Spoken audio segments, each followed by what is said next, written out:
Hi, is there organizing team? Hello. Yeah, who is there from organizing team from NIAM team?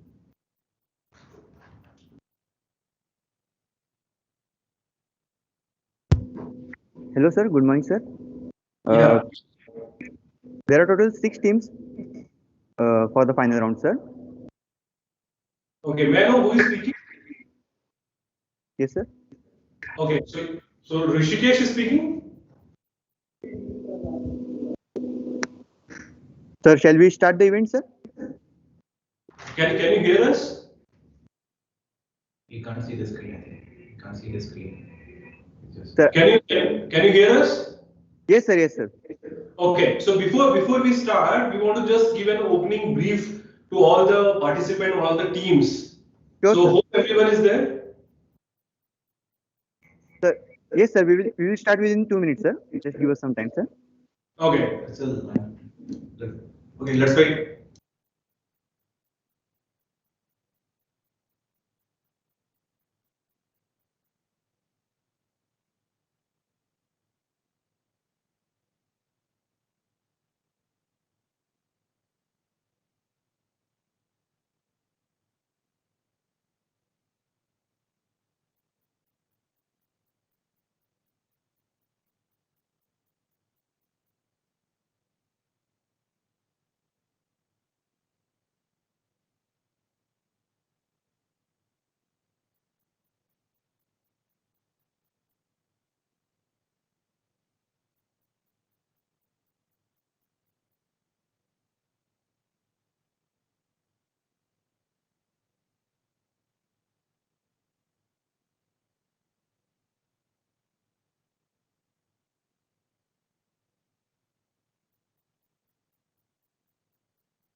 Hi Tejas, can you hear me?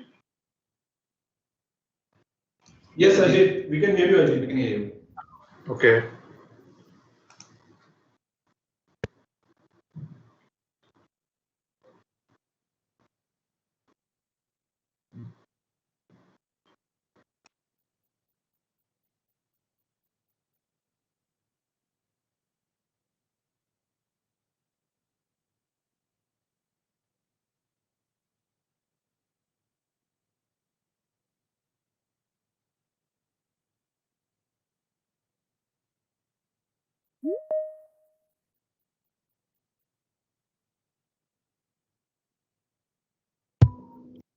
Good morning, one and all. I am Rishikesh Lanjekar, and we are here for the final round of East-West Seeds, the Case Study Challenge 2.0. East-West Seed is a prominent company from seed sector and is associated with us, CCS NIAM, since last 2 years. I would like to welcome our esteemed jury panel, Mr. Somesh Mehta, sir, Senior Product Manager, EWS, Mr. Tejas Rane, sir, Senior Product Manager, EWS, and Mr. Ajit Mishra, sir, Product Manager, EWS. So now let me tell you all the rules of this event. Each teams will be given 15 minutes for the presentation and 5 minutes for Q&A round. We, we will give a gentle warning to all the presenters when 3 minutes will be left. I would like to introduce all the teams in front of jury members. So first team is Team Super Awesome from Manage Hyderabad, Team Crew from IIM Ahmedabad, Team Gene Agro from NITI Mumbai, Team PETA from IIM Lucknow, Team B Blockers from IRMA Anand, and Team Ignifying Minds from Vamnicom Pune. I would like to invite the jury to address the house.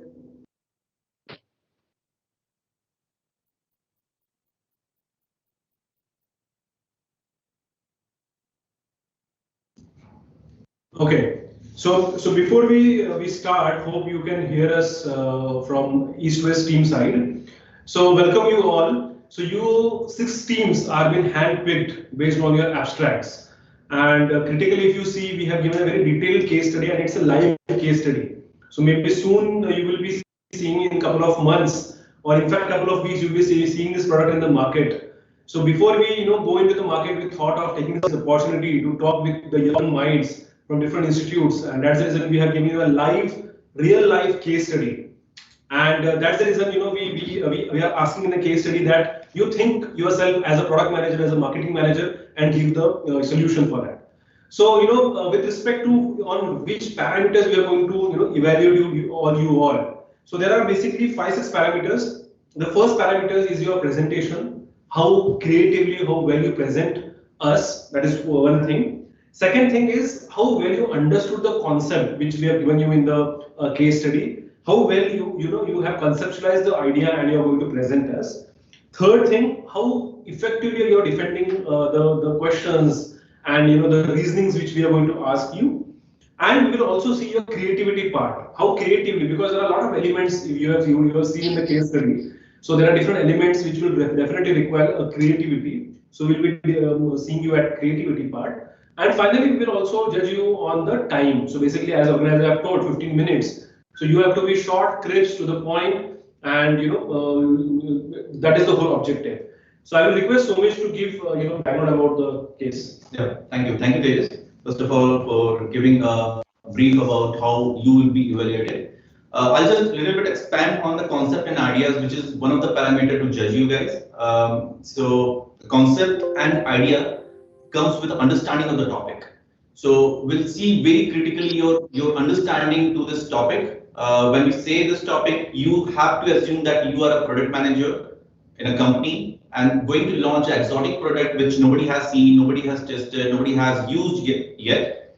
And it is not just about launching a product which is for us it is a seed. Okay, butternut seed is the launching product for us. But you have to think 360 degree. You have to think about once the seed comes in the market, the farmer grows it, or any contract farmer grows it, how it goes through the value chain and end to end. When I say, I mean the fresh produce, how it gets demand in the market. So end to end, you have to do a 360 degree analysis. You have to understand the topic, and then you have to give a concept and ideas. Secondly, we'll be focusing on the GTM strategies. It is already mentioned in the topic, but we'll critically seeing the GTM, go-to-market strategy. What are the pillars? What are the value chain you are giving more emphasis on? And also the value chains. How you are interacting and creating a rapport with the value chains. That will be also one of the key elements which we'll see. So with that, without further ado. Just before we move ahead, Ajit, you want to share any of your expectations from the team members? Ajit Mishra? Thanks, Tejas and Somesh. So good morning everyone. And you have covered most of the points. So we would like to see the more ideas, the practical ideas from you guys. Very much excited to see the presentation. So without any further delay, let's move ahead. Tejas and Somesh. Thank you. Thank you, Ajit. So organizers, so we will just allow the presenting team, right? And rest of the team can be on a waiting room or something like that. And once the presenting team, the next team can come. Is that okay, organizing team? Yes, sir. Are you asking us to let other teams wait in the lobby, or can they join this meeting from the beginning, sir? See, other teams will wait in the different, area or different lobby areas, something like that, because we don't want to, listen other teams the ideas of the presenting team. So it will be unique. Okay, sir. We will request other teams, except Team Super Awesome, to kindly wait in the lobby. We will invite you as your chance comes. Yeah, that is great.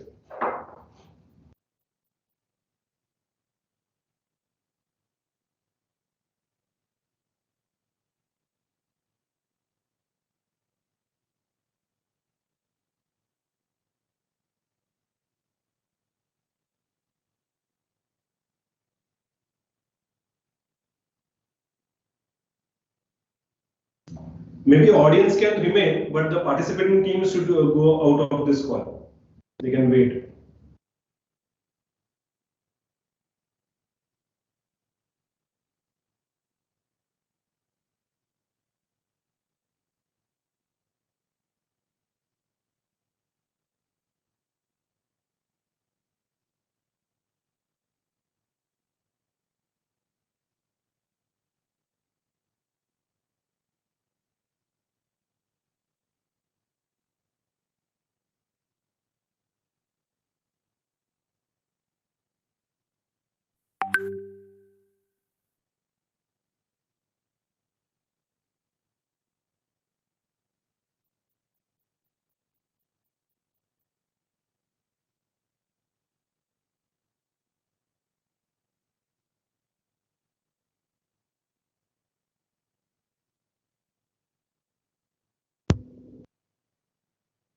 Yes, sir. Now, with your due permission, I would like to invite Team Super Awesome from Manage Hyderabad to kindly carry on the presentation. Team Super Awesome.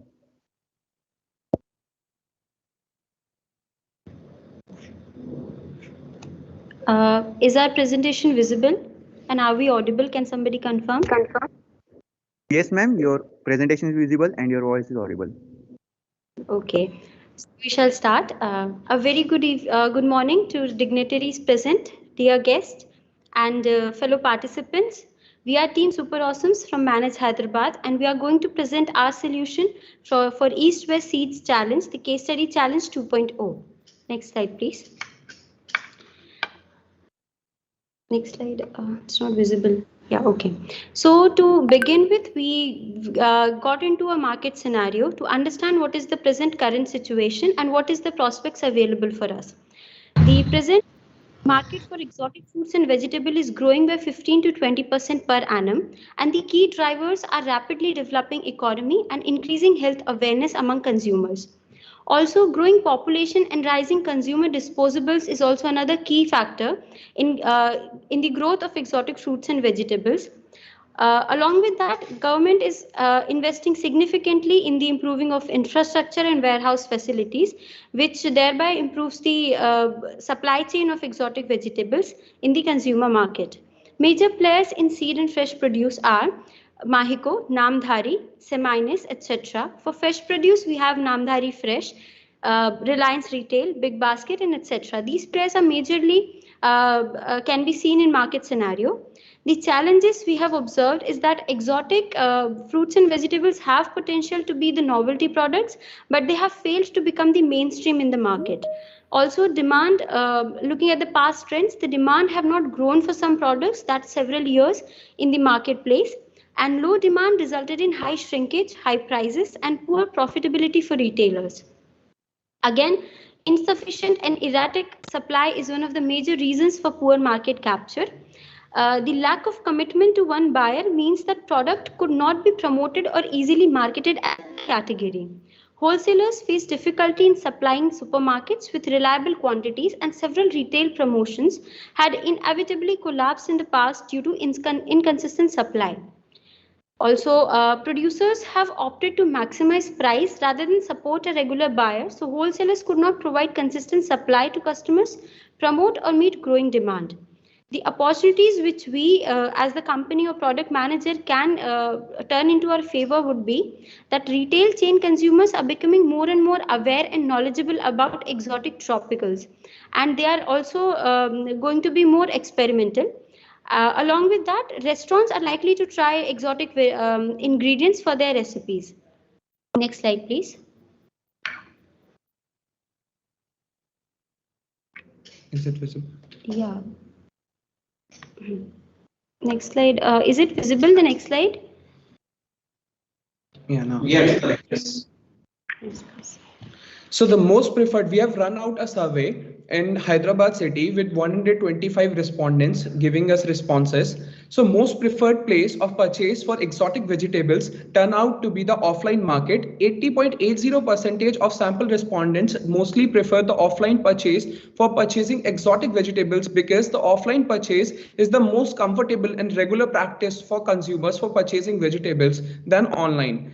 Next, followed by 19.20% of sample respondents choose online for purchasing exotic vegetables because of their convenience, easy availability, time saving, and variety of products available than offline. Few of the online retailers are Big Basket, SPAR India, Amazon Fresh, JioMart, and Namdhari Fresh. Preferred place for purchase for the offline buyer, it was clear that only a few people were interested in purchasing exotic vegetables from local vendors. It has major constraints in these stores that it doesn't have any refrigerator for storing these kinds of vegetables because the exotic vegetables lose their shelf life. So the majority of the respondents moving towards the organized retail stores. Now let's move on the frequency of purchase of exotic vegetables. It shows that 73.60% of the buyers are regular buyers and because they know the benefits and nutritional value of exotic vegetables more than others, 26.40% of the sample respondents occasionally buy exotic vegetables because they have more alternatives for exotic vegetables such as traditional vegetables and other food items. Purchase of exotic vegetables in a month is our next question, and most of the sample respondents were buying and consuming exotic vegetables twice a week in an interval with 34.40% and followed by weekly with 24%. The next sample respondents were purchasing it on monthly intervals with 20%. Let us see on quantum of purchase. The quantity of purchase of exotic vegetables varies from individual to individual depending on the family type, family size, and expenditure pattern. The availability of products may also affect the purchase quantity. 49.60% of total sample respondents purchased 1.0 to 2.0 kilograms at a time, followed by 24% of the total sample respondents who purchased 1 kilogram or less than 1 kilogram exotic vegetables in a single time. Amount spent on exotic vegetables is the another parameter which we have considered. The expenditure pattern of exotic vegetable per month varies from consumer to consumer depending on the product's likeliness and the quantum of purchase, frequency of purchase, and the monthly income. Premium. What is the premium customer willing to pay? So 38.40% of our respondents are willing to pay a premium less than 5%. And on average, 17.60% of the respondents were willing to pay 5 to 15% premium. Next, followed by 8.80% of respondents interested to paying a premium of exotic vegetables in the range of 16 to 25%. What is the key takeaway message from that slide? Can you just give it in short? Sir, what is the key take-home message? So the key take-home message from that particular slide was we just wanted to explore that what is the real market scenario for exotic vegetables. So because we are trying to push in a butternut squash, which is an exotic vegetable and which is not very much known by the public, and we want to know that what is current market scenario for exotic vegetables and what is the consumer behavior at this particular point of time. Got it. Move it. Yeah.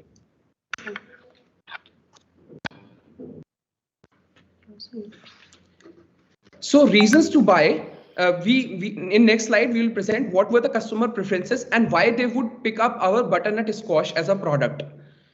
So reasons to buy, the main reasons as to why customer would purchase butternut squash is its health and nutritional benefits. So 94% of the respondents had voted in the favor of this particular reason. The other reason for buying butternut squash could be the flavor and taste, where 66% of respondents had given in yes. Personal and family preferences would be 30% on the other hand, and affirms the delectable taste. The source and the factors associated also play important role in the acceptance of a new exotic product. Accessibility accounts for more than 50% for the selection of the source to purchase butternut squash, followed by the affordability and convenience valued equally by the customers. Such attributes such as peel color, size, peel quality, looks of the squash, and experience attributes such as taste, firmness, etc. are considered by the customers while purchasing of exotics. Credence variables are mostly considered by customers while purchasing of the seeds of butternut squash. Moving to the next slide, we have identified customer segments. 3 customer segments based on cluster analysis have been identified. These were the health conscious group, price sensitive group, and size sensitive groups. Consumer awareness and understanding for exotic fruits and vegetables has been observed to be low in both consumer as well as trade in the mass market. And also, since the penetration is very low and we are just entering into the market, to develop a mass market, we should focus on the health and conscious and innovative urban consumers. and restaurants. Other possible users could be commercial catering and food services. Next would be our product placement strategy. Next slide, please. Sir, is the next slide visible to you? No, ma'am. Yes, it is not changed. The strategy of product placement. Visible. Not visible. Our product placement strategy will be complementary product category, which comprises of placing our product with complementary products such as other exotic varieties which are known in the market by the consumers. These products are grouped together because they fill a similar niche or are used either similarly by the market. While they may compete with one another at some level, their presence as a category builds market recognition and awareness and promotes their use against other competitor products which do not fit within the category. So premium pricing and benchmark pricing will be our pricing strategy, which will be explained. Yes, for seeds, we have come up for a beautiful packaging in the packet of East-West seeds, and we have designed it for the first variety as butternut US1. So we have decided that we would pack 5,000 seeds per packet, which would be sufficient for 1 acre of land. And for initial sampling, we have also prepared a seed packet of 50 seeds. And we would market it as exotic variety of pumpkin because the name butternut squash won't be that much famous in the market. And that's why we want to promote it as exotic variety of pumpkin or exotic pumpkin. So we would bank on branding name of East-West seed, and promotion strategy would be complementary product strategy, which was clearly justified and explained by my groupmate Subhashini. Also, we will leverage on the synergies of the different complementary products, and also we will initially run a pilot program where we will offer foreign trip to top 10 growers of the butternut squash. And the pricing, it would be benchmarked with our competitors in the market, so that initially we will jump into the market and we can grab the good hold on market. And for fresh produce, we would like to pack it as a single unit, which would be good fit for a family of 4 people in most of the modern houses, as the weight varies from 500 grams to 1 kilogram. And we would also name it as exotic variety of pumpkin. We would also push it as I am healthy pumpkin, as you can see it on the packaging, so that customer can pick it up and can compare it with pumpkin directly. And we will directly launch it through modern retail and e-commerce retail in tier 1 cities. And subsequently, we will launch it in tier 2 as our pilot project. As multiple vineyards are present in Maharashtra, we would like to pitch it in the cities of Mumbai and Pune. And the pricing would be premium pricing strategy for fresh produce. And why premium pricing strategy is being used? Because this is highly differentiated and niche product. That's why we would use premium pricing strategy. The packaging, you can see the beautiful packaging which we have designed over here. And on the similar lines, we expect the retail channels to package it. And packaging, it is required to be more present. Sorry to interrupt, team. You have 2 minutes left. Sure, we will take it through. Moving to our distribution channel and promotional strategy, food markets have become increasingly demand-led, with consumers' requirement expanding and becoming more specific. So meeting these demands require greater coordination among the entire distribution channel from producer to plate. A supply chain is of particular benefit where a limited number of specialized products, here our butternut squash, will be targeted at a specific customer base which you have identified through our survey. In supply chain, increasing requirements and demand of the consumer will pull the product from the producer through the tiers of vendors. This reverses the traditional supply distribution channel to the market, and market was driven by supply and price. Moving to the, I can't see the slide. Yeah, okay. Moving to our promotional strategy, we have decided to promote it through online channels using food critiques, which play a key influential role in promoting new foods. Also through media campaigns like a newspaper food feature at the start of the season could turn out to be a good promotional strategy. And also promoting by brand rewards the producer with brand recognition. Along with that, seasonal pricing contracts and guarantees of supply advertising program, planning and alignment with supply will be our key promotional strategy. As sometimes it has been observed in the past trends that the exotic varieties already available could not penetrate into the market because the demand and supply was not coherent. So disruptive supply will not result in the correct penetration of the product.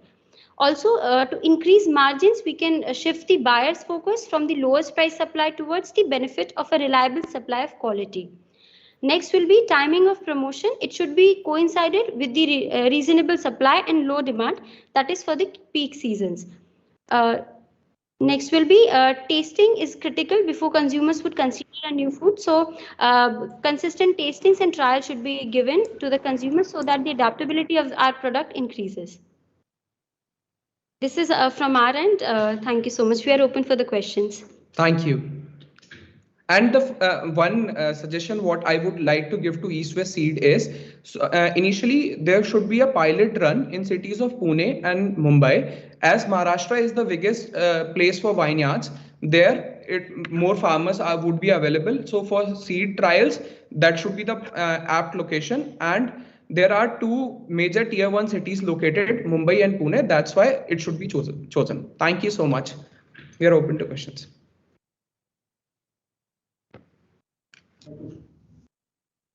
Okay, so it was a good, interesting presentation and ideas from your side. So I have a couple of questions. See, what we were looking was a complete solution from farmer to end consumer. So I think at end consumer level, you have given pretty good ideas with respect to how should the packaging, and after your survey, you also told what are the benefits you should bang on. That is the health benefit. That one point I was just surprised to see. You told that the pricing should be as per the competitors are in the market. But I think as we have given the case study, there is no competition for this product. So the seed price, that was a question mark which you have told in that. Secondly, I have another question.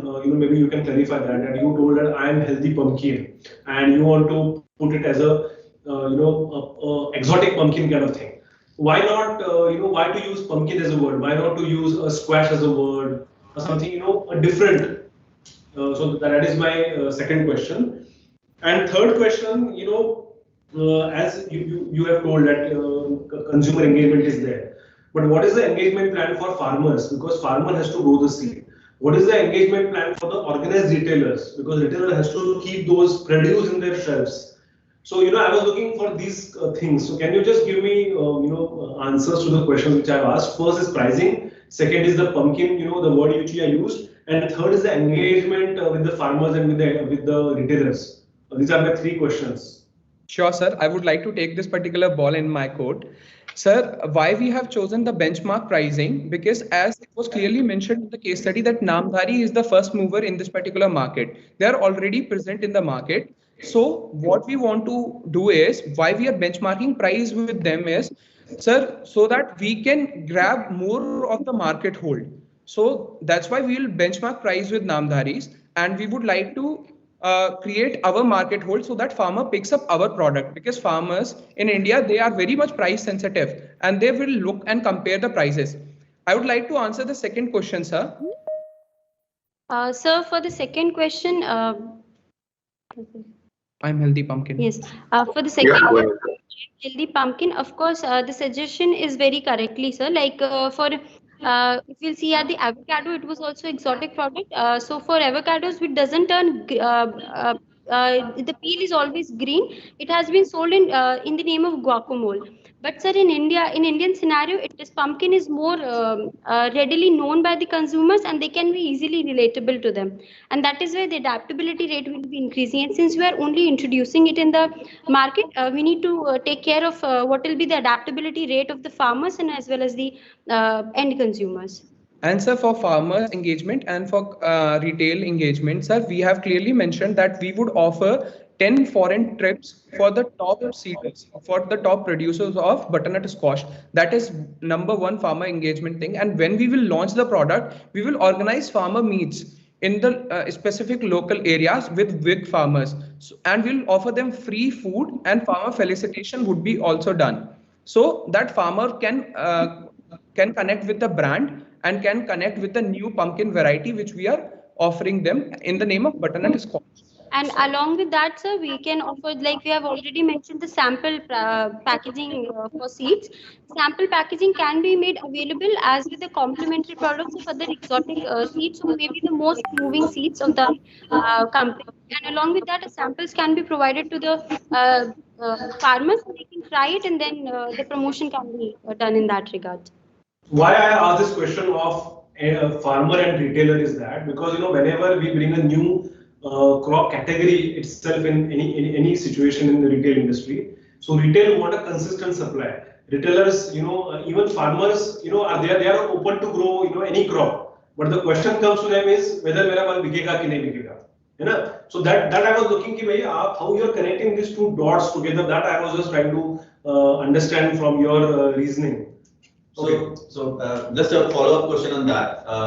Very simple. Okay, so you have emphasized a lot on the distribution strategy, and also you talked about the consistent supply of the produce to the supply grocery chain, physical, brick or mortar, or probably the digital ones.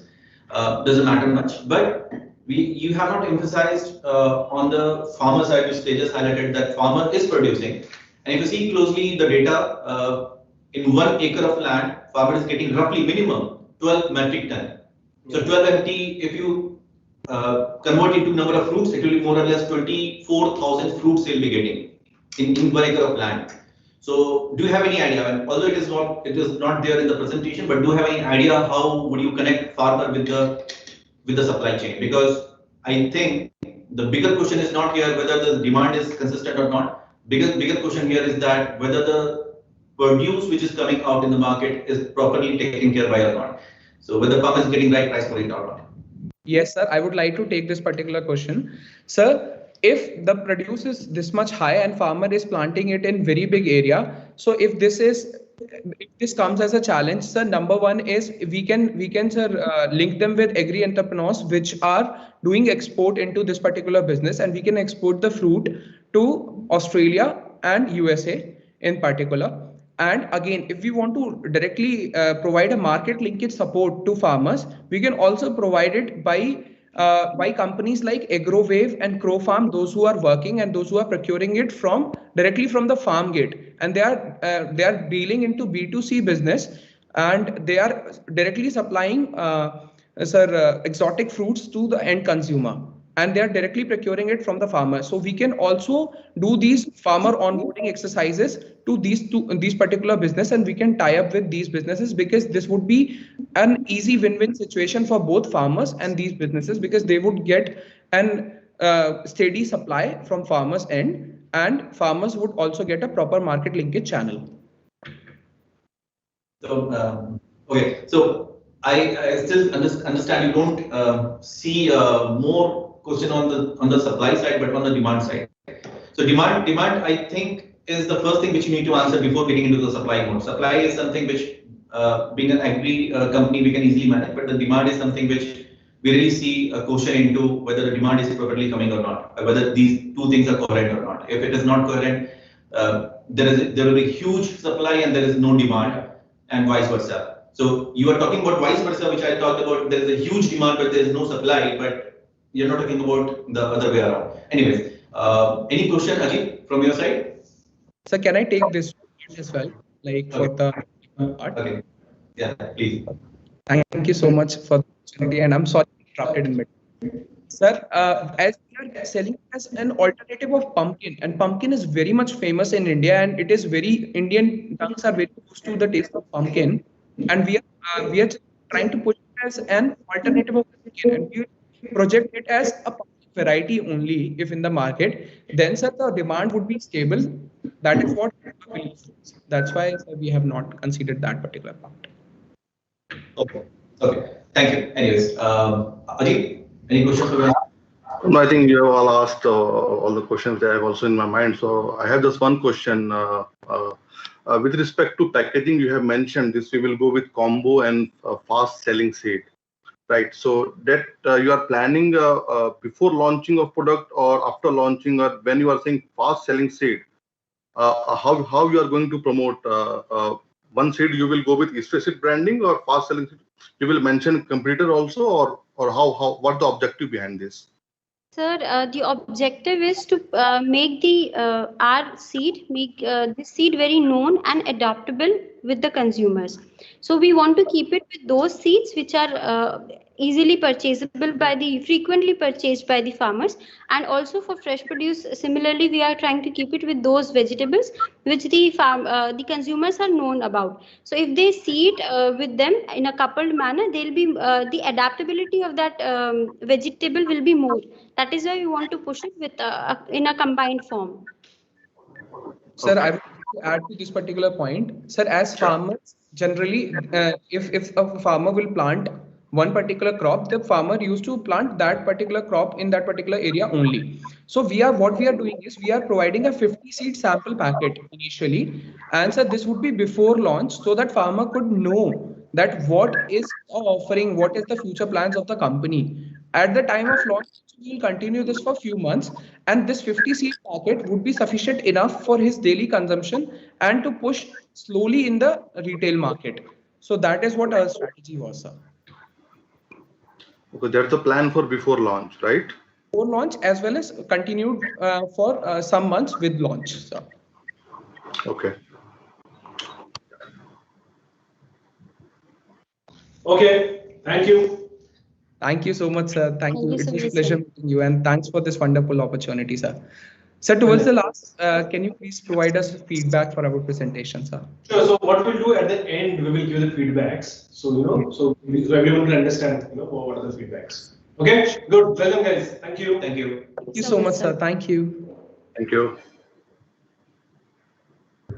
Thank you, team. Now I would like to invite the next team, Team Crew from IIM Ahmedabad. Sorry, I am Bangalore. Oh, I'm Bangalore. I'm sorry. Okay. Good morning, everyone. Morning. So, shall we start with the presentation directly? Sure. I think we are good to go. Share your screen. May I know your name, please? So, I am Pratik.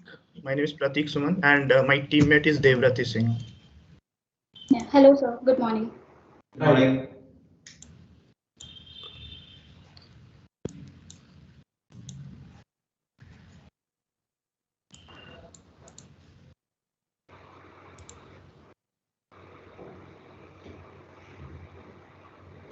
Yeah.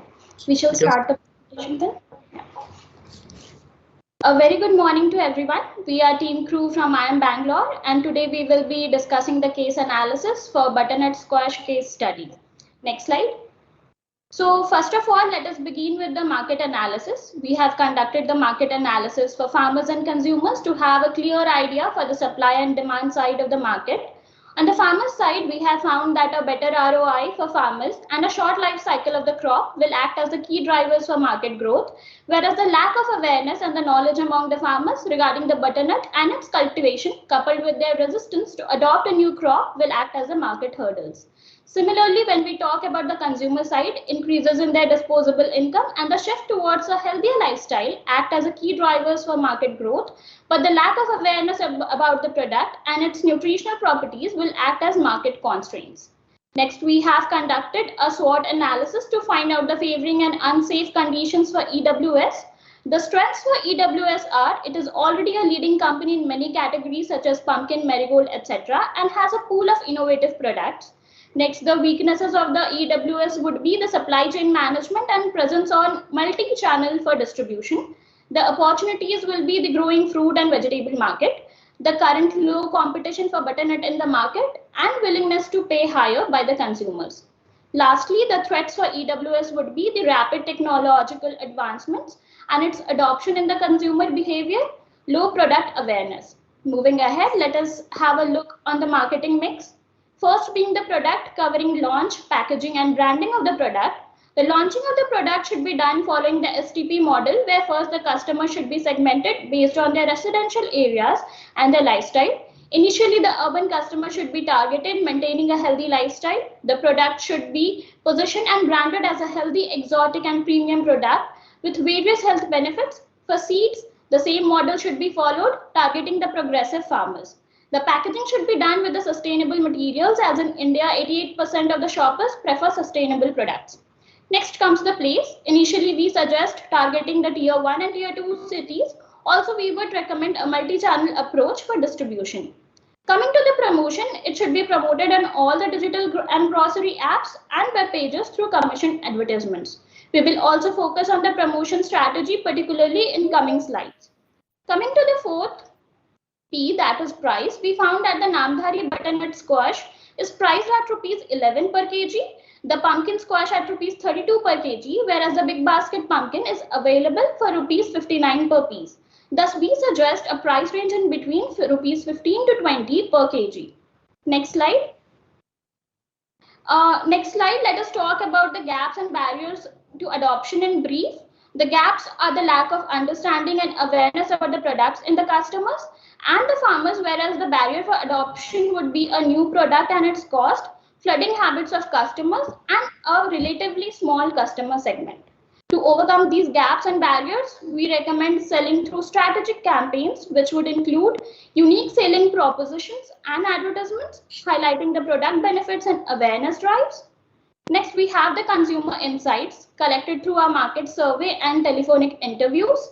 According to our survey, 87% of the respondents were unaware of butternut squash, while 30% were aware of it. We gave them a brief introduction about butternut, and knowing its nutritional properties, 39% were willing to purchase it, 52% opted for may purchase, and 9% did not wanted to buy it. We told them the pumpkin price available on Big Basket, and upon knowing it, 30% were willing to pay more than pumpkin, 39% wanted exactly same price as pumpkin, and 31% wanted to pay less than pumpkin. The 60% of the farmers were ready to cultivate, whereas 40% were still not sure about it. Through our secondary research, we came to know that India is the 6th largest grocery market globally. People are increasingly looking for healthier alternatives in food to incorporate health in daily consumption. Talking about the seed market, the Indian seed market is projected to grow at a CAGR of 6.8% during 2020 and 2025. The Indian seed sector is highly fragmented, and the top 9 companies accounted for just 38.7% share of the market. We can also have a look to the leading companies and the e-grocery market shares in the appendix. Next slide. We also made a competitor matrix for butternut squash in fresh produce category for positioning of companies selling butternut in India. According to this matrix, the EWS butternut squash will be placed at a position of high quality and slightly lower price, but obviously this is an expected position. Talking about the target customers, we have segmented our target customers among 4 focus groups. First in the grower segment, second in the B2B segment, and third and fourth in the B2C segment. In the grower segment, we suggest targeting the progressive farmers who are young farmers willing to experiment with the new products, traders and associations consisting of dealers, FPOs, willing to suggest products if offered at discount, local opinion leaders such as government officials, NGOs looking to help farmers to adopt to useful products. In B2B segment, we suggest targeting supermarkets, online grocery stores, urban gardening startups, organic stores and brands, healthy restaurants and cafes, and fruit and vegetable vendors. In B2C segment, we suggest targeting 2 types of customers. Firstly, the tier 1 and tier 2 citizens between the age group of 20 to 35 years who are tech savvy and online purchaser, nutritionists, fitness enthusiasts, people who eat healthy, and the home chefs. Secondly, the tier 1 and tier 2 citizens between the age group of 35 to 60 years who are health conscious, look for balanced diet, read about fitness in magazines, and are influenced by word of mouth. Next, I request Prateek to take over. Thank you, Devrati. Now let's dwell into the customer decision-making journey for this healthy product. So once the need arises, there is an information search. Now the customer has multiple channels. They can either evaluate the product themselves and directly go to the store and do their purchase, or they can talk to an expert or a dietitian who will suggest the products and the required nutrients. Again, the browsing and searching part is done by the customer before purchasing. They can also talk to the friends and relatives who will again suggest the balanced diet, suggest the stores as well as the nutrients required in the diet. Again, evaluation and search part is taken care by the customer himself before making the purchase. This online search category is increasingly in a rapid way in this recent times. We have multiple blogs, YouTube videos, advertisements, and as well as the publications in health magazines where customer reads about this healthy product. And most of these customers went through the e-commerce channel and searched the product before making the purchase decision. Coming to the distribution value chain, once the seeds are cultivated by the farmers, they need to be aggregated at food processing area. This is done by the agri-logistic part, where the seeds grown at different location will be aggregated at this food processing. It will be a touch point for multiple distribution networks. The best quality seeds could be segregated for export. Then the distribution to the online channel will be catered where website like Big Basket and Grofers will take the butternut squash from this food processing unit. Then the seeds which are left over should be delivered to through our physical retail. They will be sent to the distributors. From there, it will be distributed to the retail stores as well as the services like restaurants and organic stores from where the customer go for eat out. Now looking into the promotion strategy, we have categorized it into two parts as discussed in the earlier slides. We have focused on the growers, which is basically our farmer unit, and second is the consumers. So for farmers, the positioning shall be a high profit, better productivity, and which could be regrown in short intervals. So the most important part is making the farmers aware of the benefit for this product. The regrown period is quite small, so it could be regrown in multiple cycles in the same year. Organizing training and awareness camps at community levels will help to create the awareness about the company as well as the product. And again, helping the farmers socially and economically through various practices and better contacts and sustainable works will help to create the awareness about this product. Coming to the consumer side, it will be positioned as a healthy product which is rich in nutrients as well as should be included in a balanced diet. Now in offline promotions, we can go for health magazines because people are health conscious and they are reading through these magazines. Articles could be published in that. Customer testimonials should be included in the article to make it more rich. Again, reaching out to organic food restaurants in cities like Delhi, Bangalore, Mumbai, and distributing the product for a free trial will help to popularize the product. Then providing the products to supermarkets, hypermarkets, and the online channels at a heavy discount, and if possible, buyback should be offered such that the product's visibility is more. Through online promotions, we can ask bloggers and we can connect with bloggers and ask them to write articles and publish them on a regular basis. Promoting through influencers has gained a lot in this digital world, so it will be a very important tool to market this product. Highlighting customer testimonials on Facebook and other social media will again create a buzz for this product. And again, reaching out to nutrients, dietitians online and asking their reviews for the product will help to gain the market. Now we can look at the implementation plan. So we would request company to start mobilizing the farmers and create its farmer network right from month 1. Then the strengthening of the distribution system is again very important in order to make the product available for the end consumers. Influencer marketing and promotion through articles on magazines should be done right from starting. The social media highlight will be a continuous process right from month 1 to the last month where the buzz for this product will be created. Again, the last one is discount offer to stores and the online channels will be done from the 3rd month in order to gain the market share. Now these advertisement cost, we can have 2 influencers on Instagram. The cost will be varying from 50K to 100K.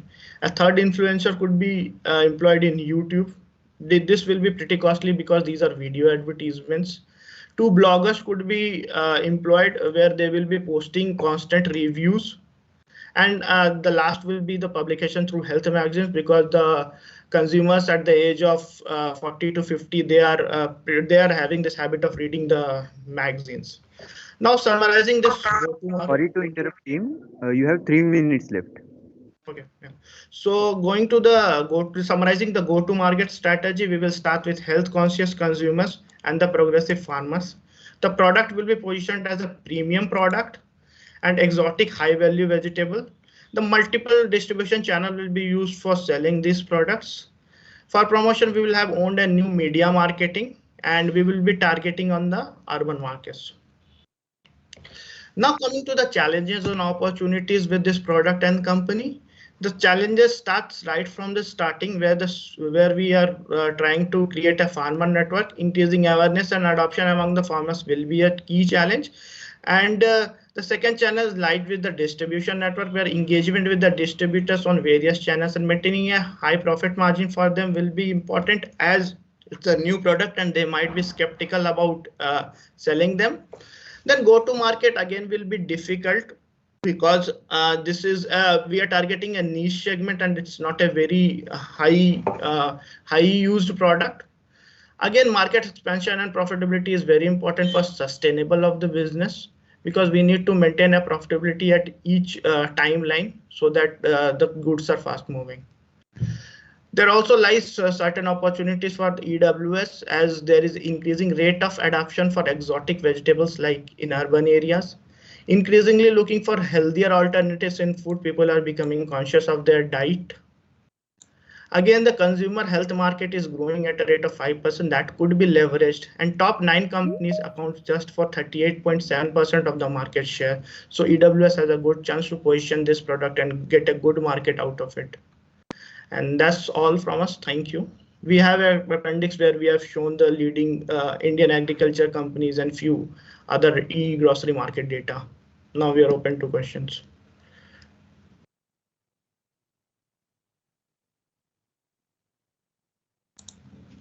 Hello. Yep. I think that's it from our side. Okay. Thanks a lot for giving this presentation. Really nice. Some of the questions which I have based on, because we have a very comprehensive plan, I would say, in terms of month-wise how you guys gonna launch it.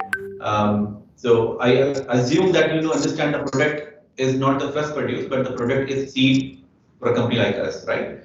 So consider yourself sitting at our place and tell us at a month 12, although you're talking about too much on the Instagram, Facebook and all those stuff, but what is the biggest operational challenge for a company like us after 12 months? You have launched the product, which is a seed, good premium price, it's going in the market, but still there are some problems, bottlenecks. Based on your studies, interactions with the value chain, you can tell me.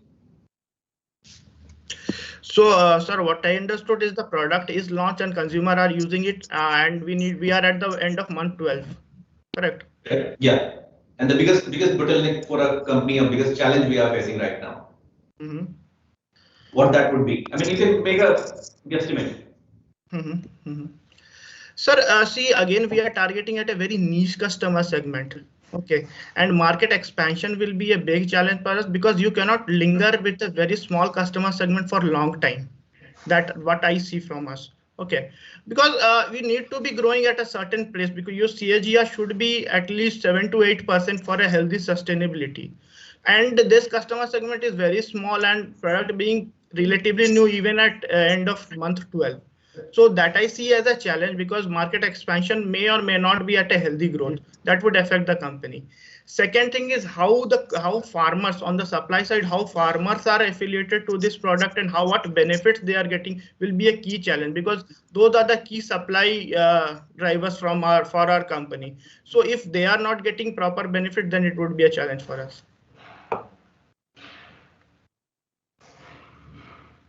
So with respect to packaging and promotion at end consumer, I think I have not seen some creative element where how we can attract the end consumer, like people like who are residing in Bangalore or Hyderabad or Pune. What is your idea on that? One part is that seed, it is grown by farmer, produce came to the shelves, but now we have to make those triggers, at the purchase point. So those elements I don't see. Can you give some highlight on that? Yes, sir. So what we suggest is that first we need to make it available, because it's a new product and a buzz has to be created on the minds of the customer. Definitely what you're talking about is at the marketplace, but the purchase decision is not at the marketplace, because it's a healthy product and we need to position it in the minds of the customer before they evaluate the different products in this healthy diet segment. Now, think, I went to a Spar hypermart. I'm standing in front of the shelf and butternut rakha hua hai wahan pe. Now, I have not seen Facebook. I have not seen Insta. Nothing. I've seen. What is the trigger for me to buy there on the shelf? What is your creative plan there on shelf? So I would like to take that question. Obviously, at that point of time, the most key important thing for us would be the self space. If we have a better self space and better self display, obviously that would be that acts on the consumer mind that it is more available, and whenever we visit such stores. Is the shelf space. Okay. Second. The second thing would be the discounts somewhere, that if we are. Okay, move ahead. Third. The third would be the interesting packaging or the sustainable packaging material. As we have also mentioned in our slides that 80% of the influence shoppers are want to go for sustainable products. So if we come up with some sustainable packaging, that would be great for us. Okay, what else? Packaging could also highlight the benefits, like the key benefits or the nutrients on a very bold or very glitter kind of stuff, such that it's very eye-catching for the consumer.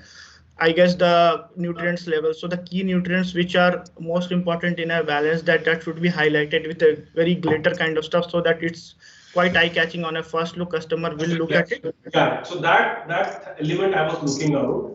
Because if I'm not exposed to social media, ho sakta hai. There are some people who are not exposed to social media so much and so on.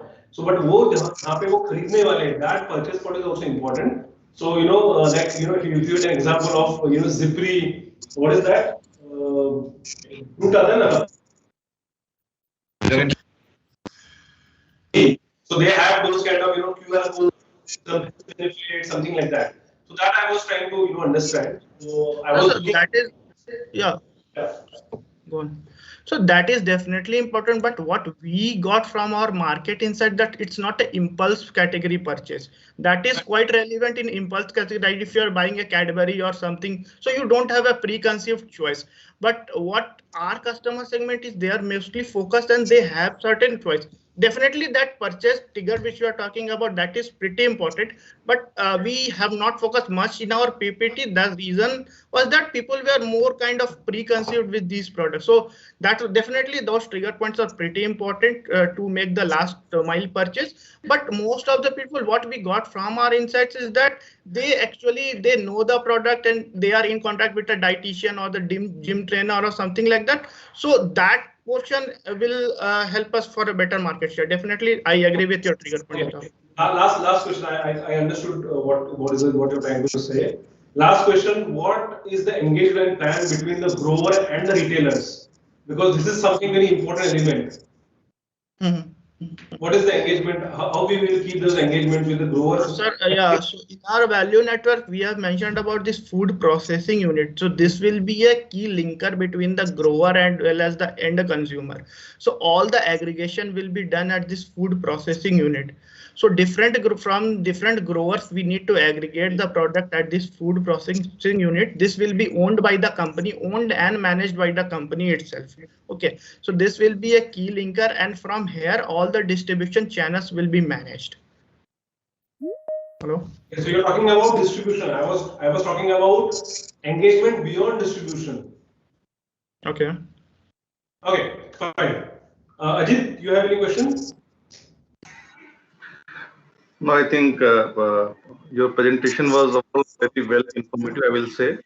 I have just one question because Tejas and Sumesh. So, with respect to your target consumer, you have mentioned you will target two different age groups, 20 to 35 and 35 to 60. So, how will be the promotional strategy? Will it be different for both age group, or how you will prepare?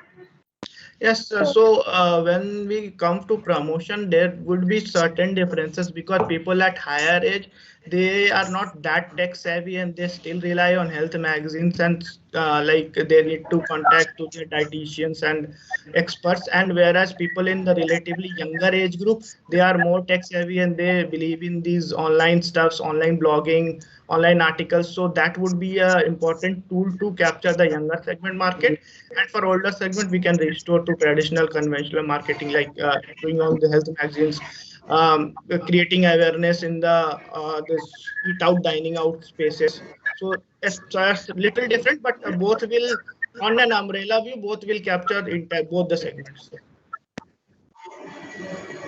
So promotion strategy will be a for both groups, right? Yes.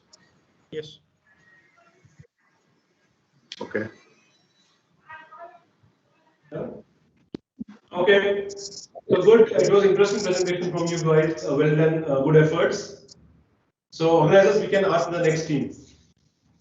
Thank you. Thank you, sir. Thank you. Thank you, team. Now I would like to invite the next team, Team Lean Agro from NITI, Mumbai. Good morning, sir. Good morning, sir. We are audible, sir? Yes, you are audible, but I'm not able to see your screen. Okay, sir. I am sharing my screen. Yeah.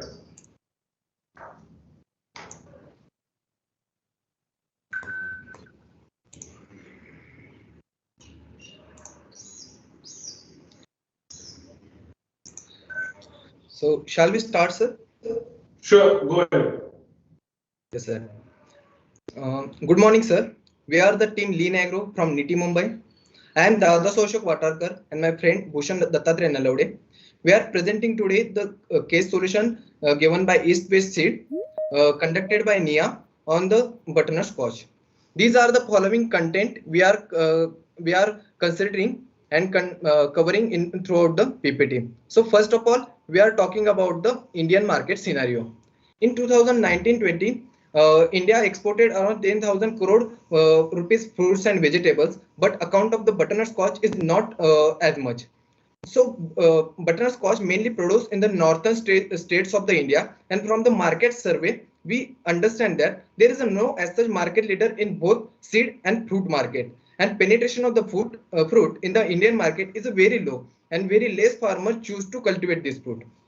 So talking about the market analysis of butternut squash fresh produce. So these fruits don't have presence on the branded fruits and vegetables e-commerce selling platforms like Amazon Fresh, Flipkart, JioMarts, and the enlisted sellers in the table don't have accountable sale on the e-commerce platform. From this analysis, we found that maximum market of the butternut squash is coming from the local mandis and the processed product. To understand this market, it requires on-field survey of the local market. Then talking about the market analysis of butternut squash seeds. So seed companies are making their presence almost all leading e-commerce platforms for selling their fruits. But from the number of reviews, it clears that there are the very low sale from this e-commerce platform also. So most of the sales may be selling through the agriculture seed stores and the nurseries. Moving towards the next part, that is the consumer market survey. We conducted one market survey to understand the customer behavior of exotic fruit by using the Google form, and we received 144 responses. As we all know, the market penetration of the butternut squash fruit is very less. So we consider a dragon fruits and the kiwi fruits for the benchmarking to understand the consumer behavior about the exotic fruits. So this is the questionnaire on the left-hand side of the PPT, and these are the insights we are getting from that. So as we show in the first graph, most of the people have choose apple and the banana fruit for their good health. And among that, 59% of the people have consumed the exotic fruit for their good health. And 15% of the people consume as discussed with the doctors. So in the third graph, as we see, 79% of the people prefer to consume exotic fruits in a direct form rather than the processed form. On talking about the frequency of exotic fruit consumption at the rural areas, as we see, 21% of the people have never ate the exotic fruits before. Now we are discussing the 4 P's of the marketing. We start with the product launching strategy for the butternut squash seeds. For that, we have to mark attendance in agriculture exhibition. As we all know that the passionate farmers mostly visit to the agriculture exhibition to find something new to do in their farmland. So decision of these farmers, it is the motivation for the other farmers.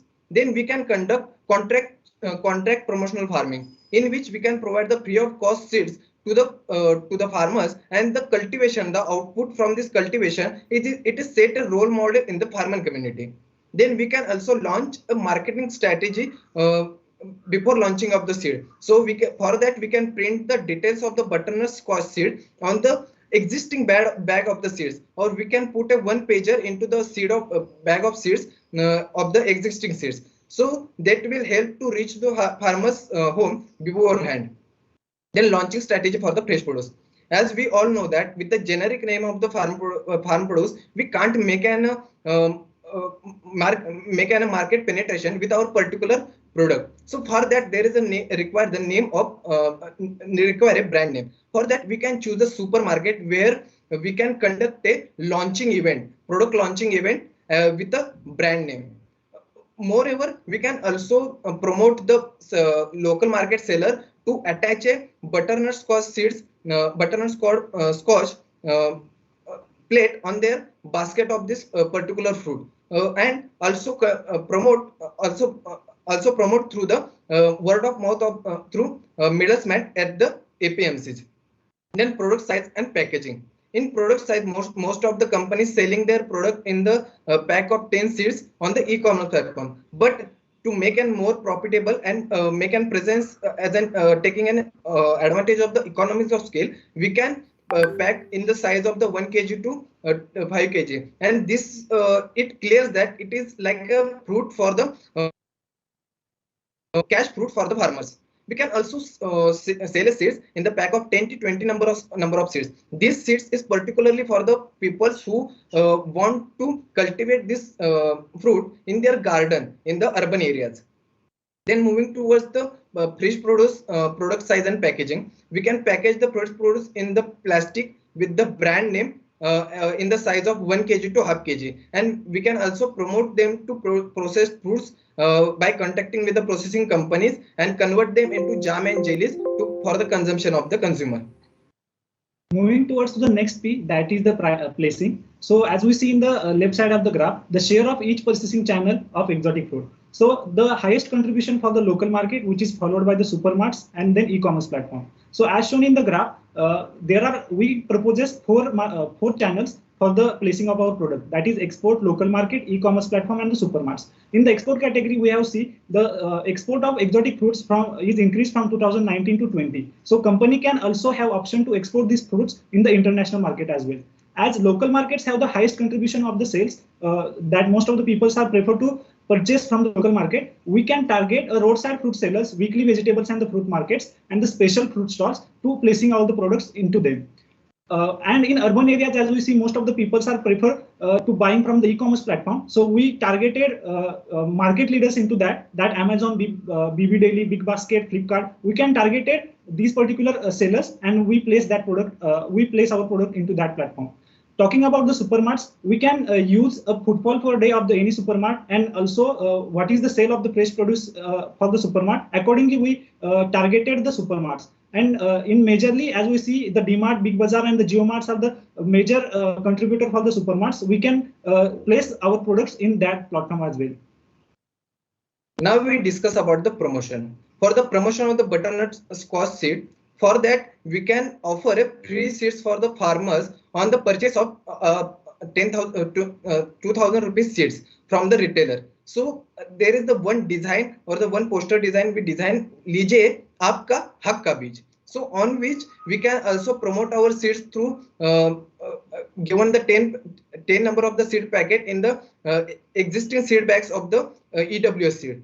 Then we can distribute the booklets from the milk collection center. As we all know that in village there is at least one person from the each family visit at least one time to the milk collection center. So it will help us to reach them easily through the booklet distribution. So on the booklet we can our motto can be like that: कब तक लोगे लंबे समय वाली फसल, अब तो पोसो butternut squash की नस्ल. And we can also mention to ready to harvest in 60 to 65 days. Then same type of product and the retailer details from which they can purchase the seed. We can also adopt the reward based promotion through the retailers and the dealers. Now talking about the promotion strategy for the fresh fruit.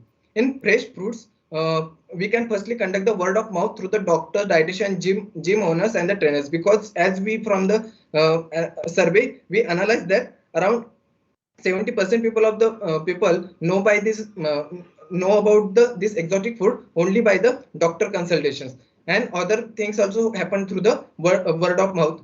So we can target this, we can adopt this marketing strategy. Then the poster promotion, we can stick our poster with the nutritional details and the other consumption benefits at the gym and the doctor's clinic and the dietitians. So poster be like that. Are you fitness freak? Yes.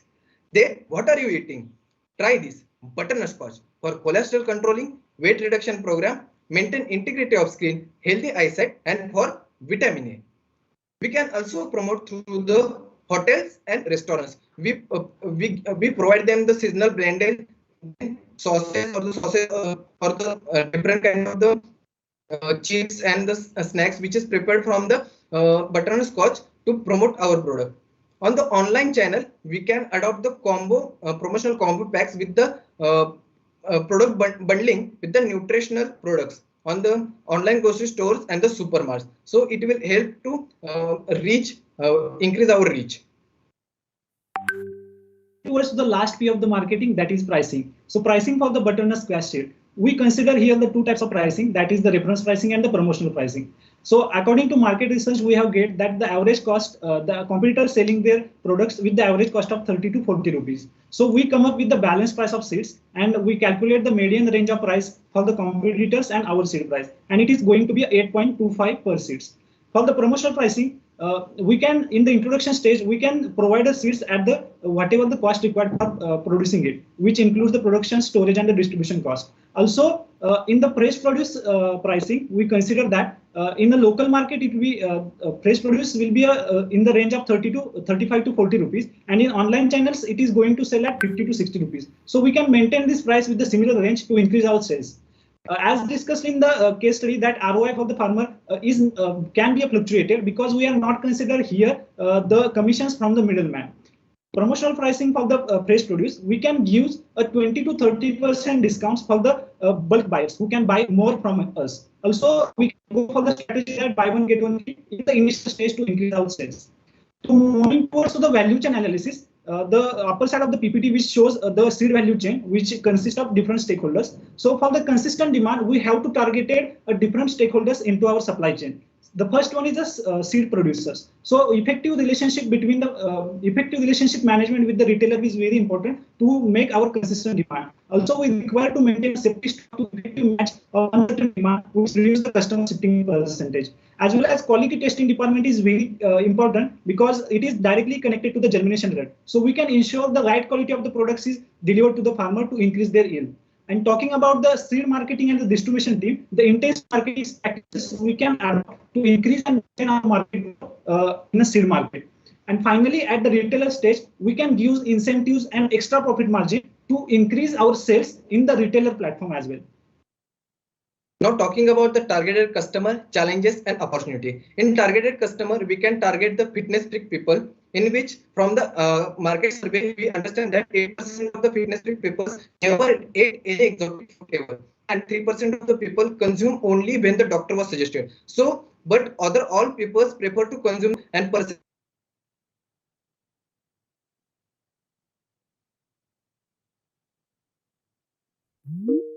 very heavy is that we have the high number of the cholesterol and heavyweight problem. So we can target this market also. Moving towards the rural area. In rural area, most of the women from the family prefer to prepare the sweets from the pumpkin for the families and the children. So butternut scotch can replace this place of the pumpkin.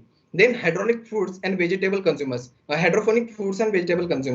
As we know that this is the more health conscious persons, so we can target these people through the channel, like we are connected with the companies who produce the hydraulic fruits and vegetables for the consumers. Then moving towards the challenges. Sorry to interrupt, team. You have 3 minutes left. Okay, thank you. Talking about the challenges. So unavailability of the in-depth survey analysis causes unclear picture in front of us. From the only online survey, we can't understand the actual depth of the market. So we require to conduct the actual field survey to understand the actual growth in the future and what is the current scenario of the market. We have to motivate the farmers for cultivation of butternut squash, and it is hard to convince them for shifting from their traditional crop to the new crop, because there is a question of the production. Then another challenge is the very few people know about the butternut squash. So it is make them challenges to us to create a new consumer and make them habitual for the food. Then another last one challenge is that some targeted customers, means mainly targeted customer we can consider like that, they are from the higher income group, but currently sale from the online platform is a very less. So we have to target the local market and make our presence into the local market. Then opportunities. In opportunities, we can consider like that India is hardly impacted with the COVID-19 outbreak, and according to many of the FMCG companies, people are getting more health conscious, means they prefer to purchase the goods which is better for the health. So it is time to capture the health conscious market. Then low cost of long shelf life of the fruit as compared to other exotic food, which can increase the demand in the market. We can also consider like that in future food processing companies may work on processing of the butternut squash, and our market will increase with that. And at last, minimum crop cultivation period and a high return on investment may motivate farmers for the cultivation of the butternut squash. This is all from our side, sir. Thank you. Good. So it was interesting. A couple of questions. So here, have you used any digital touch point to promote? I couldn't see. Are you using the media or digital media to touch point the end consumer? Hello, can you hear us? Yes, sir. We consider. Yes, sir. Okay, sir. In the promotional strategy, as we consider on this online channel, we directly not consider the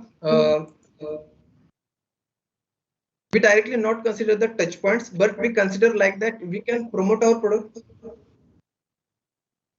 Sorry, sir, but you are not clearly audible, sir. Okay, so I'll repeat my question. So you have shown the online selling channel, e-commerce. I was asking, have you used any social media channels to touch upon the health benefits of the butternut to the end consumer? I couldn't see that element. Have you added that? No, sir. Actually, we basically connect them through the doctor or the dietitian. This is our focus area, because from the people point of view, I think people not much believe on the online promotion. Here in the exotic food, people are more conscious or the more preferable to consume the food when they are have suggestion from their friends, their family members, or some doctor. But if we take that route of doctor and physician, and if we see, how that will actually be operationalized, it will take so much big time. Instead, why can't we, shoot a doctor's video or a fitness trainer video and we put it on social media, and they're talking about the health benefits of butternut. So we can solve both the purpose. Yes, sir. Surely, this is also a good idea. Okay. We can promote I wanted to ask you, you have given a lot of ideas, but when we actually, if you are a product manager, if you are a marketing manager of this category, to operationalize this idea, what is the timeline or the Gantt chart? Ki, first month ye karenge, second month ye karenge, third month ye, fourth month ye. Aisa, have you thought about it? Because there are so many ideas. Hotel ke paas jayenge, restaurant ke paas, gym ke paas jayenge, we'll go to end consumer. So many things are there. But when we put it in an operational model, what do you think? What should be the priorities? Okay. In the first part, we need to farm a proper demand for the batch, because we have that particular food, but we have to make a in the market to increase our demand. So in the first part, as we say in the Gantt chart, we will target the health conscious customers that we have seen in a particular PPT, that we targeted customers who are regularly going to the gym, having problems of diseases like blood pressure, diabetes, all that. So we can target this particular customer at the initial level, and we will going to the commercialize this product in the homely manner. That is, we can replace the pumpkin in terms of different dishes in the rural areas as well. So this type of promotional strategy as well as promotional strategy we can adopt to increase our demand in the market. So adding to this answer, so I want to focus on this market butternut product launching strategy. As we all know that it is easy to produce, easy to sell, easy to made available this butternut squash seed information through the seed existing bags of the seed of our company. So it is not the time taking. It requires only the one season, which can help us. That we understood, that existing whatever we are selling, we can put a leaflet or banner or something information booklet in that. So that was really interesting, and I really like the concept, of promoting at the milk collection centers. So are you coming from agriculture background, you both of them, or any one of you? Yes, sir. We are both from the agriculture. And you connect those dots, because that is the point where all the farmers meet and a lot of promotion happens. Yeah. So yes, sir. Yes. You want to go first? Ajit, any question from your side? Yeah, I have a few questions, team. So you have many ideas, but the execution part is also very important. How you are going to execute.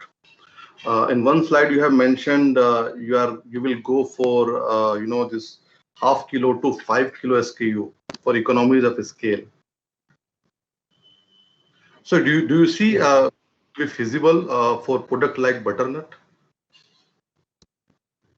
Actually, sir, okay, sir. Go on, sir. Yeah, go on. Okay. Thing like that, actually, so most of the sellers know that the selling in the number of seeds, but if we are not sell the seeds in the bulk amount, farmers not consider that till that time. Farmers not consider it as a cash crop. If we sell it as only the number of seed 10, 20, so in that case it is challenges us to tap the market like it is a cash crop. So from that point of view, we think like half to 5 kg. We can't consider maybe the 5 kg. It depends on to the farmland or the farm consumption. So these all data actually we propose the ideas, but most of the ideas our depends on the actual field analysis will require for that implementation of all these ideas. Yeah, but because reach to the farmers. We are in a stage where we are creating the segment, and when 10 seed and 20 seeds is very difficult to sell, and you are going for this SKU. And another question is, in your promotional strategy, you have mentioned that you will give free packet along with 2,000 rupees of purchase. Yes, sir. Do you with this promotional we will able to focus on our butternut crop, because any farmer will purchase of 2,000 rupees of tomato seed and hot pepper seed, whether we will go for this free packets and how it will be effective for our whether we will achieve our objective or how? Yes, sir, surely we can achieve this objective. My concept behind this is that not only about if person is going to purchase the seed of soybean or the purchase of the any other seed, it at least for the 1 acre it requires around 1,500 to 2,000 rupees. So means farmer can at least purchase the seeds from the retailer at least 2,000 rupees. There is no as such difficulty to reach that amount. So we can provide on that for that particular customer. And about the another thing is that whatever seeds means in the seeds, maybe our some seeds have the 1 kg of the seed bags. So it is not difficult to give them 10 number of the seeds of the butternut squash on the 1 kg of the seed bag of the other seeds. See, this 2000 rupees is not limited only for our product. It can be a all product. Means they can produce from the they can sell it. It maybe from other companies also, but we can provide it on that particular amount. Okay. Because we want to reach to the each farmer land. Means if the free seeds came to the farmer don't want to waste it. At least it try to cultivate at some place. But with this strategy, will you able to focus on target geography? For that, sir, we need to require the targeted geography, and on that only and that area we sell the seed, not all the retailers. We have to analyze these things and study these things in which area. Means mostly the northern states of the India produces this EWS butternut scotch. So we can target only this area, retailers in this area. And on the in-depth study, as we are saying that number of times that we require the in-depth study. We can't tackle the agriculture market with the only with the online study. Okay, Somesh. Yeah, just one simple question I have, team Lean Agro. So as you guys are from NITI, you have operational background, and also as you have done your agri grad, so you must be having decent knowledge about agricultural input category also.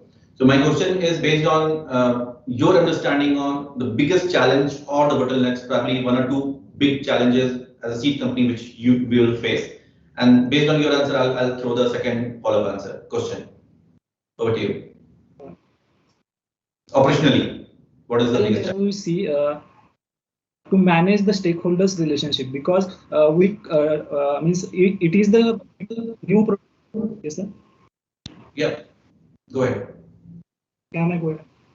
So there are different stakeholders are included in our supply chain. So we have to manage the margin percentage we have given to the each stakeholders, because this is the new product development strategy. So farmers also getting the price with the in the affordable range. So it can be so farmer can sold into their land with maximum ROI. So we have to manage the all profit margins among the stakeholders.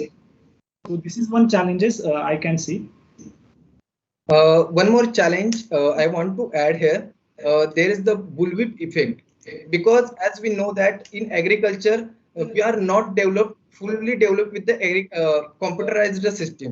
So the bullwhip effect may create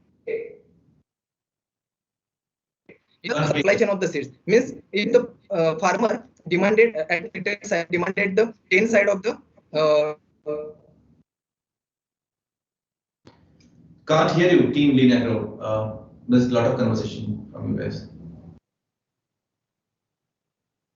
You guys are stuck. Or is it us? Sir, you are audible. Manufacturer. We are audible, sir. Probably you guys can switch off your video and presentation mode. Then I think you'll be having. Hello. Can't hear it. It's fragmented. Probably you can switch off your video and your presentation. Hello. Hello. Yep. Hello. Yes. Team Lean Agro. You are audible, sir. Yeah, you're audible. Go ahead. Hello. Yes, you are audible. Hello. Team Lean Agro, you are audible. Please continue.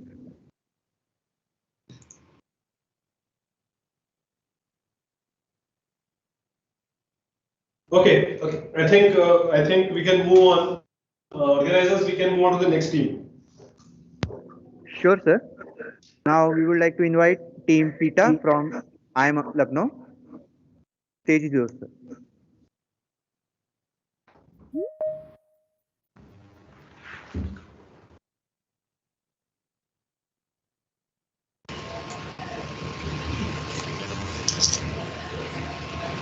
Hello, sir. Yes, we can see you. Can you speak so we can also hear you? Hello, sir. Am I audible? Yeah, you're audible. You're audible. Just 1 second. Has Visavana joined the call? 1 second. Yes, Kiran. Yeah, can you please present the screen? I'll share the screen. Yeah.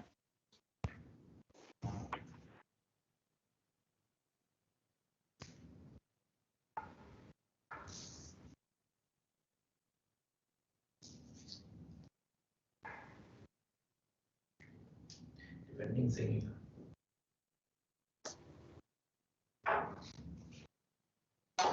Okay, so give me some time. I'm having some difficulties sharing. So there is a button where you can share the screen on the strip.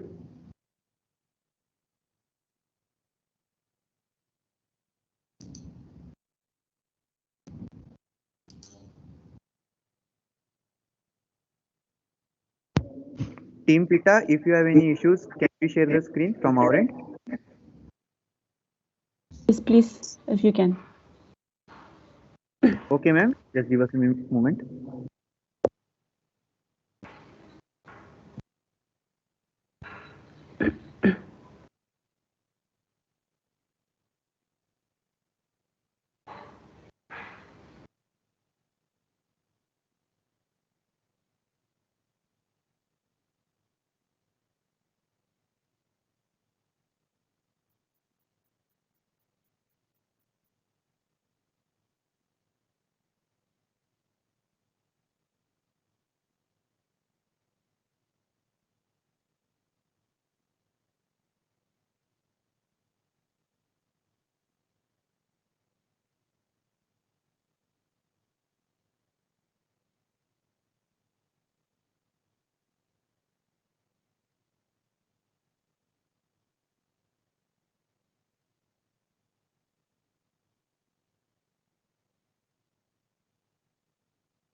So we can see your screen.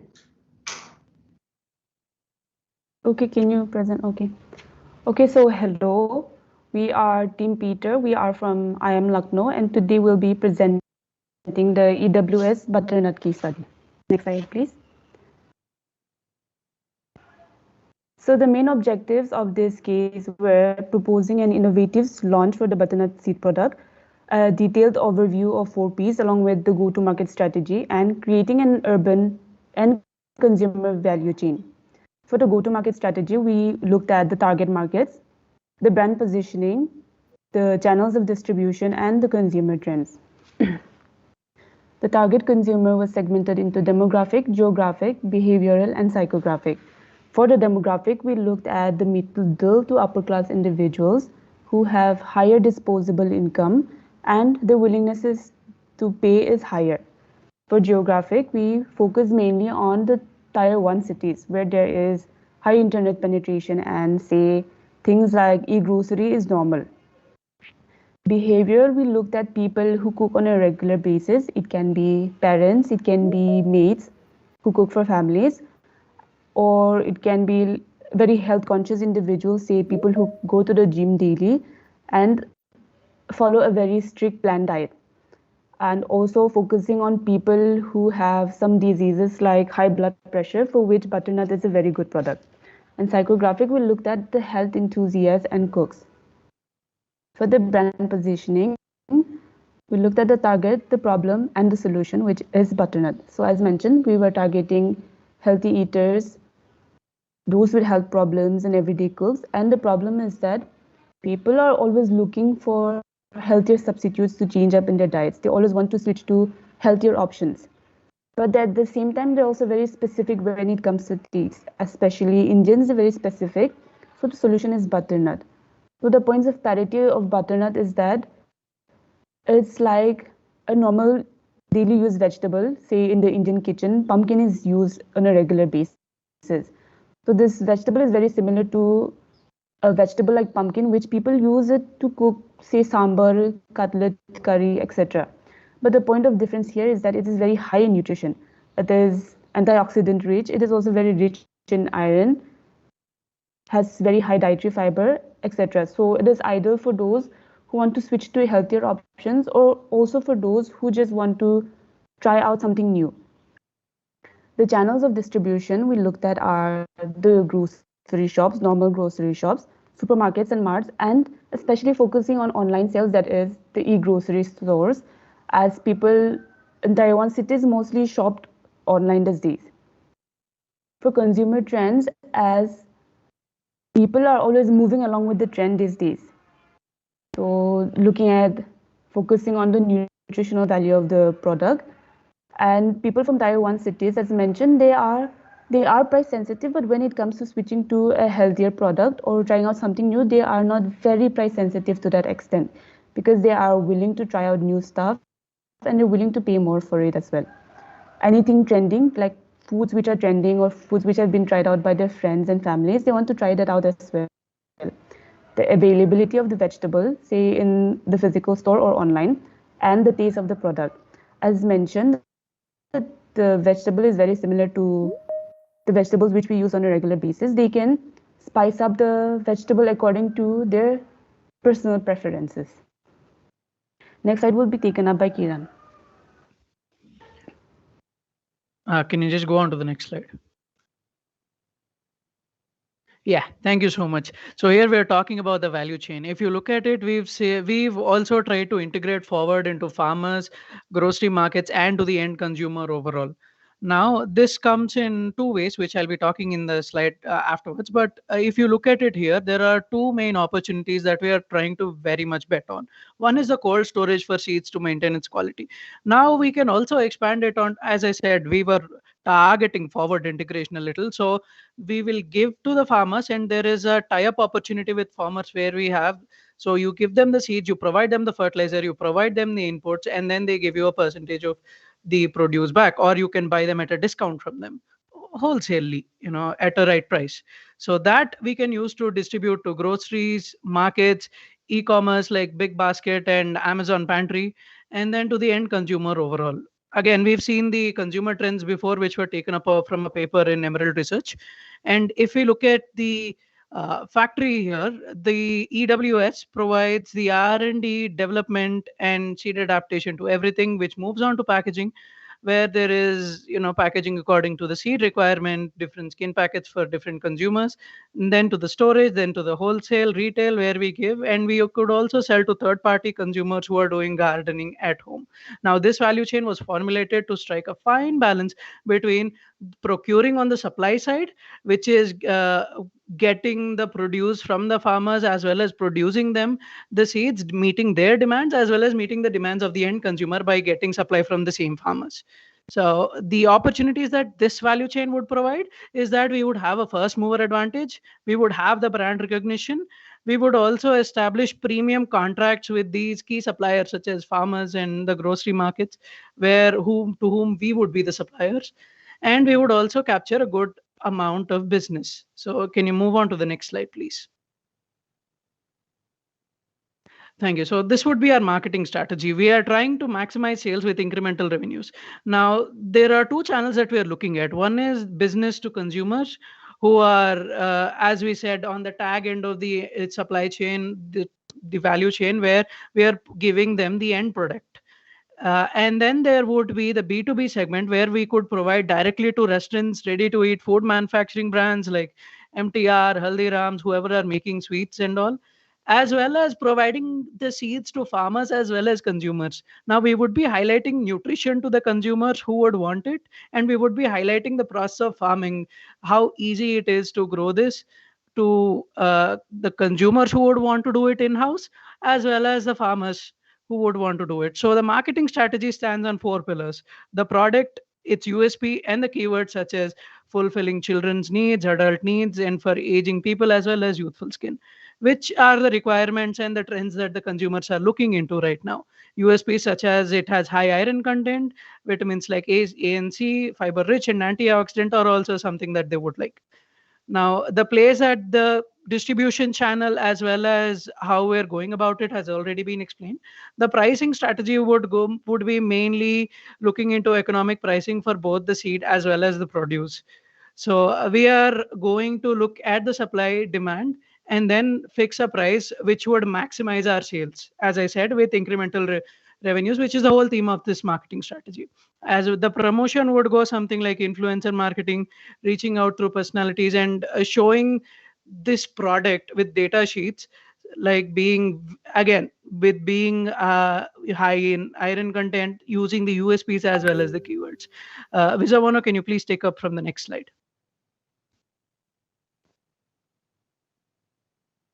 Can you move? Yeah, thank you. Okay, so the kind of challenges and the expected results we found out were in the challenges, as butternut is a vegetable and all vegetables are perishable. So perishability of the product can lead to high losses, especially when there is obsolete inventory left, when the public are not in sync with the taste. So this can lead to perishability and this can lead to losses. At the same time, if we do not consume the vegetable at the right time, it can lead to over ripening, and this can distemper with the taste, and this can also lead to loss. And for farmers, there are uncontrollable natural conditions, which is very dynamic, such as weather conditions, droughts, excessive rainfall, etc., which are the major challenges. So the expected results we can garner through this study we did is that if we follow all these steps, we can have a guaranteed sales for a certain percentage of the produce from primary and secondary sales. As we would have the first mover advantage, we would also have a trust built with the farmers. And in the long run, if the public is in sync with the taste, butternut can become a staple vegetable of the Indian diet, which many products have, as we have seen many products enter the Indian market and become a staple, such as avocado and other vegetables. And here we are just looking at the customer map. So what happens is that customer usually sees the product on an e-grocery store or see someone suggesting it, say like an influencer using it, a local cook using the product, and try it out. After trying it out, it depends on them, and they try out the vegetable and they just say they cook the vegetable according to their preference and try it out in different ways. And if they like the taste, they adopt that vegetables, just say the positive changes they can see the changes in their skin and health after consuming vegetable, and the vegetable becomes a staple. As it is mentioned that the butternut is very rich in nutrition. So healthy individuals who do consume it will see the changes and it can become a staple in the long run in the Indian market. So this is our presentation from our side. Next slide. Thank you. We are open to questions now.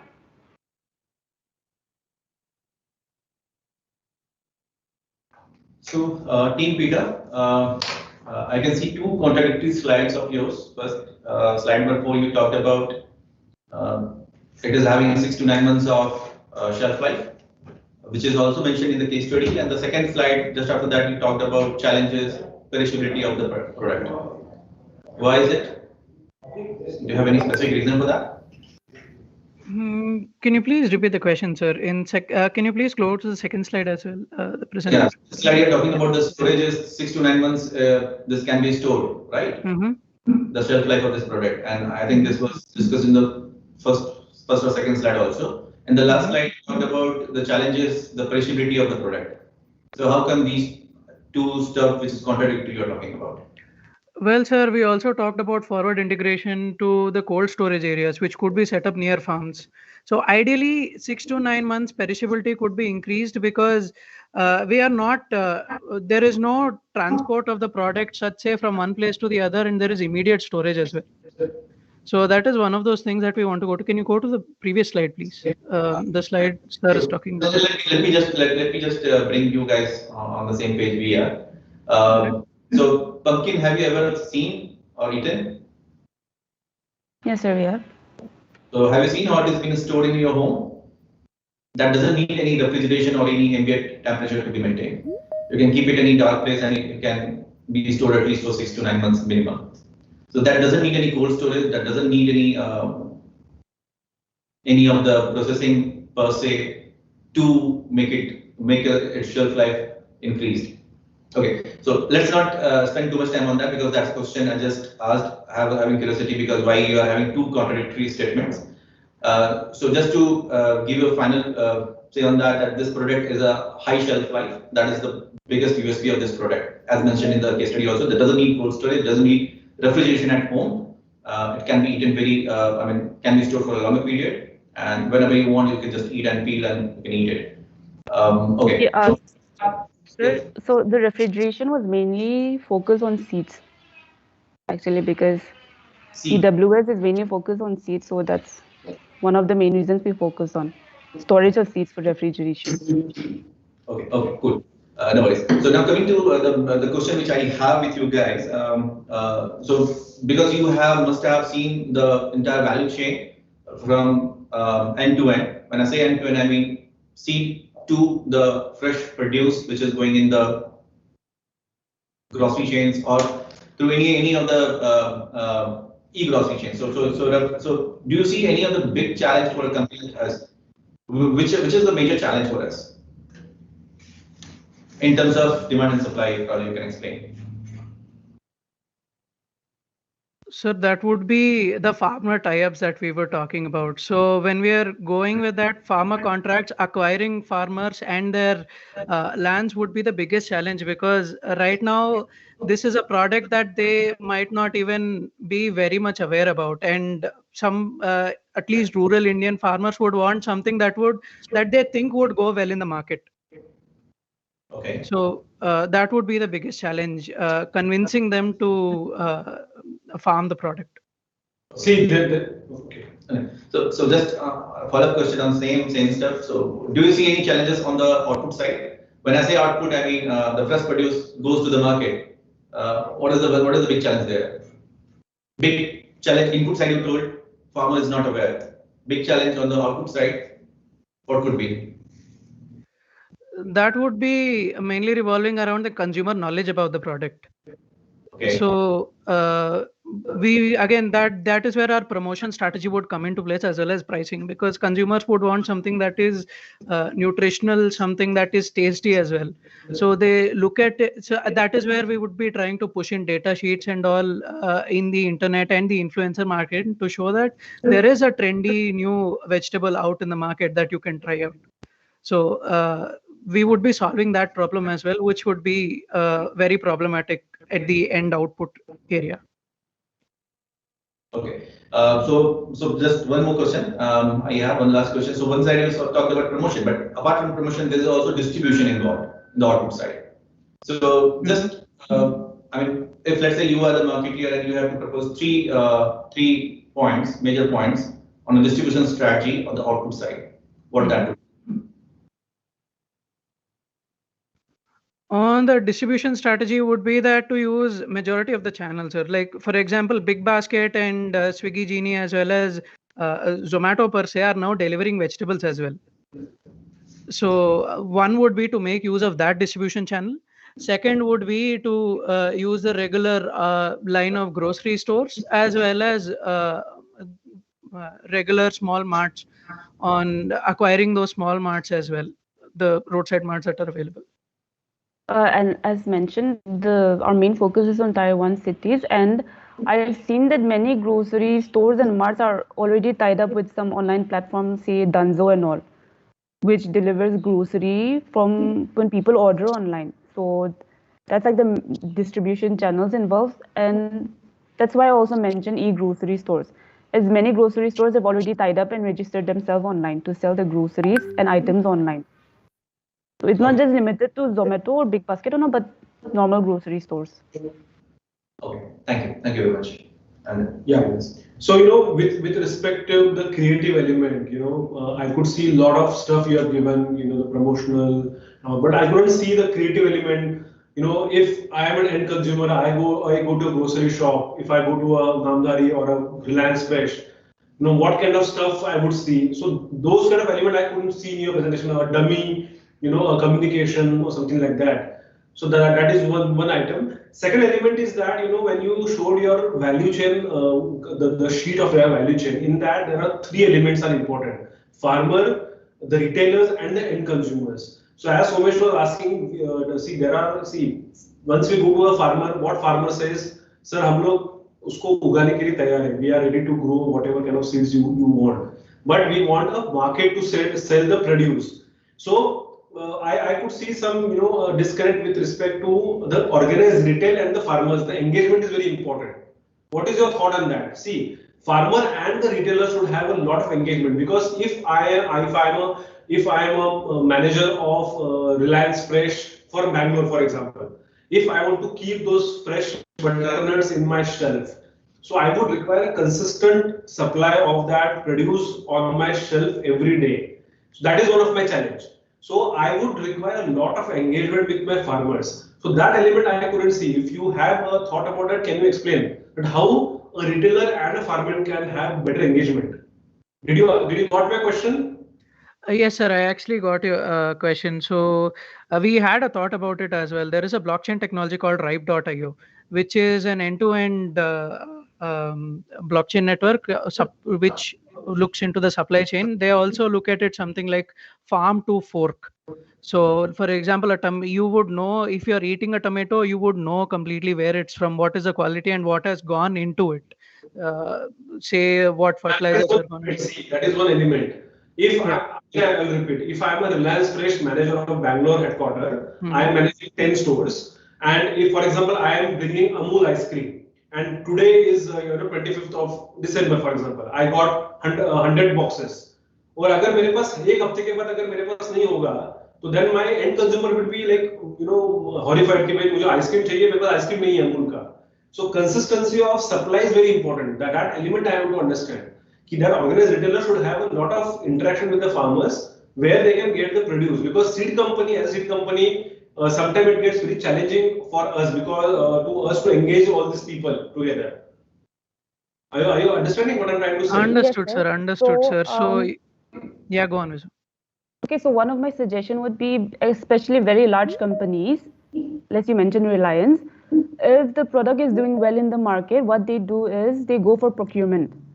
Yeah. So it's not just buying the produce, but they give all the inputs, they provide the seeds, they provide all the extra needs and all, and they give a share of that to the farmers. So if the product is doing well in the market and there is a consistent demand, and if you mentioned, like you mentioned, Reliance Trends, these are big companies, so they can go for procurement. But first we have to look at how it is performing in the market, and if there is an actual consistent demand. And if there is a regular demand and there is a certain percentage of the product that's being sold regularly, the big companies, they can go for procurement. Yeah. But it depends on how well the product is doing. So that would come first. Okay. Fine. Ajit, you want to ask any question?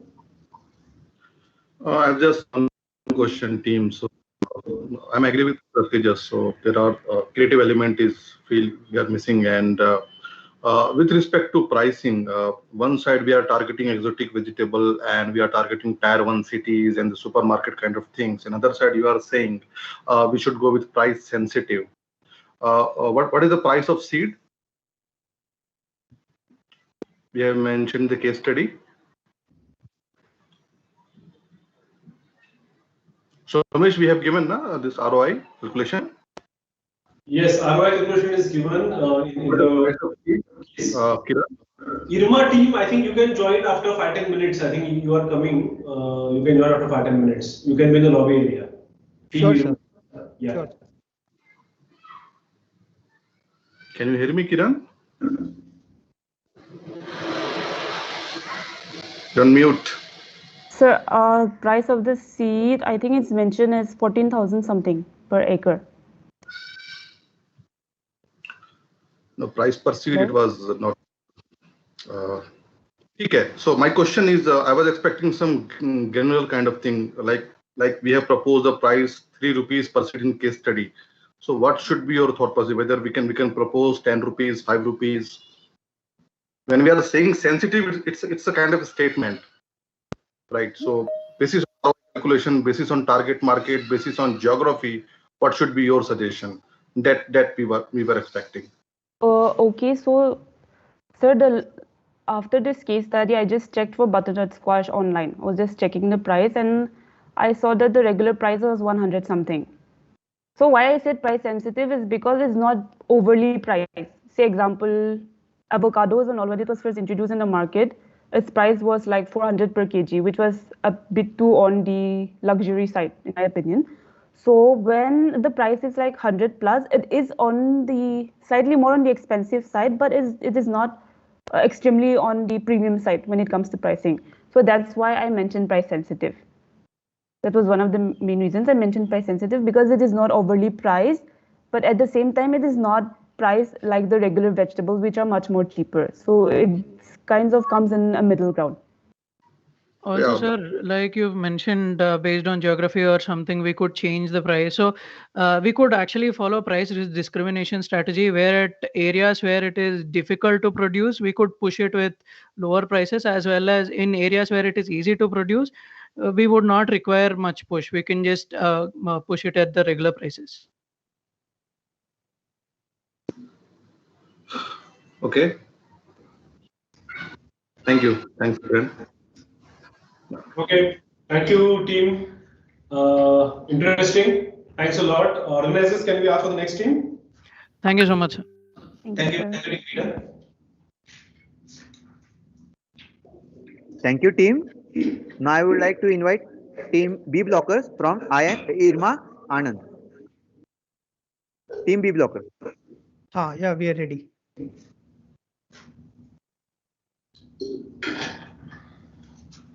Just a second.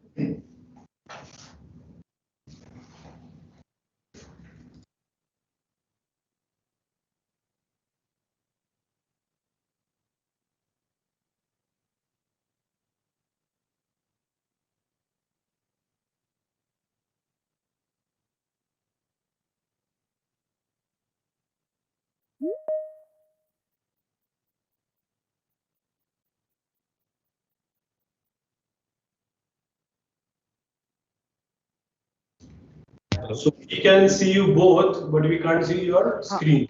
Manish, yes, sir. Just a second, sir. Is my screen visible? Yes. Okay. So I'll start. Answer. A very good morning to all the respected panelists. Team B Blockers is here from the Institute of Rural Management Anand, and we hope that everyone is safe and healthy during these difficult times. So now let us begin with our solution for the case. To start with, let us understand the current market scenario of exotic vegetables in India. The market for exotic vegetables is growing rapidly, especially in the metropolitan cities, where disposable incomes are high and a large number of people are early adopters. That is, they are willing to try new products if they see benefits in it. We conducted our secondary research for Mumbai, which is one of our target markets, and found that in organized retail stores, 15 to 20% of the total vegetable sales by volume is of exotic vegetables. However, we could not find any prominent retail stores selling butternut squash. Even though butternut squash of the Fresho brand was listed on Big Basket, it was never available for purchase. We tried looking for it throughout the week, but we could not find its availability. The only prominent physical retail store selling butternut squash is the chain of Namdhari Fresh, which has its stores in Bangalore only. Multiple companies sell seeds of butternut, but they are mostly imported and target customers with home gardens. The price varies from ₹6 to ₹12 per seed. Coming to our demand estimation, we found a research paper in Just Agriculture magazine about the perception of exotic vegetables in Tier 1 cities. We were able to derive the data for the total fruits and vegetable sales in Mumbai and Bangalore, which are the cities we are targeting for the launch of our product. As you can see, the total F&B sales per day is 6,000 tons in organized retail stores in these cities. Out of that, 20% is exotic, which makes it 1,200 tons. Since butternut squash is a relatively unknown vegetable, we are aiming to target just 1% of that, which makes it 12 ton. And in the initial stage, our launch, we are aiming to capture 12.5% of that 1%, which makes our demand to be 1.5 ton per day. To get the consumer insights on exotic vegetables, we conducted a small survey with residents of Mumbai and Bangalore. Our sample size was 50 and all the questions were close-ended. Our findings were that 64% of the people prefer physical stores while buying exotic vegetables. The most preferred place of purchase are supermarkets, followed by vegetable retail stores. Majority of people buy 1 to 2 kg of exotic vegetables in a single transaction, and most of them spend somewhere between rupees 500 to rupees 1500 per month. Also, given that the quality and taste satisfy people's needs, 72% are willing to pay some kind of premium for it. So now let us talk about how we are planning to market and distribute our seeds. We are proposing that instead of trying to sell our butternut squash seeds to individual farmers, we would target FPOs. The reason being that butternut is an exotic vegetable and small and marginal farmers would not risk their pre-existing crops for an unknown vegetable. They are happy with whatever produce they are growing and with the limited profits they are making, and they are not very they do not want risk. So that leaves us with large farmers who might spare a small proportion of their lands for butternut, but targeting several large farmers scattered over a vast area would consume higher resources. Instead, if we identify an FPO dealing with horticulture, give them a buying assurance and enter into a contract for farming, we could get the things done much easily. In the initial state, we would identify an FPO within a 200-kilometer radius of Mumbai, which deals in fruits and vegetables and has proper irrigation facilities. EWS would act as both the backward and forward linkage for the FPO by providing them with their seeds and then buying their produce. For the first harvest, we would require 15 acres of land. Below is the list of some of the fruits and vegetable FPOs in Maharashtra which we identified and with which we can engage in a discussion. 2 crop cycles would be harvested in a year so as to maintain a constant supply throughout the year. Seeds would be made available in a pack of 100 for rupees 300. We would use go-go pouches since they also contain some kind of instruction with them, and we think those are more suitable for farmers. And since we are dealing with an FPO, some level of professional management would be there, which would act as our point of contact. We will conduct awareness campaign and capacity building workshops at FPOs to engage with farmers and help in knowledge transfer. Continuous monitoring would be done to keep a check on crops. For monitoring and support, we would give the farmers our helpline number, create a WhatsApp group with the farmers who are on WhatsApp, and we could share our resources with them through that. We can share YouTube videos on how to cultivate, some motivational videos, and certain other resources which we think are beneficial for farmers. The FPO would have to do a crop insurance under PMFBY, and in case of a crop failure, we would give a remuneration of rupees 15,000 per acre. Now coming to our harvesting. Harvesting would last for 1 to 2 weeks and a collection center would be made at the FPO level. We would provide harvesting and storage training to the farmers in advance. Sorting and labeling of the produce would be done at FPO level and the procurement price would be rupees 20 per piece, assuming that a piece weighs 500 grams. That's our assumption throughout the case. In the initial phase, we are cultivating 15 acres of land, which would have a total yield of around 180 ton. For transportation, we would use 9 trucks with a capacity of 20 ton of a single truck, of which 6 trucks would go to Mumbai and 3 would go to Bangalore. The average cost of transportation comes out to be rupees 1,000 per ton. For storage, 2 warehouses would be rented on the outskirts of Mumbai and Bangalore respectively. Ideal temperature of warehouse would be 10 to 12 degrees Celsius and relative humidity would be maintained at 50 to 75%. As per our primary research, the average cost of warehouse around the mandis of Mumbai comes out to be rupees 5 per 15 kg per week of storage. So our average warehousing cost would come out to be around rupees 620 per ton, and we would require 5 months of warehousing per batch. Now my friend Manas would take over and continue. Thank you, Akshay. So now we will talk about the retail placement. So in retail placement, in retail channel, we actually propose to offer both physical and online channels. It is because the awareness creation about a new product is generally more effective in physical stores, but due to current ever evolving e-commerce era, it is also important to have online presence. So in physical stores, we chose Nature's Basket as our retail brand partner. The plan is to sell 70% of the fresh produce via physical stores. It is because majority of the consumer prefer offline purchases over online. From the structured interview we carried out with our alumni who are working in retail sectors, we found that the margin on exotic vegetables is very high and it ranges between 30% to 50%. So we decided to offer a margin of 50% to be able to make the desired placement at the retail point. We chose Nature's Basket over other retail brand as a launch platform because it is well known for premium category products. And since our product is also being positioned as premium exotic vegetable, it is a suitable choice we can have. And Nature's Basket also has a good reach in terms of physical presence. That is, it has 28 stores in both Mumbai and Bangalore combined. Now coming to the online stores. So in online, we are planning to sell 30% of the fresh produce via online platform. Here the grower would be the online channel partner and the supply would be done on monthly basis. And the promotional activities there on growers would include sending push notifications to customers about the various product benefits and about the nutritional facts about butterscotch.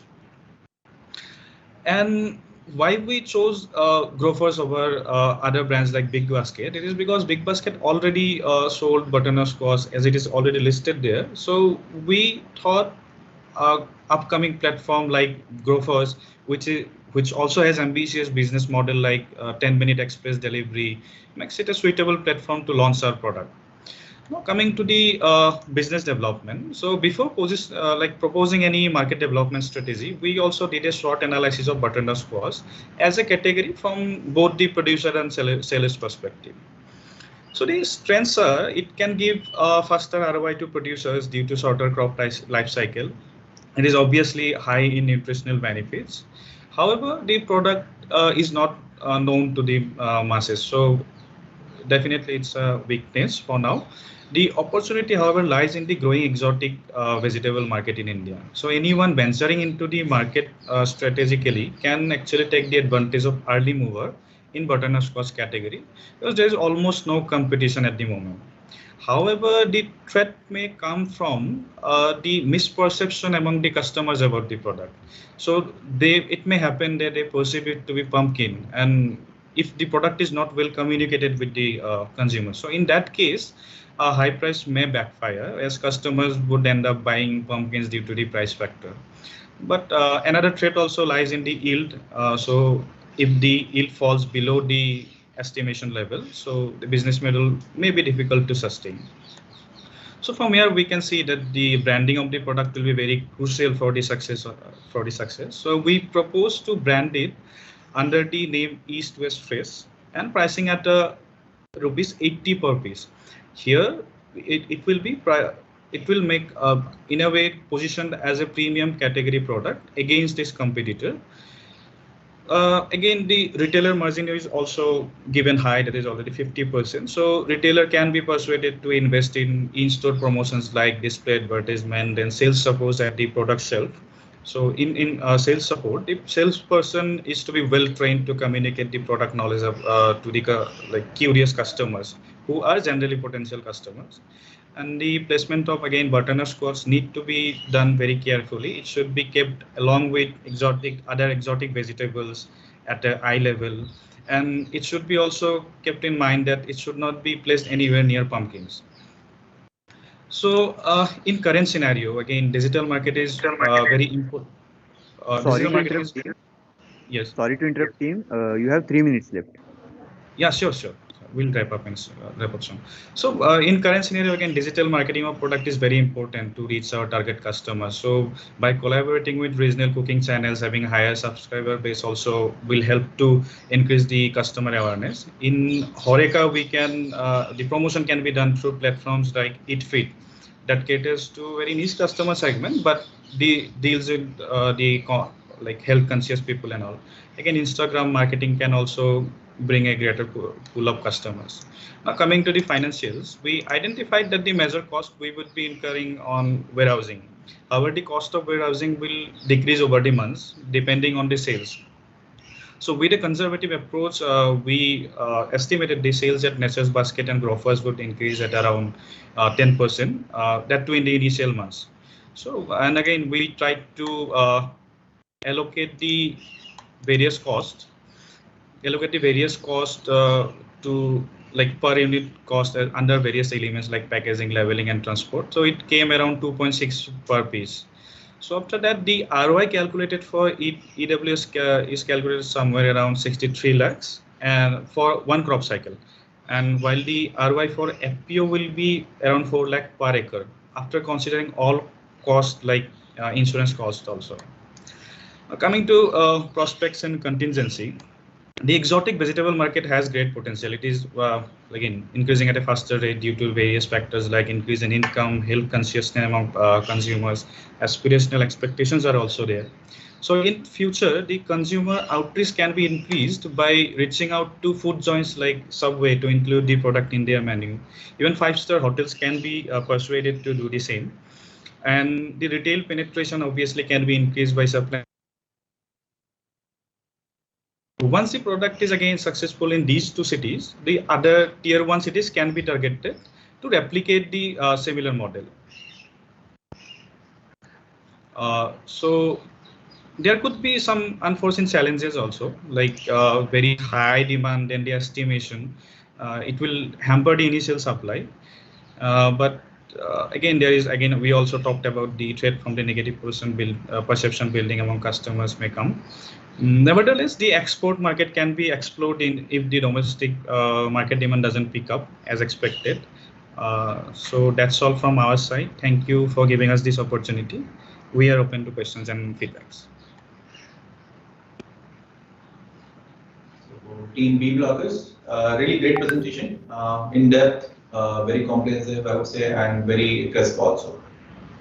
Before getting into questions, I think at least me and Tejas would like to see once again the financial slide because we missed out some of the key elements in that. So could you go back to your slide financials? Sure. Just a second. So it got stuck somewhere. So if you can just share your screen. Yeah, and now can you just quickly again explain it? Sorry? Yeah, please explain it again. Okay.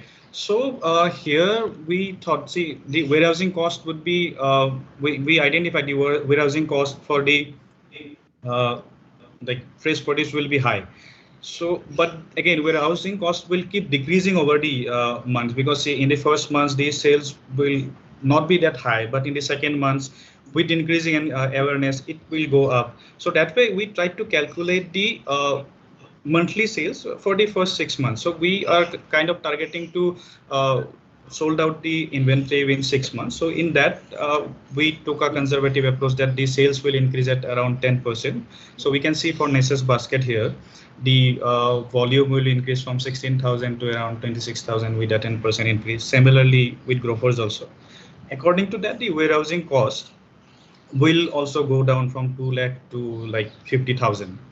And also we tried to allocate the price, like other costs like packaging, labeling and all, then transportation also, which we already talked about, like 1,000 per ton.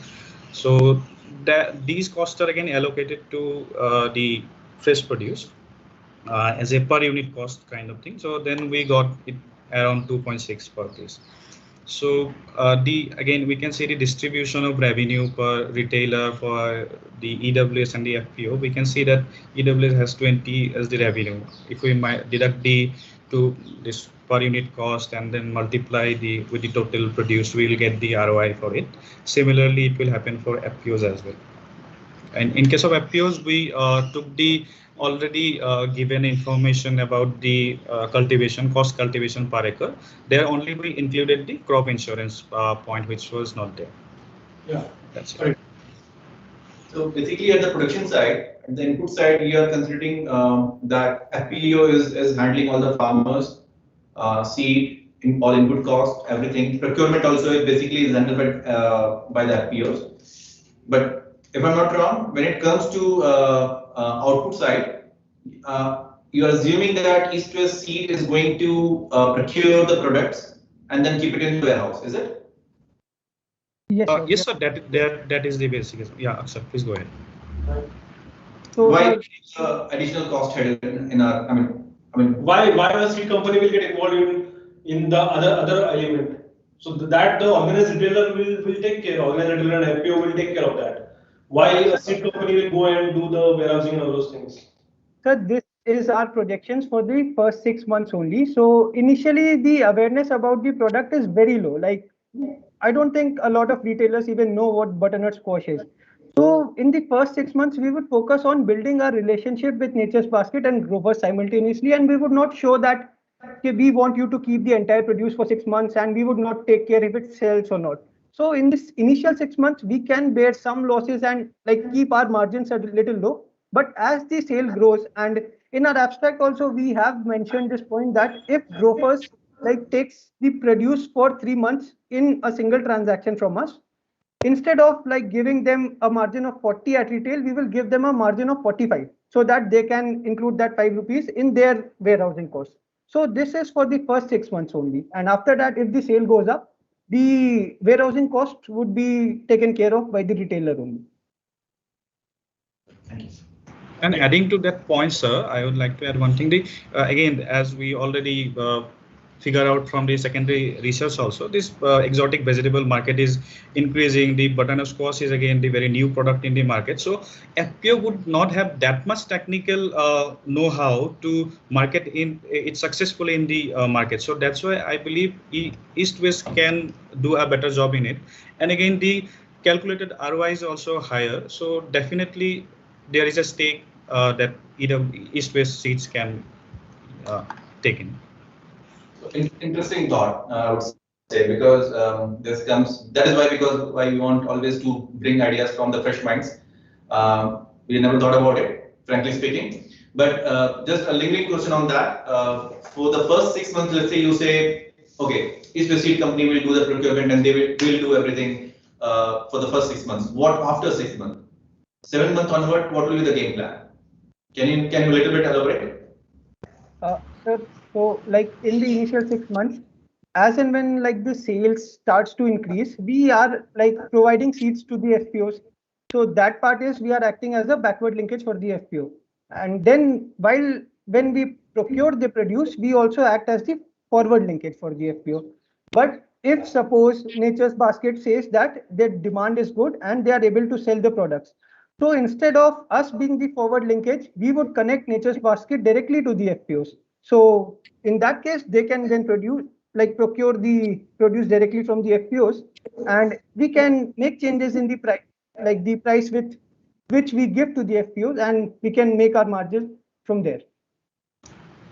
However, sir, here the main revenue, or I would say the main return is coming from the dealing as a both backward and forward linkage by EWS. So we believe that this model can be continued in further also while replicating it in other cities. So that will in fact kind of diversification of its current product portfolio. Like it is dealing in seeds, then it can go to fresh products also.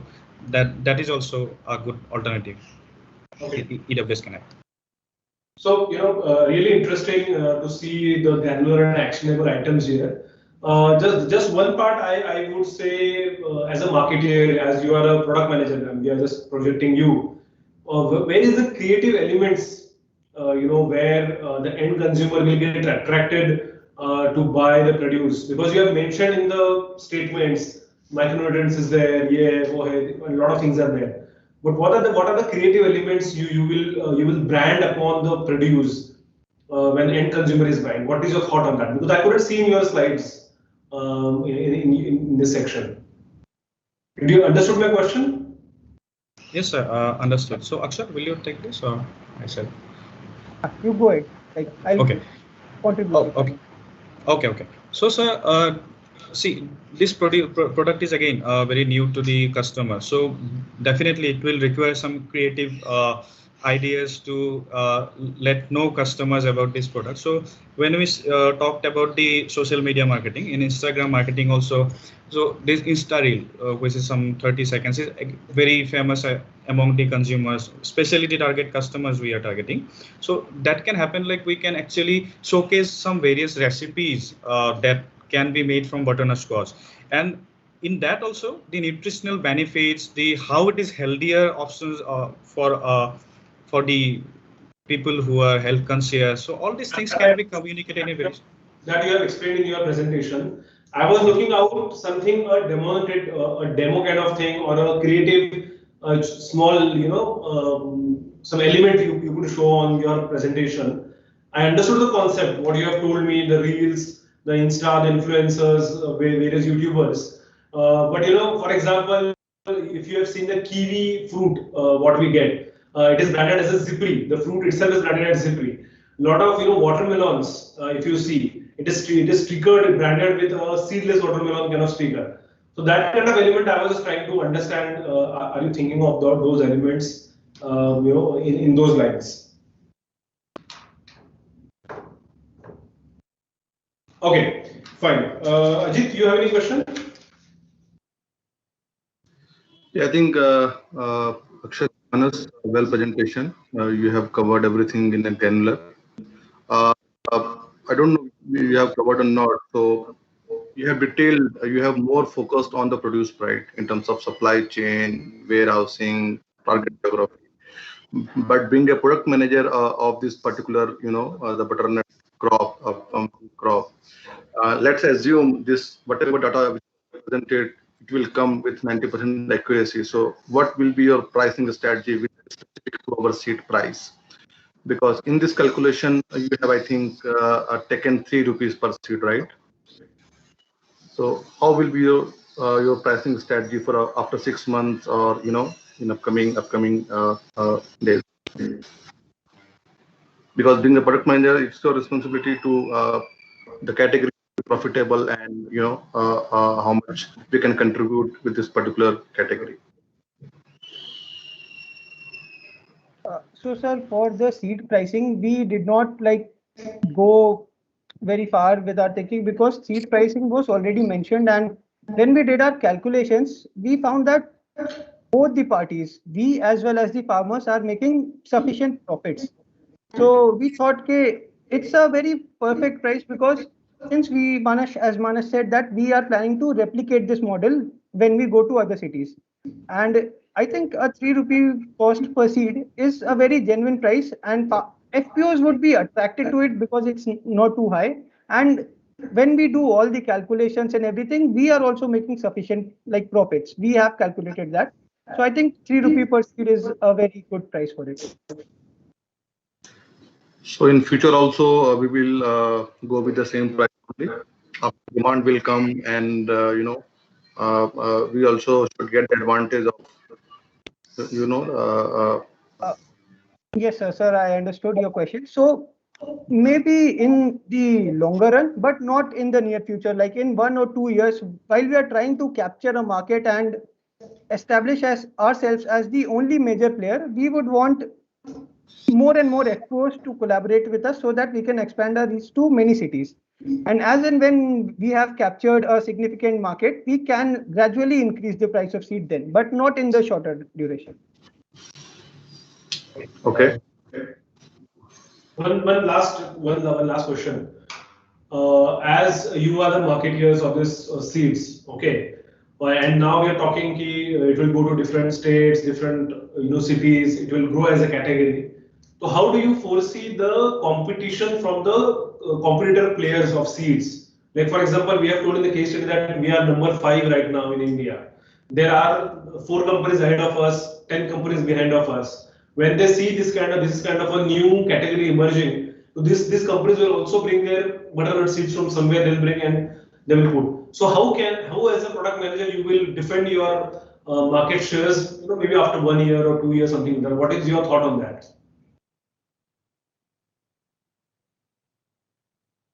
Manas, will you take this? Yeah. So see, one of the main issue with this that not only the product like production side, supply side, the demand side also matters a lot here. So here we are creating the demand as well, and we are facilitating the production also. So in longer run also, in a way, the competitors may come into play, but as I believe it will again the farmers will not be able to take the advantage of this seeds from competitors when they would not have a forward linkage. Like how will they sell it to the masses? So that concern will be there. But I think some more detailed research is required in this particular case. How we'll defend the competition in longer run. Yeah, because that is something what we see usually it happens. Once the category is created, then so many companies will jump into that category. So we will defend our market shares also. So yes, as you rightly said, we have to think from engagement perspective how we keep engage our farmers with not only selling seeds but also giving services, giving the forward and backward linkages, the knowledge transfers and so on. So that would help to create our brand equity at the grower level. Yeah. So I think we are done. Just one or two questions I have, very objective questions I have. One slide you have mentioned GoGrow. Yeah. You know what is GoGrow? I mean, if you know, you can tell. Otherwise, if you say no, no worries. Yes, sir. So, I'm not able to recall the other packaging, but one is GoGrow and one is other packaging. The GoGrow packaging, GoValue, yeah. GoGrow has the instructions and all those things mentioned in the packaging itself. So, like how farmers can grow it and various steps and all those things. Good. You have done your research. So GoGrow is our urban gardening packaging which have small SKU size, only 10 or 20 seeds within that. And last interesting question with you guys: Why your team name is B Blocker? What is the meaning of it? Yeah.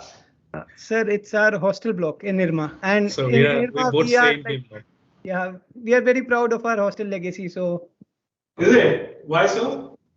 Sir, it's an old college from 1980s. We have had a lot of very prominent alumni stayed in the same rooms in which we are staying. So we are very proud of that. I thought it's a medical term, beta blocker. No worries. Thanks a lot, team.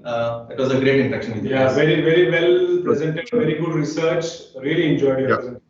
Sir, we tried our best in the it was very shorter duration, so we tried our best whatever we could do in this sort of time. So after company always okay, you will also always have constraint of time when you will come in actual corporate. Yes, sir. So this is how it works. Okay. Yeah, you're saying something? Sir. Sir, you asked one question. How we we were explaining our marketing, but you said, what would you do to market this product? Like you gave an example of kiwi, or what is how will you engage people in stores? So initially we had this idea, and we also put a sticker in our abstract that we'll show it as a superior product to pumpkin. But then we realized if people will start seeing as a competitor of pumpkin, then they won't pay a premium of 30-40 rupees over pumpkin. So we dropped that idea. So I wanted to state that. Okay. Yeah. What you are listening? Cool. Good. Thank you. Thank you so much. Thank you, sir. Yeah. Thanks. Thank you, team B Blockers. Now we would like to move forward to the last but not the least team, that is team Signifying Minds from Memnicom Pune.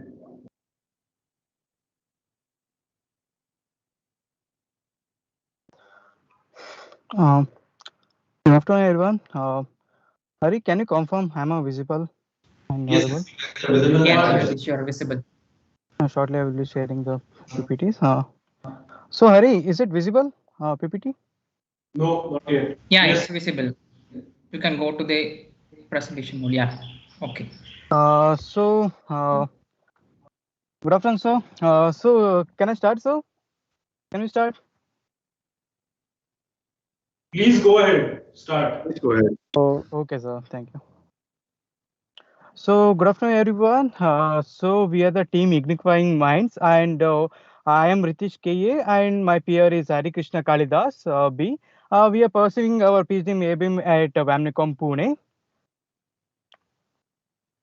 So, coming to the case, solution and approach, this is a slight understanding of our case understanding. Like East West Seed is a prominent company in seed industry, and which is focused on morely on vegetable seeds.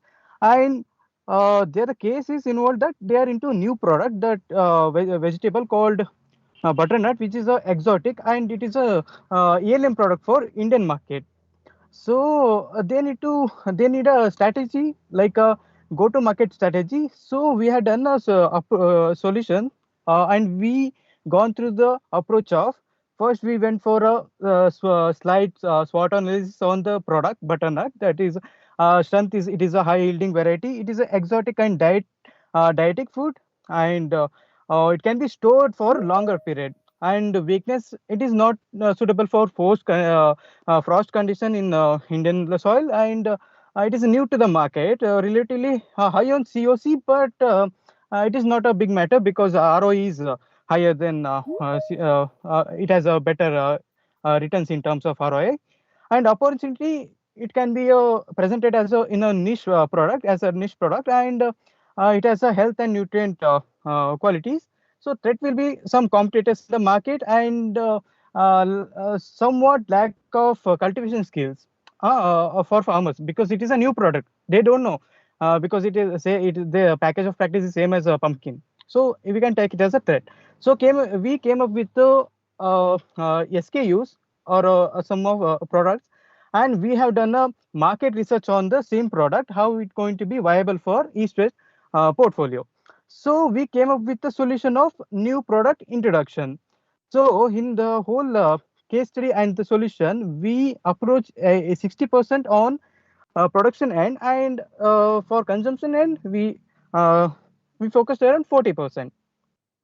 So coming to the next, the new product introduction. So we chose mainly 5 cities, like Faridabad, Patna, Agra, and Bangalore and Odisha, because it is the it has more cooker beets production, and as well as in terms of acreage, everything.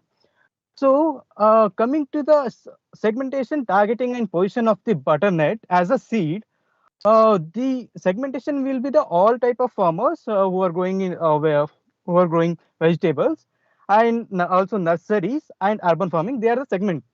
And coming to the main thing, target customer as a seed, for seed as a product. So target customer will be medium farmers growing mixed vegetable, and they can act as a KOL. I will explain in later slides. And urban farming is another target customer for us as a seed product. And third one is, we are positioning this product as a exotic vegetable, fast growing, having high productivity, and also having a high ROI. So with all the analysis, we came to the conclusion of 2 SKUs. Mainly one is for vegetable farmers, for rural area. It will be around, the size packet will be 200 seeds in the packet, and MRP we figured out for 700. It was based on the data you have provided for us as a last content table. And another SKU, it is an interesting thing. So see, East West is as a go grow product category. So we will launch butterscotch seeds in also in go grow product.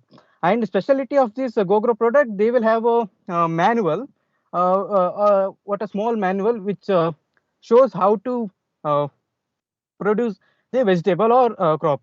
So we'll add another features on it. We'll add a QR code on the same product, because while we are targeting urban community, we have to come up with some innovative product packaging or product. So we are adding QR products. So once you scan the QR product, it will directly go to the Grow How site, where you can directly download the manuals of how to grow butternut squash.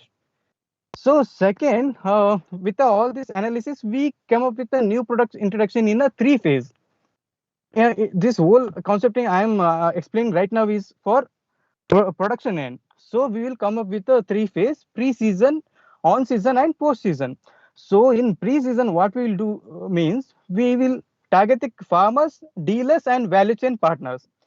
So how are we going to approach them? How are we going to market or promote this product as a new launch? We will go first for the digital marketing. We will make a promo video and brochures and add on e-commerce. But the important thing is we will go with the FAB strategy: features, advantage, and benefits. So features of the butterscotch is it is an exotic vegetable, higher nutritious, similar practice as a pumpkin, and say size is very consistent to a family use, and it has the advantage high yield advantage, fast growing, similar COC to compared to other cucurbits or pumpkin, and benefits are high ROI, social status for farmers who are into new products or innovation, and also it has a longer storage feature. So, and it will be entering to niche market. So coming to farmers, this FAB strategy is more than enough. And coming to dealers, we'll have a same digital promo, and we will ask them. I will give a discount on target, and as will include a stock return policy because it is a new product, might be stays unsold. So we'll be having this strategy. Also, we'll add one more attractive thing: tour plan for achieving target. If this product is really doing good in a market, we'll conduct a tour plan firm. Because I added this point because personally I contacted, I gone through some personal interview. I got this idea from dealer itself.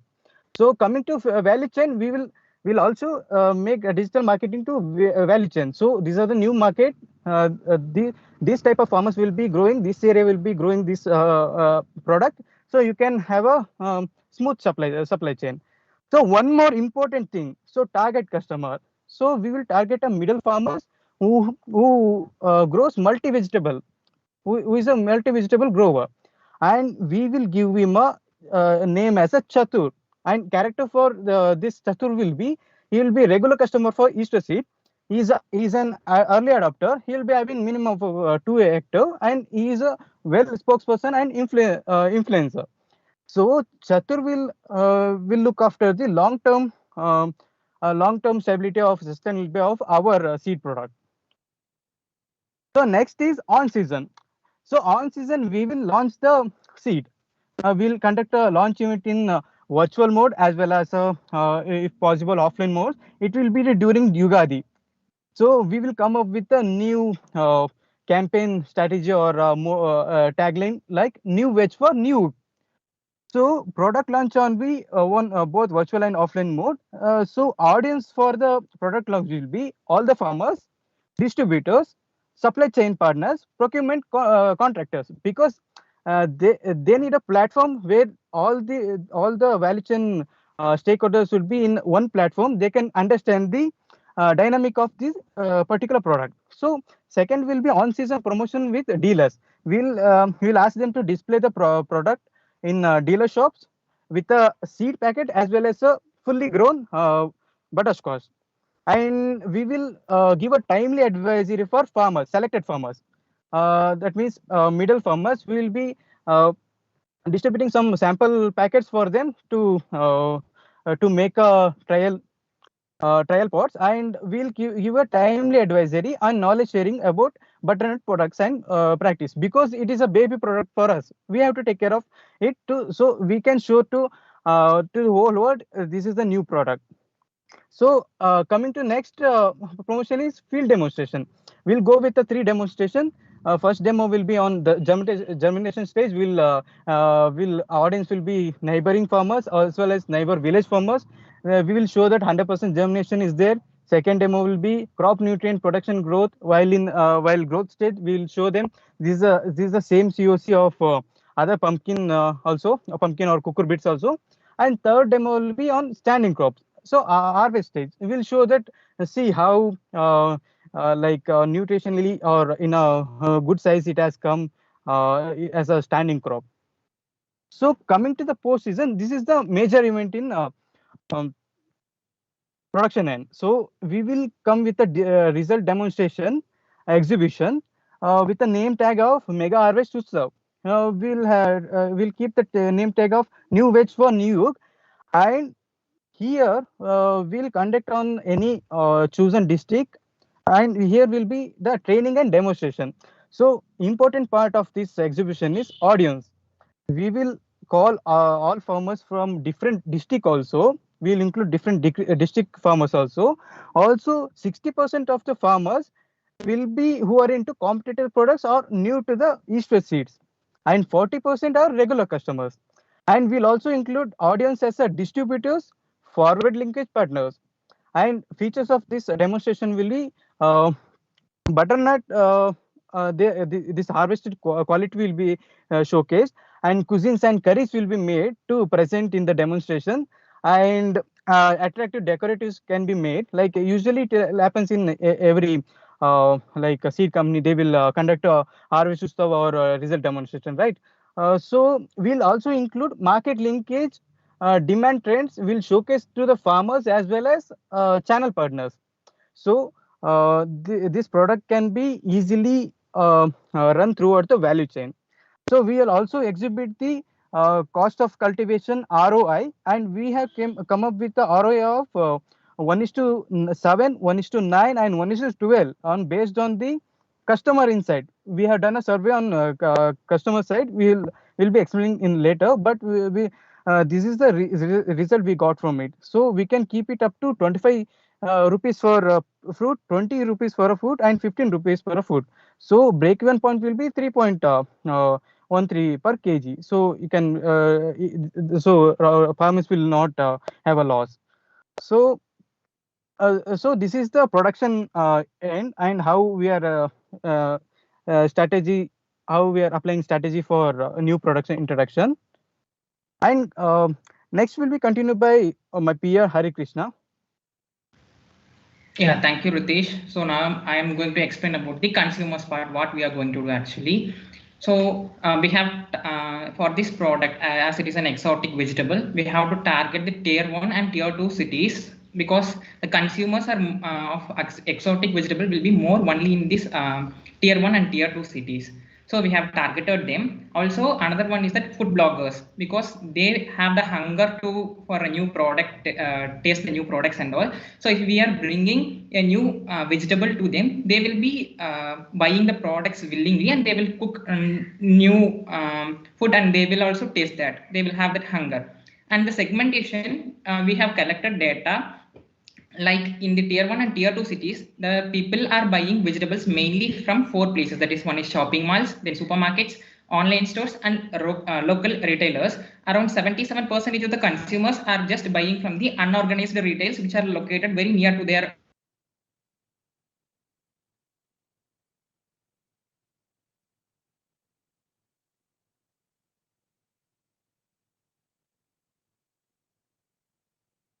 We lost you, team Unify. Hari, you're not audible. So you can continue, Ritesh. Yeah, I will continue, sir. Sorry to interrupt, team. You have 2 minutes left. Yeah, great. Okay, we'll conclude that part. So we came up with a social commerce platform for promoting our end product. So usually what happens in social commerce will be, we'll go with the 3-stage awareness and buzz and supply chain. So coming to product awareness, we will promote this as a highly nutritious vegetable for customer end. We will publish articles and emotional articles that our farmers, like Indian farmers, are growing exotic vegetable. So coming to the promotional end, we'll use the social commerce platform for promoting the butternut product. And we will use hashtag of health squash, buttersquash in Facebook, and we'll create a group for them. And also we will include urban gardening and food bloggers. They will make a video of cuisines and curries of butternut, and they will present into social commerce. And we will tie up with the folk to farm supply chain. I like Pro Farm, Ninja Card, we grow, or many more. They can easily facilitate the whole supply chain manage thing. And coming to the I think there is a disturbance. Okay, fine. So coming to the how we promote this butternut in a local market or the unorganized market, when a people go and see the butternut product, they will come out of curiosity, like how what is this product and all. We have a strategy for that. We have also included a QR code for same thing. We can see in the poster.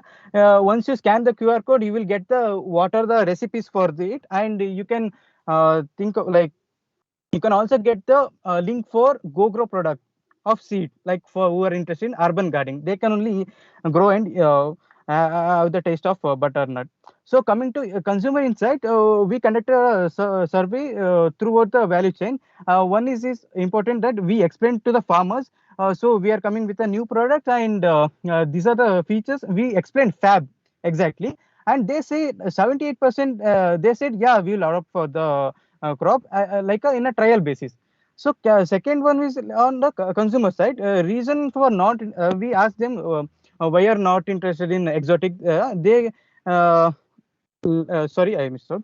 Like so in consumer side, will you buy exotic company? They like 60% of the people who surveyed, they said yes, we'll definitely try the butternut because it is a health nutritious. And we also conducted how much price should be there for the product, and we came up with the they only give the price list of around 40 to 50 rupees. Around 47 people voted for that, and on basis of this itself we came up with the all solution. So that's it from our side. Thank you, sir. We are open to the questions.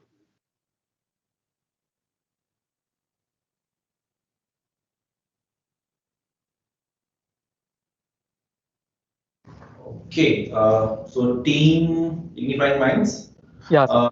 My first question is that in the positioning part, you are talking about 4 specific cities like Patna, Faridabad. Yeah, sir. Why? Why only those cities you are positioning? Sir, it is a new product introduction, so we need to have a target district, right? So, sir, and what he says mainly famous for pumpkin production. We can go with some districts, but Faridabad, Patna, Agra, and Bangalore, they are also having cucurbit production and have a good acreage, but they are also near to the metro cities or 2-tier cities, so it will be easy to match the demand and supply. Okay, so why not any other Taran cities? Why Faridabad? Why not Sonipat near Delhi? Why not Pune near Mumbai? Why not Surat, Ahmedabad, something like that? So we went for a secondary market research. We found out that production are high in these regions. So that's why we targeted these districts, and no other reasons, sir. Only these 2 things, sir. It has good production quality as compared to others, like in cucurbit family, and they are near to the cities. And Bangalore is mainly for urban gardening.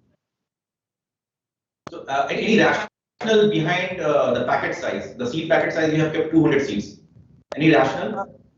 Sir, this GoGrow product, I have done it by own. I gone through your. I was following this GoGrow product from last few months. Like, and about this for farmers, you have given the table of it, like how much, like how much seeds are required for acreage. On basis of that, we came into that 200 seeds per packet. How much is required for 1 acre? How much seed? Sir, it is around 14,500. 5,000 seeds, sir. Sorry. Okay, number of seeds? Sir, it's around 5,000 seeds per acre. Okay, so roughly you will be needing 20-25 packets per acre. Yes, sir. This is why sir, because not all farmers will grow the acre. For the complete 1 acre, they will not grow. They can adopt on a trial basis, as it is a new product to them. So we have kept the smaller packet sizes. So that was the answer I was seeking actually. Initially it's a category introduction. So you would be initially when you go to the market probably you will be giving a farmer a trial packaging, which is in size, and I mean majority of the farmers could try it out. So, okay. Yeah, sir. For acre, it will cost around 50,000. No farmers will be encouraged to buy that seeds packets, say in a bulk way. So we have precisely kept 200 seeds per packet. Okay. Fair enough. So, see, I totally understand that you have divided your presentation in two sections.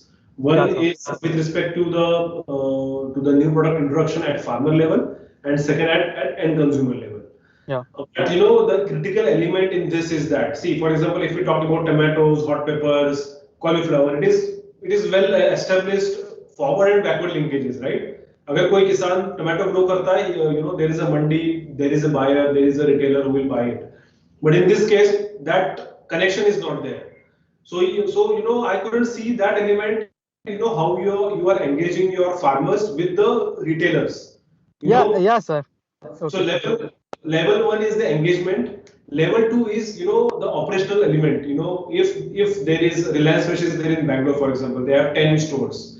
How much produce they would require? How much acreages they have to produce at the back end? Because if you are a product manager of this, or if you are a category manager at Reliance Fresh, F&B category manager, you will require all these kind of calculations. So I thought that element I couldn't see in your presentation. You want to throw a light on that? Yes, sir. So while talking about connectivity, in a pre-season itself, we are marketing this. We are going to the promotion, right, sir? For before event launch or product launch. So we are including farmers, distribution, and value chain partners. So the retail sector will be knowing that. So this is the product, and this quality will be there. This is the fab of the seed. And also in result demonstration, we have mainly highlighted the forward linkage partners, so they can come and they can know how the product is. It is whether it is viable for demand supply or demand point. So this is the platforms or this mega harvest Utsav and the promotional. You are engaging in pre-season and into the post-season. So your all retailers will be engaged in that. They will come for your harvest hangama or harvest utsav. So they will understand what kind of produce is coming in and so on. Okay. Okay. Okay. But still, I was not convinced with your logic of Faridabad and Patna. Not convincing, that answer. But it's okay. What if with your understanding of the case study, it is accepted. No issues. Okay. Ajit, you want to ask any question? No, Tejas, I don't have any question.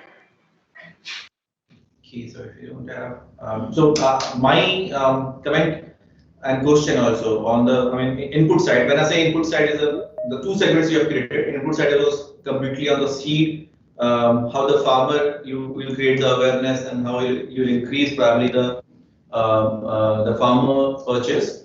That is properly taken care. Second part, which is the output side, it's kind of might be because you presented wherein your friend has to be presented that. Can you elaborate? I'll give you a bonus point here. I'll ask you for a few questions on the output side. How exactly you are going to work on the demand side? Because supply side you have covered, but demand side you could not. So, anything you would like to highlight in just 1 minute with 3 points? Surely, sir. See, sir, for STP, the segmentation for whole customer, like who are involved in unorganized retails, organized retails, and everything. But your target customer will be health freaks, and who are the food beggars, who are the early adopters. They act in production, consumption, and they can act as a KOL for our product.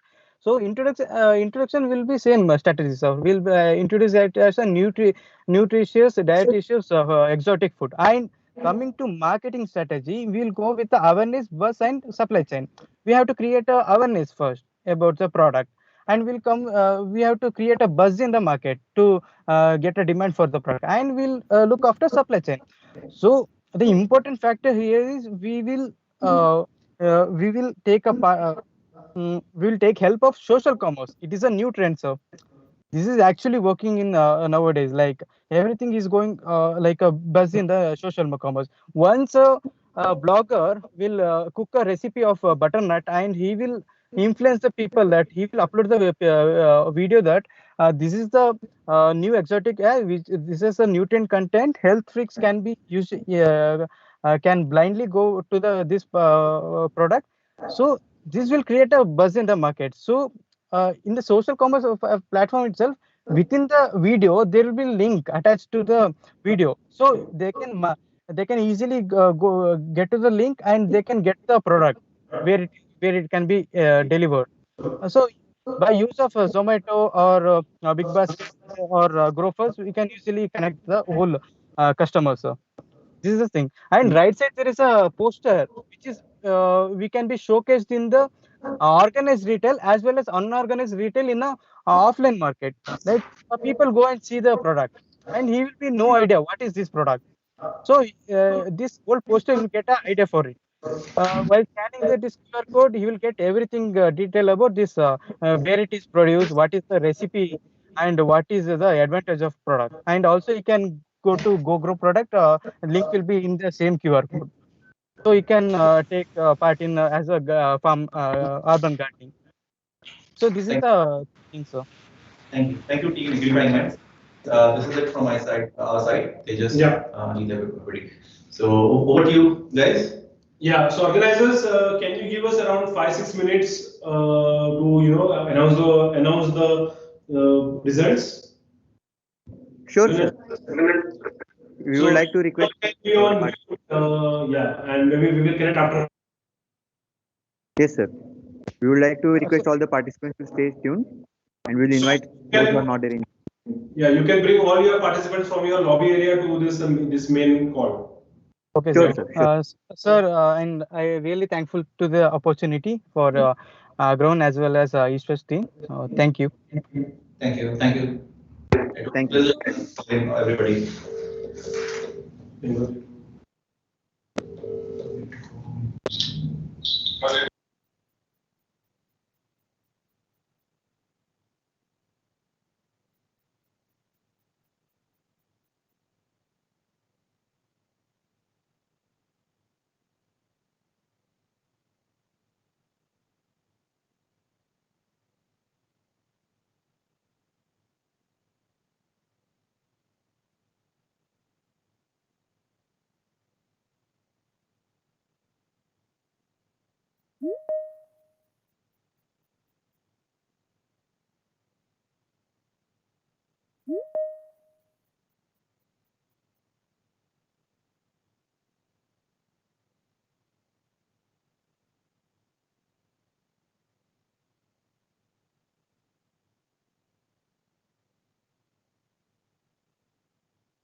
Let's make this fleeting moment last forever.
Hello, can you hear us? Yes, sir, you are audible. Yeah. So can I request everyone to put on their videos on so we can see the audience, and organizers, can you put it on a grid mode so we can see everyone? Sure, sir. Sure, sir. Okay. Okay, so almost I think close to 70 people are there. Anyone, organizers, anyone is there from your staff side, from your professor side? Anyone is there?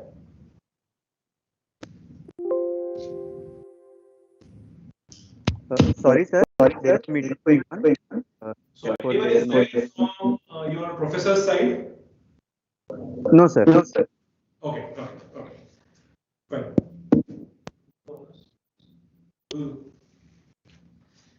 So, team, I mean, we all go for competitions and we compete against each other with a positive thought that okay, we will be able to give the ideation, give whatever the concepts we have ready for that competition. But the irony is that every competition in the end we have to go through the process wherein we have to announce the name of the winners, first, second, third, or second, whatever it is.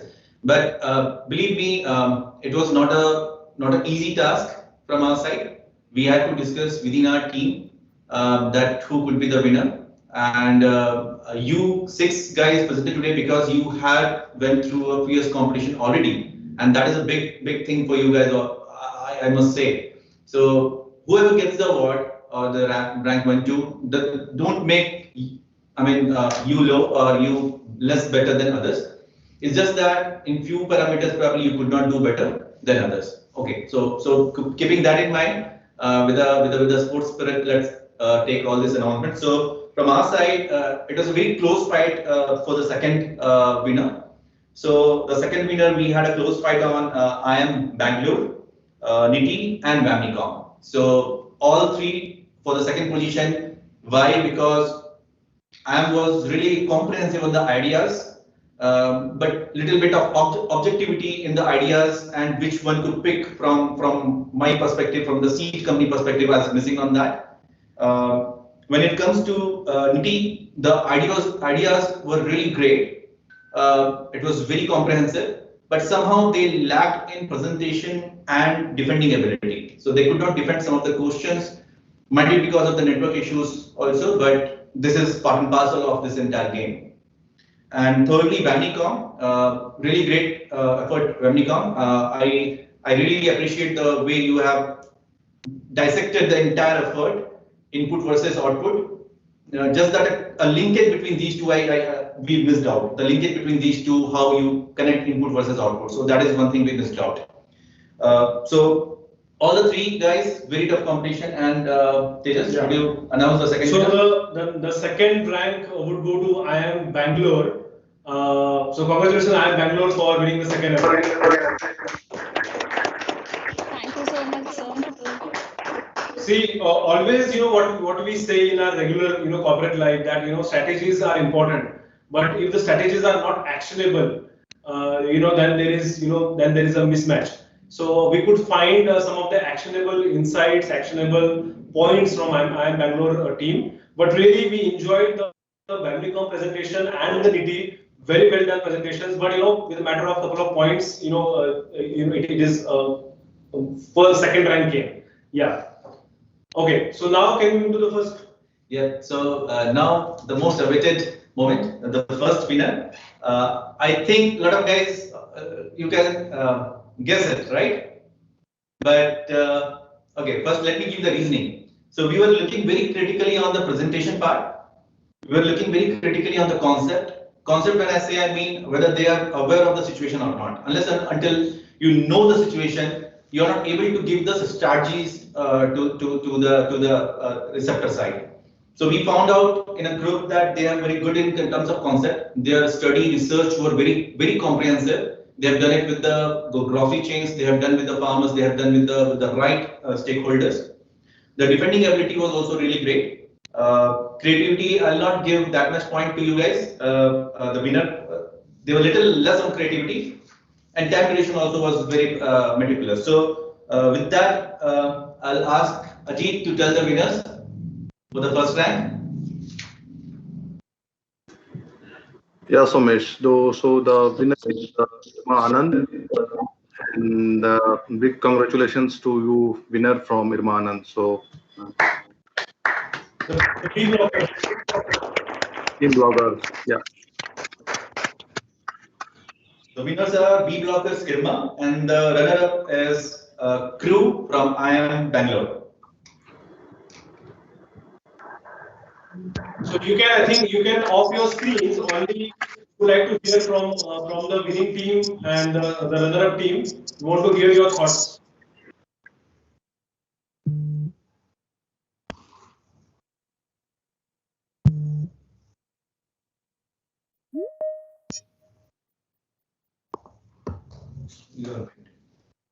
So we will start with IIM Bangalore team. Crew. So you want to share your thoughts? Yes, sir. So first of all, thank you so much. And it was a great experience for us as well. Great presentations we got. We even got to see a lot of great presentations. It was a lot of learning for us as well. And especially for the organization teams, hats off to all the organizers. They were there for every time. Like even if we have a doubt at 10 p.m. in the night, they are there to answer it. So thank you so much for the organizers as well. And yeah, thank you so much again. Well done, Bangalore team. Congratulations, team. Thank you so Okay, much. can we hear from the Irma team? B blockers. Sir, am I audible now? Yeah, you're audible, but we couldn't see you. Yeah, you're audible. We can see you, Akshat, now. Yeah. Sir, we lost our internet connection in our hostel, so both of us lost our connection. So you are rank 1. Thank you so much. At that moment only we lost our connection. You said that everyone can judge and all those things we were hearing, and then you lost our connection. Both of us lost at the same thing. Yeah. So yeah, so we can again. So we want to hear from you, Akshat, and. So for them, we can again announce the winner. Yeah, go ahead, Akshat. Sir, thank you. Like, it's a good thing we thought of a very different idea, a farmer collective. And like coincidentally, today is the 9th death anniversary of Dr. Verghese Kurian. And he was the founder of our college, and like he was a forefather for all of us in Irma and everything. So it's a very good thing. I think we have paid a very good tribute to him because it was his idea only, the idea of collectives. The man led the milk revolution by standing behind the farmers, but he was at the forefront of it. So yeah, we used some of his principles, and it's a very good thing that we are able to win. Thank you, sir. Thank you so much.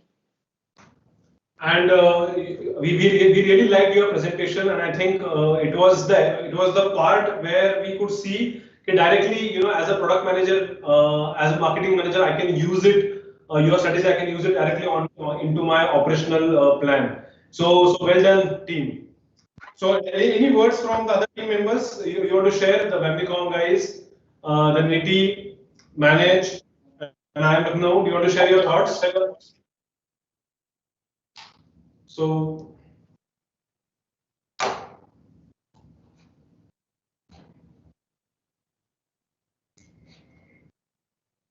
can you hear us?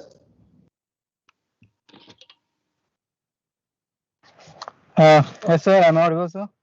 Yes, you're audible. Sir, I like to thank for this opportunity. That's it, sir. It was a great learning. We gone through the case, and we done a core study about reaching out retailers, dealers, as well as consumers. Consumer in a not a big manner, but I really got into core of dealers with dealers. So I got very much learning from this case study, sir. And it was a great platform. We presented it, and even Wamnicom guys had a busy schedule of a whole week. We had a presentation as well as examination. So within that duration of time, we have come up with the presentation. Yeah, I totally agree with that. We were lacking to match the production end and consumption end, because the only reason is we didn't had a practice of this presentation. That's a point. It shouldn't be mentioned, but it's a reason I need to share. That's it, sir. This is my view, sir. And totally thank you for Agrovon team. Yeah, sir. But we really enjoy your presentation, Amnicom team. Very nicely you have presented. You have connected the dots. Second, the winner is winner. Okay, but keep your spirit high, Ritesh. Yes, that is what is the takeaway point from this entire presentation, and definitely. Yeah. Okay. And congrats for all those winners. Thank you. Great. So once again, thanks a lot all the participating team members, organizing committee, and since last 2.5 years, 3 years, we are associated with NIAM Agrovon, very professionally managed event. And personally, the Agrovon, the first season when you guys did, I personally visited the campus and I have seen the arrangements and seen the coordination. I think this is a really very well managed program, and looking forward to get associated with you in coming years also. And special thanks to Tejas from NIAM team, very professional approach, very rigorous follow up. Even though I was traveling a lot, but he had his patience and very professionally he engaged the corporates also. So well done team. Once again, congratulations all the winning teams. Have a blast, have a party. Maybe an online party you can do, I don't know, but really well done. So, this journey is important from preparation to presentation. This journey is quite important. Yeah. Anything you want to say, Ajit and Somesh, before we close? Nothing much.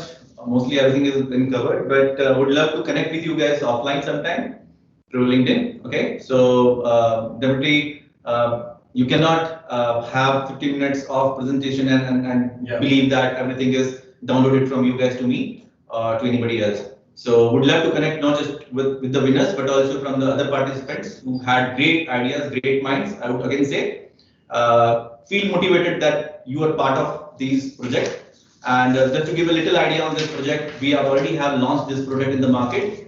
The product which we have looked on in Big Basket, actually it is East-West seed product only. We say with a lot of proud. So very soon you can have it in your home. So it is already launched in the market. So man behind the butternut project is Sumesh. So he's handling the complete project. So we are helping him in this project. So please connect us on LinkedIn so we can have further more interactions. We can see if we can work with you guys on some live projects, some internship projects. So it's a good starting point for us to get attached with you guys. Good job. Okay. Bye everyone. Organizing team, any Yes, sir. We want to express our gratitude towards all the jury panel for associating with us, and also the East-West seats for associating with us and collaborating with us, and also we look forward for future collaborations. And I would like to thank all the participants for actively participating in the event, and at last, but not the least, all the audience who have patiently listened all the presentations. And we would also like to invite you offline in future. We will readily welcome you. And thank you, sir. Thank you for wonderful insights. We can close your permission. Thank you, sir. Thank you very much.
Shine bright up all night.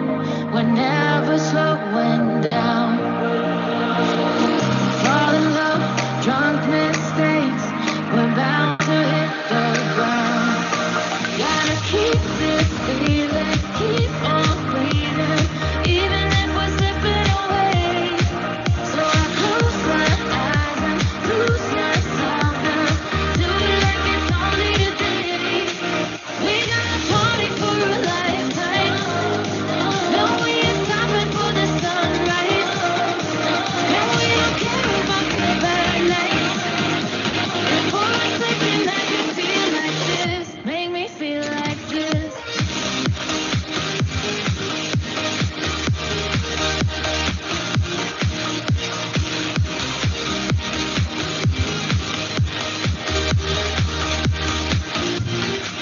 We got a party for a lifetime.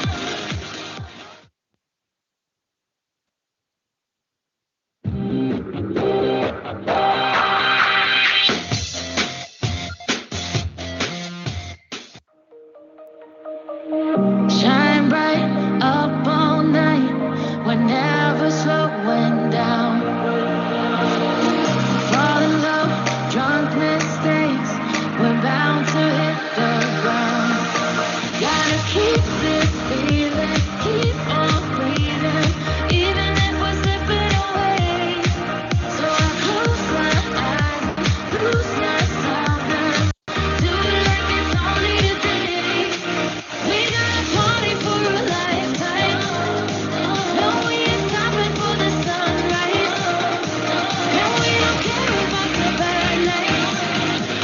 And for a second I can feel like this. Make me feel like this.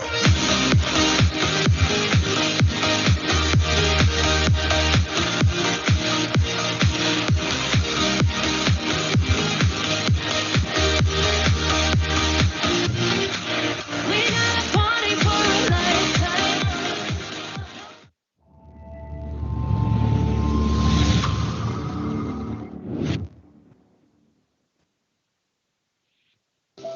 एक वक्त ऐसा था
Let's make this fleeting moment last forever. So tell me what you're waiting for. I'm gonna keep it frozen here forever. There's no regretting anymore. It's worth the wait, even so far away. I'm making the night mine until the day I die. No light to break when you're hanging by faith. You know what it feels like when you're this blind. Just the beat inside my soul. Take me home, where my dreams are made of gold. In the zone, where the beat is uncontrolled. I know what it feels like. Come on, make me feel alive. Alive, alive, alive, alive, alive, alive.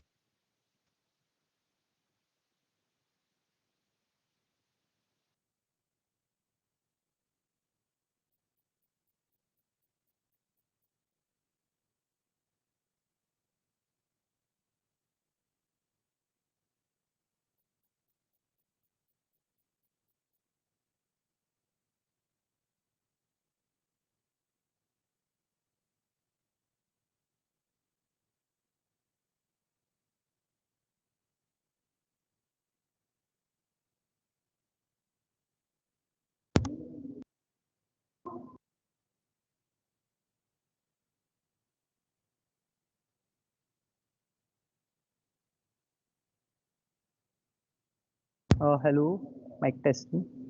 Is it okay? Technical team, is it okay? Okay, thanks.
YouTube पे आप grow कैसे करोगे, क्या mindset होना चाहिए आपका, 0 to 100 कैसे पहुंचना है आपको सब्सक्राइबर्स में।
A very good afternoon and warm welcome on this auspicious third day of our National Bee Fest Agrovon 2K21, conducted by CCS NIAM, bringing various eminent personalities together. I, Surya Pratap, and I, Vikas Tiwari, your host for the event, on behalf of entire NIAM fraternity and Agrovon family, I here welcome all dignitaries, our esteemed jury members, all participants and audience. I extend my heartiest gratitude for your delightful presence. It's a great honor for us to introduce our esteemed guests for today's event. Today we have with us Mr. Kiran Nayak, co-founder of VGrow. We welcome you, sir. Mr. Chetan SS, our eminent alumnus, assistant manager and 10x think tank at VGrow. We have gathered here today for what should Shifu do VGrow's case study challenge. In this case based on real scenarios and situations are given, wherein solutions are provided by the participants within a particular time limit, which reflect their adept decision-making skills within time limit frame in various domains. Before starting, I would like to walk you through the rules for the event. For the presentations, all the finalists will be given 15 minutes followed by 5 to 7 minutes of question answer round. As there is marks allotted for the time, there will be warning buzzer after 12 minutes followed by the final buzzer. There will be a warning buzzer after 12 minutes followed by the final buzzer after completion of 15 minutes. Therefore, all the teams are requested to abide by the rules and time specifications. We are having with us our 5 finalists: Team Nirvana, Team Take Light, Team Solo Hunter, Team Falcons, Team The Lean Agro, Team Fast. With the kind permission of our jury members, I would like to commence the event and call upon the first team, Nirvana. I request the team members to share the screen and move forward with your presentation. Over to you, Team Nirvana. Thank you, team. I am now presenting my screen.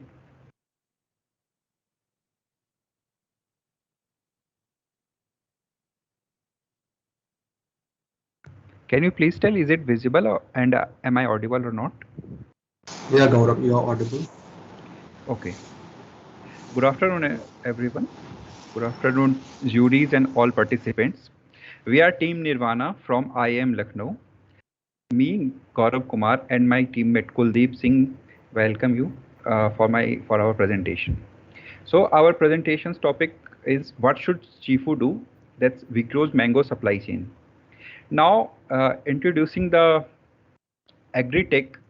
Agritech is an ecosystem of companies that are leveraging technology to provide product or services for increasing overall performance. That's yield, efficiency, and profitability for farmers across all the agriculture value chain. Now, during the pandemic and the resultant was India's lockdown, the unintended consequences of accelerating the country's up and coming agritech ecosystem. In the last 4 years, agritech startups in India witnessed unprecedented growth alongside rising interest from the VC investor community. It was evident that the tapped market was $240 million and fund raised by those Indian startups was $467 million. But the market in agritech is so huge that the tapped market is less than 1%. It's approx 0.8% of total market potential in India. Total market potential in India is approx $24.1 billion, and we have tapped until $204 million from that. So still 99%, or you can say more than 99% of the market is untapped. Recently, there are 100 plus number of agritech startups which are currently operating in India. From them, some major are Wigro, DeHart, Ninja Cart, AgroStar, Waycool, among others. Now, the market players, such as these companies, can leverage next generation technologies such as data digitalization and data platforms, data analytics, artificial intelligence, machine learning, the IoT, that's Internet of Things, and software as services, that's SAS service, to disrupt the status quo. Full potential of agriculture in India can be realized only through widespread adoption of technology. Now, we have done the competitor analysis. So first, I will talk about competitors, main competitors of Wigro. First one, I will talk about AgroStar. So AgroStar is a marketplace for farm inputs. It saw the revenue generated through its app triple within 3 months. So AgroStar uses its proprietary agronomy knowledge, data, and technology to suggest the right solutions to Indian farmers. This information is accessible both through a call center and an app in the farmer's local language. Founded in 2008, headquarters in Pune. Recent funding was 27 million and the total funding of AgroStar was approx 41 million. Now, next competitor is DeHart. DeHart is a company that provides market linkage as well as advisory and inputs to farmers. That saw a 3 times spike for digital advisory advices and a 3.5 times jump in overall demand. DeHart received almost 4 times their normal inbound request for crop advisory during the lockdown period. That was one of the USP of DeHart. About 40% were related to input availability, 32% were related to advisory, and rest 28% were related to market linkage for crop produce. Founded in 2012, DeHart headquarters is Patna. Its latest funding was 30 million and total funding is approx 46.4 million. Now coming to the biggest competitor, that is Ninja Cart. Ninja Cart, which helps disintermediate the supply chain by connecting farmers directly with Horeca players, is back to pre-COVID-19 levels and has seen a 20% rise in their app-based ordering platform. So it's a type of B2B freight produced supply chain that founded in 2015. Headquartered in Bangalore, the latest funding was 30 million and the total funding it received till now is approx 184 million. So now in next slide, I will talk about digital technology and how it works as an enabler for platform in agriculture. So first, if we talk about the comparison of ecosystem and platform of in agri-tech market. So first of all, a company which has no ecosystem and no platform, the added value will be only from product and services. But if we add ecosystem with no platform, the value will be aspired from synergies across multiple actors or businesses, multiple roles of companies. Now, if we add platform, but there will be no ecosystem, the value will generated only from transactions. But now, if we add both platform as well as ecosystem, the value from synergies as well as transactions will across multiple actors or businesses. That's all whole over the ecosystem of companies. Now, if you talk about the farmers' problems, so how does Vigro fits in the in advisories these problems? So some major problems the farmers face in their daily life, that lacks of access of information, lacking access of financial services, lacking access of machines and labors, lacking access to quality inputs, and lacking access to markets. Now I will talk about how the Vigro fills in. So information lacking, they can work as farmer advisory. They can work as peer-to-peer lending for fulfilling the access to financial services. They can work as mechanization platforms for fulfilling lacking access of machines and labors. They can work as digital marketplace and traceability, their functions as forming others loopholes. So we can say that Vigro is a platform that connects producer as well as consumer and add values to both of their products. Now we have done, since the Vigro is a supply chain, so we have done a supply chain oriented analysis, that SIVA approach. It's like an alternative of 4P approach, in which if we talk about Vigro, so solution, it provides an end-to-end solution starting from soil testing to market linkages with advisory services and financial solutions.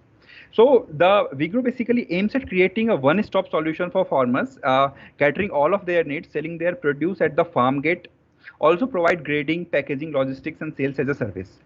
Now, if we talk about information, it is a web-based interface. Vigro's matchmaking platform enables them serve wide range of customer segments and maximize value for farmers. Value is the company's service allows selling from produce through a transparent agriculture chain, enabling farmers to grow their revenue by getting support at every stage at affordable prices.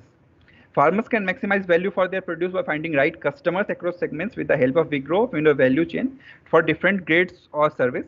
And the access, it works as a platform that brings the entire value chain. Now the next slide will be discussed by my teammate Kuldeep Singh. Kuldeep, over to you. Thanks, Gaurav. I'm sure I'm audible. So yeah, this is the value chain that we propose for Vigro to get a competitive advantage, so which the company can beat its competitors along with fulfilling the customer requirements. This value chain management VCM strategy is something like doing different that is hard for the competitors to match.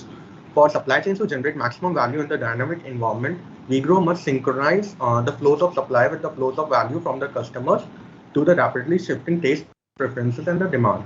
Supply chain and the value chain should not be considered different entities anymore, but rather should be integrated. And identification of the constraints that prevent the suppliers from fulfilling the customer's needs in terms of all the three dimensions of quality to improve the performance is the scope of the SCM of Vigro. So as we know that Indian agribusiness ecosystem is significantly fragmented and unorganized across the value chain. So WeGrow's ecosystem should comprise of the business activities performed from the farm to fork, covering the entire value chain from the supply of the inputs and the production and the transformation of the agriculture products, like in this case mango, and their distribution to the final consumers. So as we know that the production part of the value chain remains highly fragmented and unorganized, with the small and marginal farmers as the primary providers, and about 86% of the farmers are still small and marginal with land holdings of less than 2 acres. Yeah, and we can use the smart farming approach by employing hardware, that is IoT, and software as a service to capture the data and give actionable insights to manage all the operations on the farm, both pre and post harvest. We can also use satellite farming or GPS farming for agriculture purpose, and these applications are widely ranging and has evolved over time. However, the primary and sometimes they can be precise up to 1 centimeter. We can also use information and communication technologies, ICT, which include mobile phones and computers, which have revolutionized how the people access the information and knowledge. Also, digital solutions have the potential to address various challenges for value chain actors. And so the basic principles of the successful supply chain management of WeGrow should focus on the customers and consumers, and the chain that creates and shares value with all of its members, making sure that the mango product fits the customer specification, effective logistics and distribution, and an information and communication strategy that includes all the chain members. And also we have to do the effective relationship that gives the leverage and shared ownership. Few of the key pain points exist across this value chain, that is volatility in the input prices and suboptimal input selection, limited technology access to farmers, uneven quality and lack of large-scale testing, inefficient supply chain, and lack of access to financial institutions. WeGrow could address these pain points through the use of business model that can be trifurcated into margin-based model, subscription-based model, and transaction-based model. So WeGrow can procure directly from the manufacturers or first-level distributors and leverages its own network of warehouses to offer the same products at a nominal cheaper price point to the retailers. And it can make data-led decisions to accurately predict supply and demand of the input. And also scalability of the mango supply chain depends on the WeGrow's ability to offer credit to the farmers for working their capital management without displacing traditional distribution model. And WeGrow's ability to offer advisory services on the inputs. Next slide, please. Some of the major issues that mention the case for availability of service providers or local laborers within the nearby villages, and procurement and supply of up to 200 tons of day of mango, and acquire more material towards the company rather than the traditional channel. So also the marketing of the mango is associated with a unique set of conditions which make the task difficult, including because of high perishability, it is difficult to create time and space utilities. Sorry to interrupt. You only have 3 minutes left, so kindly. Okay, sure. So mangoes are often harvested and processed and exported during the first few months of the year. These peak seasons only provide the income for the limited parts of the year. Workers often have temporary contracts without year-round insurance or social benefits, and also the wages are generally low. These can be addressed by WeGrow to increase the number of laborers. Also, this is the state-wise data on production and productivity of mangoes. We can see that Uttar Pradesh is the leading producer of the state, and Andhra Pradesh accounted for the largest state in the area of And instead of going for nationwide procurement, WeGrow could consider parts of India where the business could thrive and grow. And since there is already a good supply of network in the southern states, WeGrow could consider neighboring state as potential options rather than considering first the northern state, which would be much harder to expand there, and there could be a risk of supply chain failure and incurring a huge loss at first. Next slide, please. So we did an analysis after talking to different stakeholders. We did primary research by talking to different stakeholders involved in the macro supply chain. The first chart gives us the percentage of the stakeholders. And as you can see, we have tried to get responses from every player that is present in the supply chain of mango. And also the second chart gives us the satisfaction of the current channel, as it clearly visible most of the stakeholders are not satisfied with the current channel, and hence it is a good opportunity for WeGrow to leverage this gap. Also, the third chart gives us a fair price realization of the different stakeholders in the value chain, a major percent feel that there should be increase in the value added in the chain, and this can be done by the private players such as we do. And the last two charts talk about the availability of credit, and most of the people are aware of the bank credit, but they are not much aware of the private players like Vito that could also offer such lending opportunities. Next slide, please. Also, there are some constraints to the targeting of the preferred channel and proper information flow and advanced notice of the impeding price changes. And there are some options that if the channel partners want to have, if they're available, like better credit facilities, better transportation, and stable pricing and more information. So there's a lot of information gap. And also we try to find out most of the people don't get the desired quantity and quality. Next slide, please. And this is the last slide.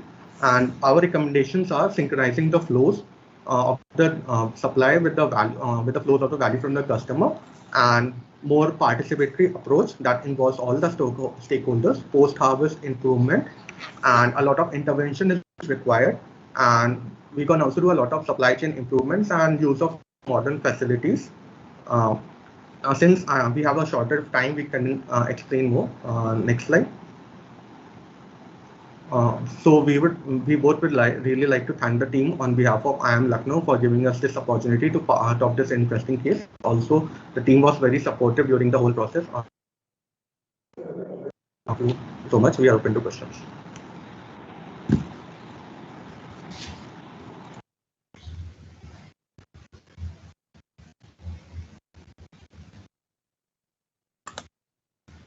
Hello.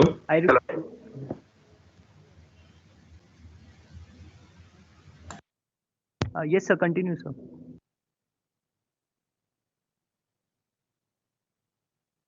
Yeah, Chetan, can you speak? Yeah, so it was a very nice presentation, but in one or two slides you have just mentioned farmers are not getting fair prices. So the price realization for the farmers is around 36%, right? So may I know the reasons why only 36% of farmers are getting only fair prices and rest like 64% of farmers are not getting fair price? So I think you have just mentioned the numbers. So we want to know the reason. So actually, this is not only with the farmers. This is across the whole supply chain.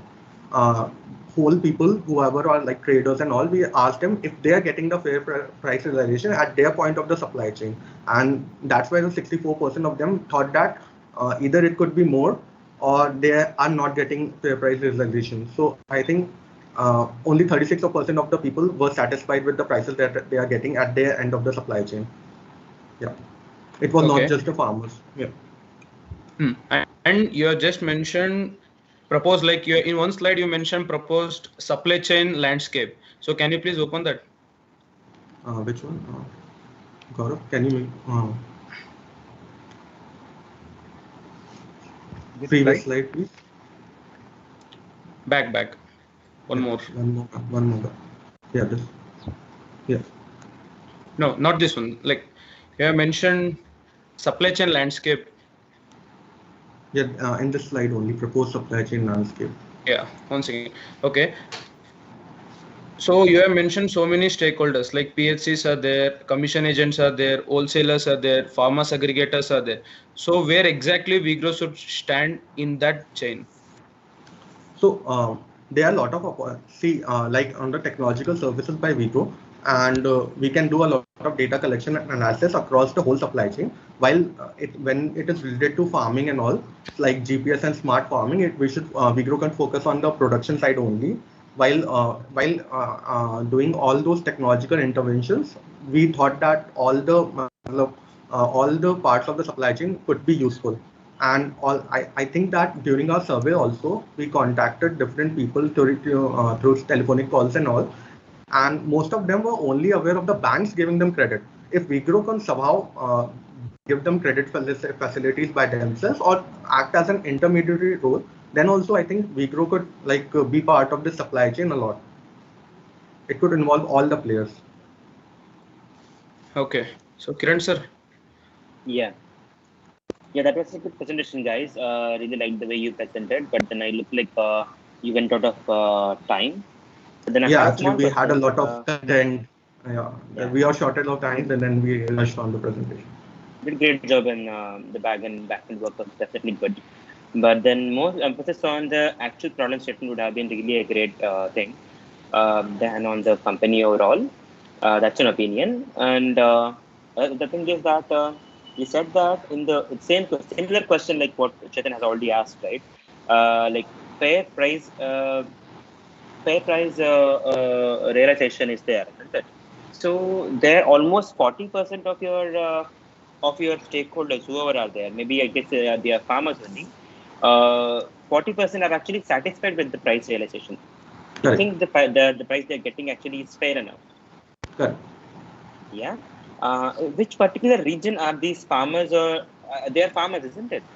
No, they are actually all the in the first chart only. You can see that we have included different percentage and of the all the data that we took during the telephonic call. So these include farmers, consumers, traders, and transporters as well. So all of them. Yeah. But ultimate price realization actually happens to the farmers, isn't it? Correct. Yeah. So the question: do you get fair price realization at your link of the supply chain? I guess that has to be actually addressed to the farmers, isn't it? Correct. Okay. So in case if that is addressed to the farmers, 40% of the farmers actually feel they're getting fair price. May I know which region these farmers are from? Mostly of these farmers are from Uttar Pradesh, Bihar, and Andhra Pradesh. And what we thought is that maybe there could be a thing like farmers are not actually aware of that they could get better prices. So maybe that they are satisfied with the prices that they are getting from the traders or the intermediary agents. But I feel that they could get the high prices, but they are not aware of it. So if we can generate a communication channel with the farmers through VGrow, and we can provide with them better information that how can they can sell their produce. So then the farmers can generate a higher fair price at their end. So most of them, I feel, are not aware while talking to them. They thought that the intermediary agents are giving them the fair prices, which might not be the case. Got it. All right. I guess I have nothing more to ask than that. Because I think a lot more problem shipment oriented presentation would have been really great thing for us. Yeah, so far I think I'm great. Yeah, thanks guys. Yeah, thank you guys. Thank you so much.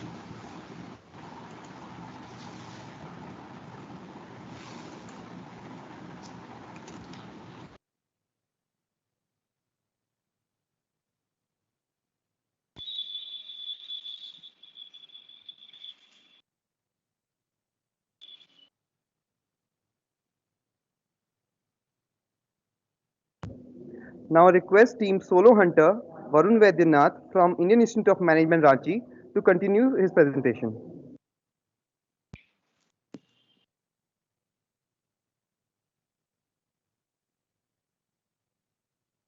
Hello.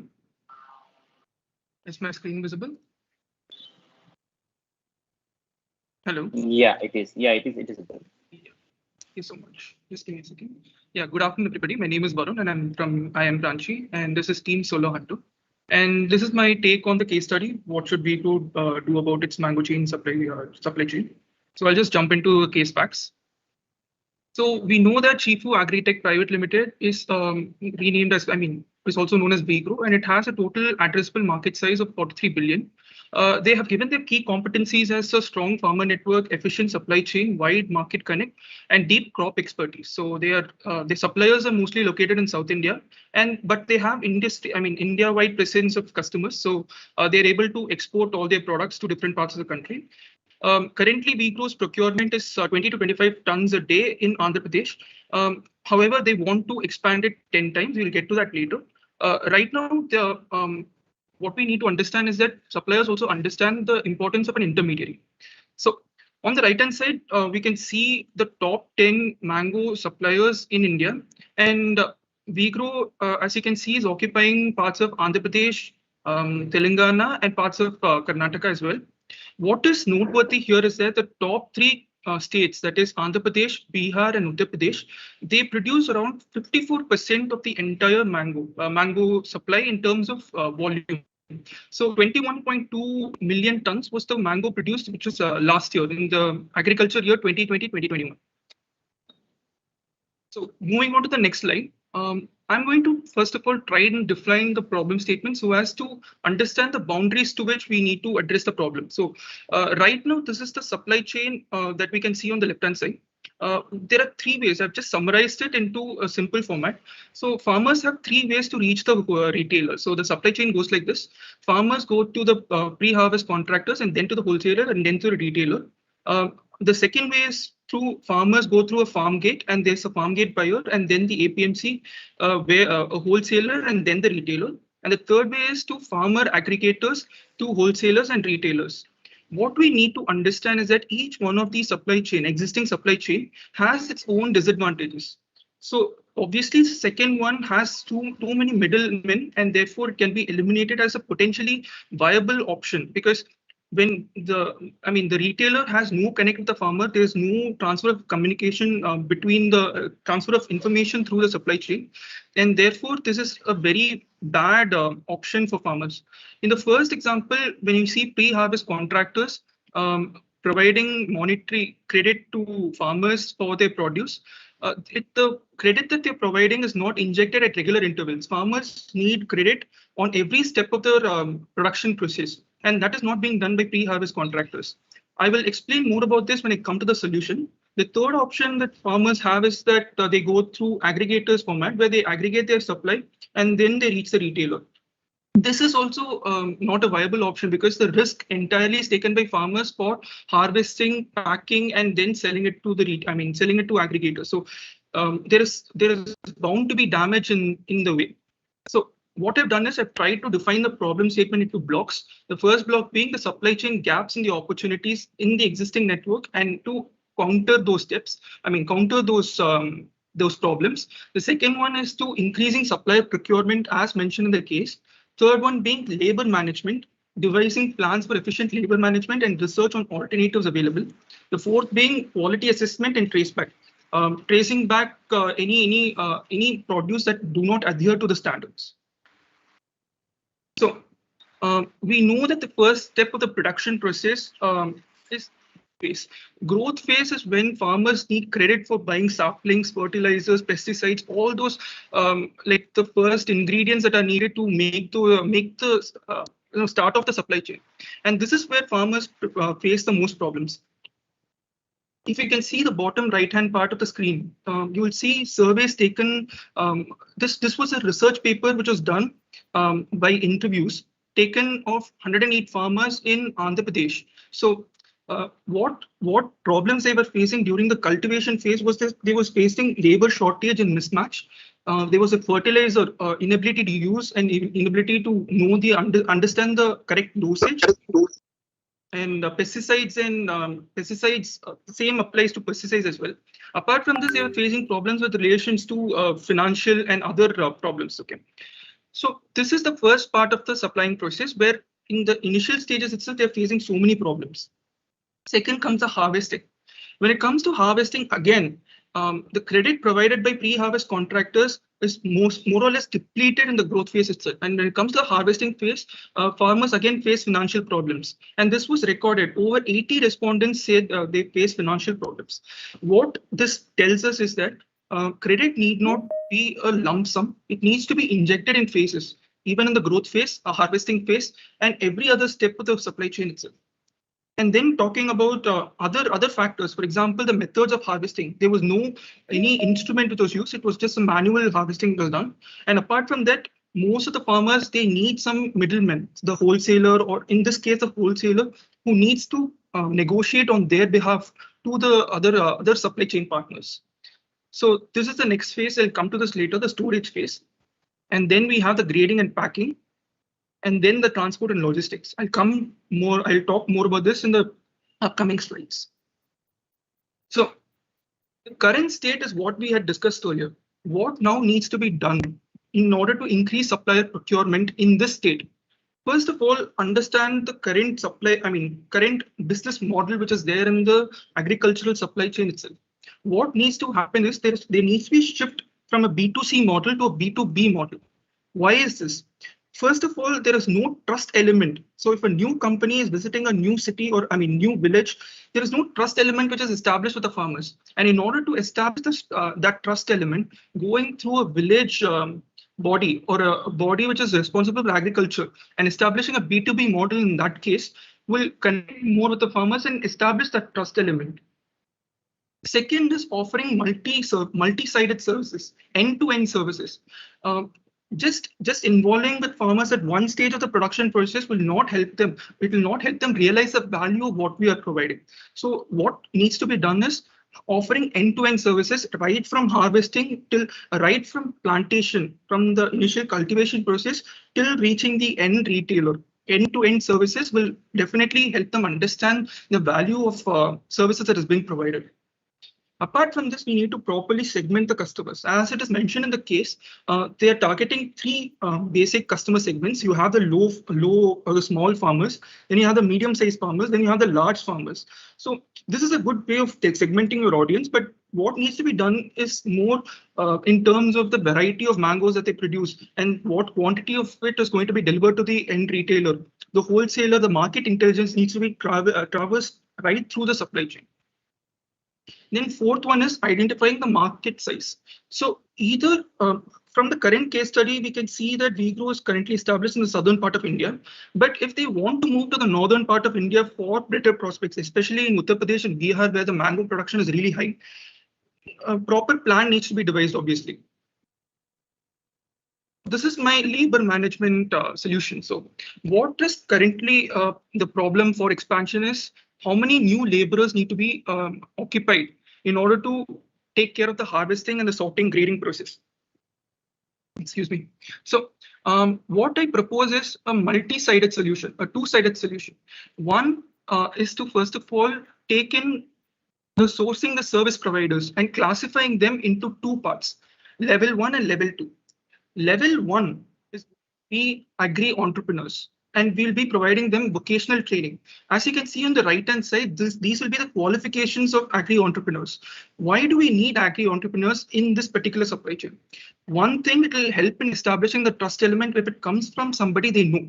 What we're going to do is go to the villages and recruit youth from those villages itself. So they will be getting advice from familiar faces. And this will establish a trust element, and it will be providing job incentives and other opportunities for the rural youth. Apart from this, the second classification part would be the laborers. Laborers will be given general training and they will have seasonal occupation. So this is the occupation chart which is given for these two levels. The first level being the agri entrepreneurs. They're off season, they'll be working in farms, helping in this in the cultivation process, and on season they'll be in warehouses in helping in the packing, grading, and sorting part.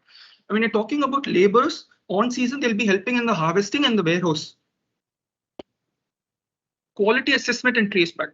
So this is going to be a big problem if there is no automation in this sector. I mean, in this segment of the supply chain. What I propose is an industrial gate sorter established in every collection center. What is a collection? I'll come to the collection center part later. So talking about this industrial gate sorter, which has a capacity of 100 megatons, 100 tons an hour. This will really help in sorting and grading mangoes very easily. And the initial costs are also pretty low. In terms of the volume that you're going to be doing, it'll usually be covered by economies of scale if you're going to expand as well. So what this will help us is to identify and sort mango requirements as per the end user requirements. There's going to be constant communication and information flow throughout the supply chain. And for traceback, I propose using a numbering system for each agri entrepreneur who's going to be the POC, the point of contact for that particular farm group or a particular farmer. So by using this traceback mechanism, we can identify where each mango piece has come from. Farmer will be in contact with the NE POC and he'll be in contact with the Vigro local office, and he'll be the Vigro local office will be in constant contact with the wholesaler specific. So this is going to be how the supply chain is going to be how the supply chain is going to look like. So you have the supplier right on top. The next level being the level 1 the agri-entrepreneurs, and that's a mistake, it's an agri-entrepreneur, and you have the laborers, and then you have the WeGrow local office and the WeGrow head office on the right-hand side.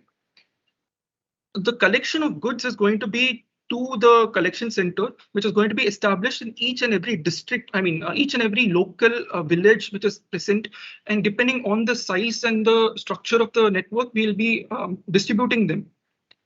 Every collection center will then procure the mango, and then they will be transported to a district collection center where they will be sorted, graded, and packed. After the sorted, graded, and packing is done, wholesalers, it will be transported to the wholesalers by using WeGrow's logistics network. So it will be transported to all across the country, and at every step of the way, there will be constant communication between every single partner. The wholesalers will be in contact with the WeGrow head office. The WeGrow head office will be in contact with the local offices. The local offices will be in contact with the collection centers, the warehouses, the agri-entrepreneurs and the laborers, and even the farmers. At this, this will help in keeping every single person on the page, and this will help in understanding the wholesaler requirements and catering to it. That is all I have to say about this case, but I also have financials. So if you're interested, I can just give you a quick glance. Yeah, sure. Yeah, thank you so much. So this is just a primitive financials that I've drawn up. So as you can see, and say this is the agriculture year 2020 and 2021. So I've kept the production capacity as mentioned in the case. This is from the Banganapani example, which was given in the case. It is given that they produce 25 metric tons a year. And so that is in revenue, in terms of revenue, I've kept 145 per kg, and I've calculated the revenue as 32 crores, around 32.6 crores. The farming cost per acre was estimated, through research, I've estimated it to be 2 lakhs per acre. And if you can see on top, I've given the acreage and the yield. So I've calculated the number of acres that are required to do that particular yield. And I've calculated the per acre, the total cost, and scaling up to the MSP price, I've calculated that the total farming cost be around 22.5 crores. And then you have all these other costs which are coming into the picture, the labor cost, the packing cost, and the transportation cost. And at the end of the day, the net income for that particular year was 5 crores and 10 lakhs. The same model, I adopted it to the next year with expansion. And obviously, without the agri-entrepreneurs that I mentioned in the labor management, we are just increasing the net income by around 10 times to around 51.15 crores. This is going to be the new proposed model.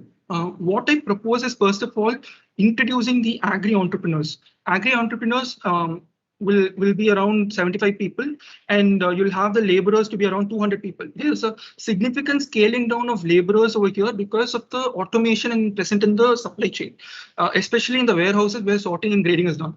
So the number of laborers will be around 200 people. The number of agri-entrepreneurs will be 75 people. And the total number of harvesting and sorting, grading, every step of that particular process will go around for 3 months. And the total machines that you're going to be using is 10 in this particular example. So as you can see on the right-hand side, I've just made rough calculations, and I've estimated to be the net income to be around 76.16 crores. This is first of all because sorry to interrupt. Please kindly conclude your presentation in 1 minute. You have exhausted your time. Yeah, sure. So this is going to be the rough profit, that is 76.16 crores for this. And the main reason for this is the automation which is done. And secondly, we are investing in agri-entrepreneurs. So agri-entrepreneurs are going to be interacting with the farmers, and they will be having full individual, they'll be independent in deciding what proportion of resources should be allocated to a particular district, and this will completely come in. It will completely align with WeGrow's expansion strategy into other states as well. Yeah, that is it. Thank you so much.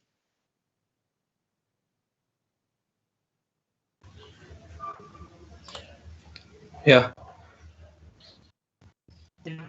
It was a very great presentation, and I'm having like a couple of questions for you. Sure.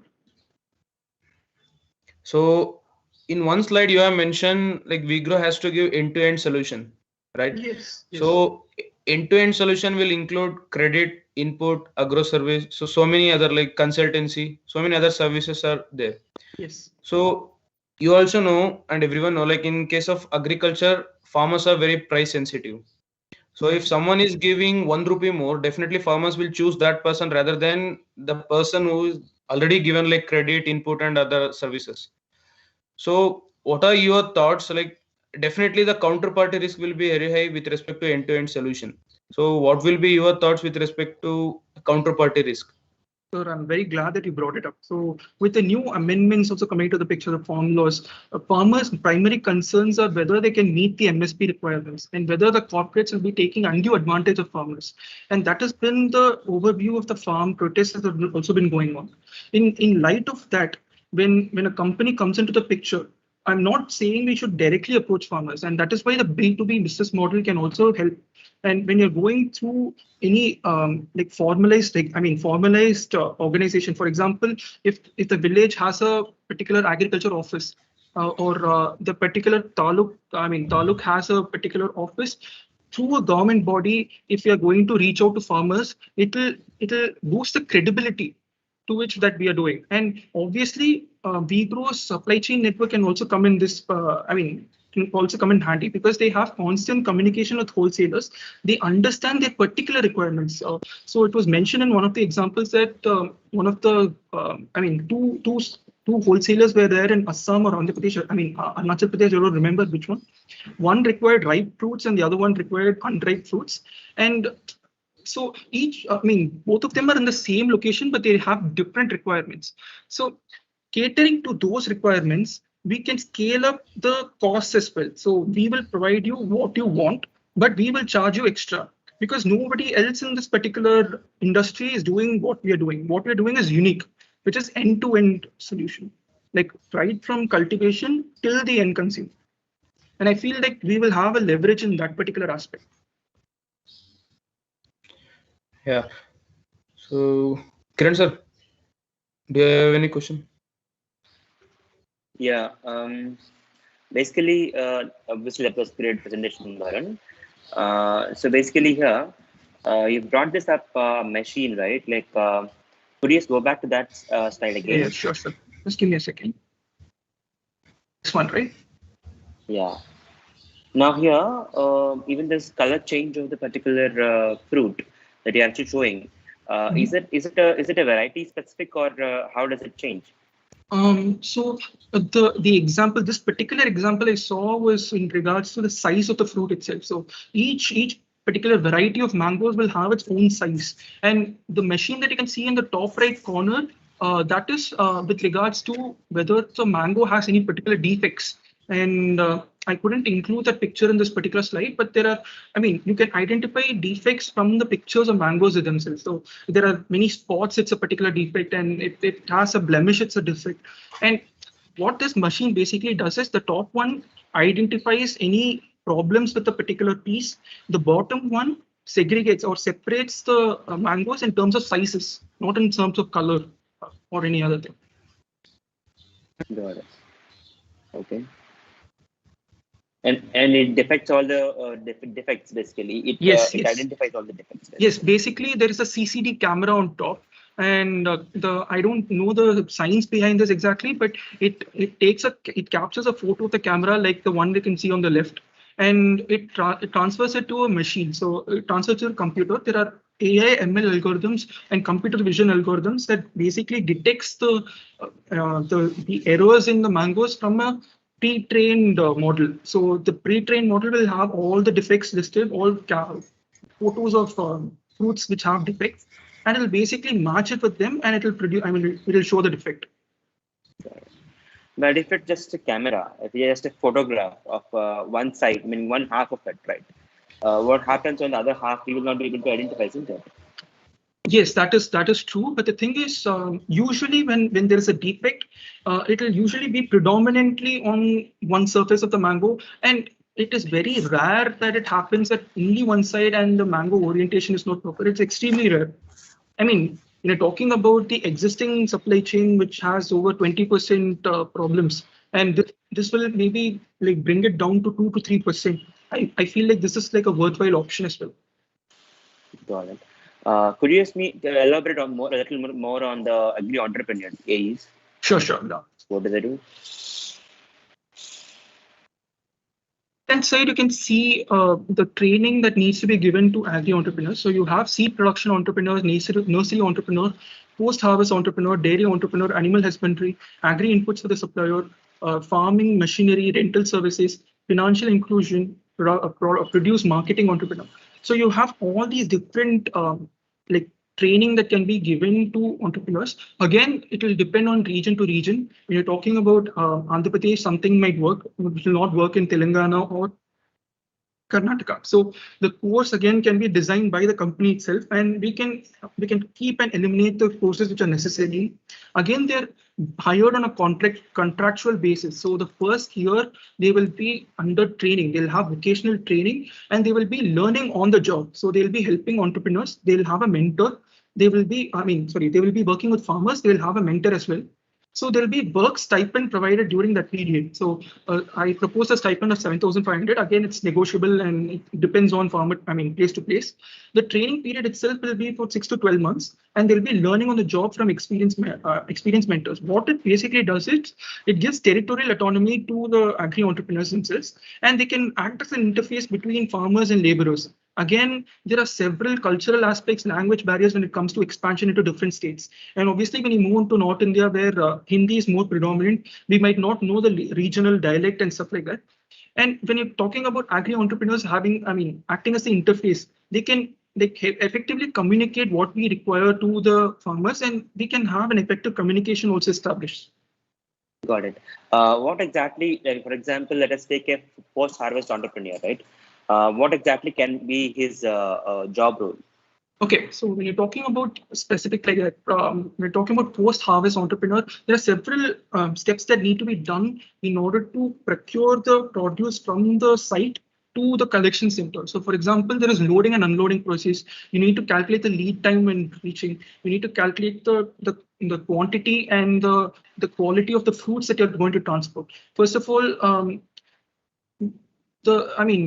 mango is very sensitive in terms of ripening. So if you harvest it just before the ripening starts, however long you keep it in your warehouse or wherever, it will never ripen. And again, there needs to be certain amount of precaution that needs to be taken when you're handling those fruits, because any problem in terms of transporting the fruits, like in terms of mechanical damage, can damage the entire stock. So when you have a trained person from the company at the site taking care of post-harvesting process, it gives you some sort of assurity that everything will be taken care of properly. That is basically what a post-harvest entrepreneur means. Got it. Yeah, I'm good. Thanks for answering. Yes, stop presenting. Yeah, thank you, Arun. Very thank you. Now I will welcome Team Falcon, SIB Pune. Kindly start your presentation. Good evening, everyone. I'm presenting my screen.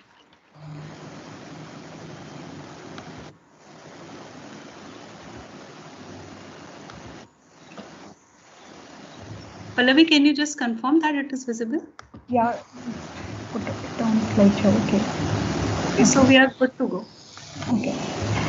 Good afternoon, everyone. I, Pallavi Gupta, and my teammate Anugya Tripathi of Team Falcons from Symbiosis Institute of International Business, Pune, are today here for presenting our ideas on the mango supply chain case. First of all, thanks Agrovon 2021 team and respected jury members for providing us with this opportunity. Next slide, please. So India is home to more than 1,000 varieties of mango. India is, India is world's largest producer of mango, producing 20 million tons of mango annually. But it is sad to say that overall post-harvest losses in mango supply chain is accounts to be 35%, of which 8.5% of the loss happens at farm level, and 3 to 5% losses happens during the transit. This year also flashes of news of in Karnataka were seen where farmers were dumping their mangoes in Kollar due to fall in price and lockdown. And that's where an efficient supply chain role comes to add place and form utility of mango.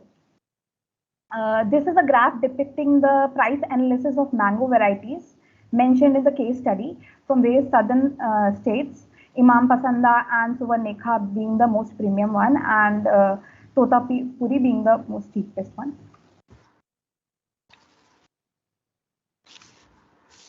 Yeah. So the key problems which we came across into the case are, first and foremost, the strategy development in order to achieve 200 ton per day supply and its management across various stakeholders like producers, aggregators, and other suppliers. Second one is the requirement of increasing workforce with increase in the supply chain at different steps.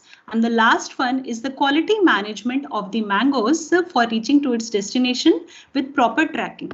The key stakeholders which are involved in the current scenario are producers, service providers, pre-harvest contractors, traders, wholesalers, and retailers. And the key activities performed are the more targeting of small and marginal farmers at village level, aggregation, providing them fair price and spot payment, and the traceability of the finished good. Also, the Vigro's commitment to buy all grades of farm mangoes is very much important. Next slide. So as mentioned in the case study, Vigro is going to scale its operation from 25 ton per day to 200 ton per day. That is 8 to 10 folds. To increase the supply, we need a continuous and constant supply. We have proposed 3 ways of procuring mangoes. Can we go to the slide number scaling up? So we have proposed 3 ways of procuring mangoes. The first one by creating FPOs. Vigro can create mango farmer producer organizations for a quality and consistent supply. There can be an unsaid agreement between the farmers and Vigro, where farmers will provide quality mangoes and Vigro will provide training and advisory for GAP, that is good agriculture practices of mango, and better price realization to the farmers. Vigro will also provide quality agri inputs for mango, as duplicate agri inputs are one of the key issues in rural markets. FPOs in long run will help us create trustworthy and healthy supply chain. So the second sourcing we can do by FACs, directly by FACs. So throwing light on FACs. FACs are farmer assisting contractors. These are actually alternatives of, say, pre-harvest contractors, which we have talked in the traditional supply chain. They're like commission agents living in the villages itself. They'll work under Vigro itself. So in 30% advance payment will be given to the mango orchard owners at flowering stage only by the FACs. So why we are stressing on flowering stage? Because flowering stage is a very decisive step, a factor in productivity of mango. So it actually is a rough estimate of giving of the yield of the mango. And the third is the buffer producer. So we are going to maintain a mango farmer database, and in case of a supply shortage, we'll directly procure mangoes from the buffer database. Now talking about aggregators, both FACs and Karyakartas will be provided training. FACs will be trained as subject matter experts of mango cultivation, and Karyakartas will be trained on judging and judging the quality and grade of mangoes. So talking about FACs will be local people from the village itself who will network with local mango farmers and motivate them to sell mangoes to Vigro and join our FPO. Identification of FACs will be based on how strong influence and networking the person is having in the village. Talking about the Karyakartas will be a Vigro executive, and we'll provide them with mobile instruments like mango quality meters to measure dry matters and bricks on the spot. And he'll select the initial grade, and he will select the initial grade, and he'll do the weighing, loading, and transport the consignment to the collection centers. So now talking about pre-cooling. So after harvesting, at harvesting, we'll make sure the harvest has 4 to 5 centimeter of twigs left while harvesting, so that the latex which comes out dries up, and we leave that harvest for around 20 to 60 minutes so that the latex dries out. One of the major causes of fungal infections in harvest is in mangoes is due to the latex which comes and sticks on the peel of the mango, and fungal infection is caused. Then after that, we propose pre-cooling. Pre-cooling, actually, as we know, mango is a climatic fruit and respiration takes place at very fast pace. So pre-cooling will help.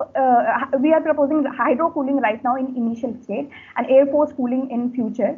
So it will slow down the metabolism and respiration rate, thereby extending the shelf life of the mangoes. Then after the pre-cooling, harvesting date will be decided based on the farmer and FACs and Karyakartas. So the Karyakarta and FAC will come to the farmer's farm on the decided date, where on the day harvesting will take place. And after this pre-cooling, an AGL number will be generated with a barcode by Karyakarta. AGL number will address issues of traceability in supply chain. AGL stands for automatically generated lot number.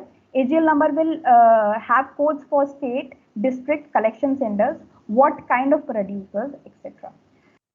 After AGL number generation, there will be a farm gate form generation, which will have information related to farmer like farmer name, mango variety procured, quantity produced, initial grades, and balance payment. As I have already discussed, only 50% of the payment we will pay to the farmers. So after the farm gate form, the mangoes will be transported from each village to respective collection centers. So after transport from the farm, the mangoes will be transported to the collection centers, and 50% payment will be done by the Karyakartas on the spot to the farmers on initial grade decided by the Karyakarta. At collection centers, sorting and grading will take place, and grades will be decided according to 1, 2, 3. Entry in the collection center forms, we have final grading, and the final payment is done to the farmer, and where the lot is going, where is the destination, final destination of the farm. And at the last, packaging will be done based on the how much far the produce has to go, and then it will be loaded into a GPS enabled trucks, and the trucks can be actually tracked by a Chifu Buddy app. We'll develop a Chifu Buddy app which will also work as a FPO advisory, payment status, like we have balance payment or not. Then it will also generate collection center and farm gate forms. It will also generate AGL number, and also we can get customer feedback about the condition of the mangoes.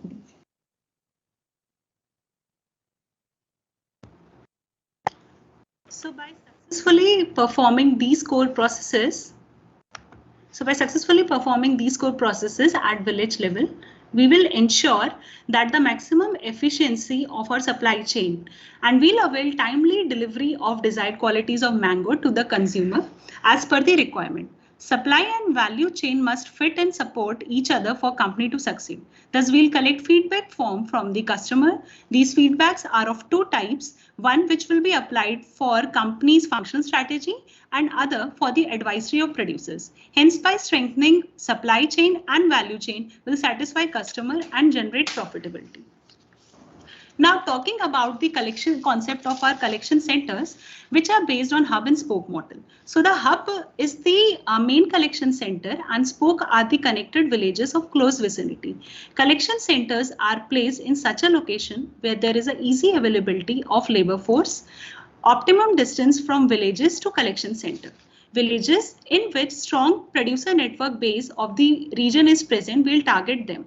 So these all parameters will strengthen the workforce for the increasing the supply chain up to 200 ton per day. Along with it, laborers will be provided incentives for their extra working hours. Instead of transport, we are providing them transport allowance in terms of cash, contract laborers for mango season and maintaining their record so that it can be utilized in case of labor shortage. And most importantly, here is we are encouraging women laborers for sorting and grading, as they are readily available and not the main source of income in village families. These all will be trained to perform grade-wise sorting of mangoes and their packaging at the collection center level. So further for tracking, for dissolving the problem of tracking and traceability, we will ensure GPS-enable Shifu Buddy app, which is installed in every driver's phone, and most of the distance. I'm sorry to interrupt, guys. Only 3 minutes are left. Okay. So in every driver's phone, and most of the distance covered at cooler places, at cooler temperature of night and early morning. So this will give the track of the route and time taken for a specific delivery. At the receiver end, while unloading, it's done. And in case of any issue, within 6 hours of reaching, image will be uploaded on the app, thus ensuring the authenticity of the complaint and realizing quality management related to it. Now, for further increasing responsiveness and efficiency in our supply chain, we have a tentative 5-year projection plan. In the from 2021 onwards, we can apply AGL automatic generated lot number app and portal development for better connectivity of all stakeholders at all levels. And then in India, we know that by the year 2022, we'll try to develop a modified atmospheric packaging system at collection center, and we'll try to capture the image of mangoes of different varieties at the collection centers. By year 2023 in India, we know that there are various states which are producing different varieties of mango, majorly in northern India. So we'll try to develop collection center there and also setting up forced air pre-cooling processes. Now for the year 2024, we are planning with the transport of premium grade quality mangoes by refrigerated trucks or the temperature maintaining trucks and try to expand it globally. By 2025, we will try to inbuild a more sustainable and green model of supply chain by operating collection centers with solar energy initiative and thus expanding its scope. And thus developing a self-sufficient and reliable supply chain for this model will fetch the required output for our supply chain. Thank you. And now we are open to questions.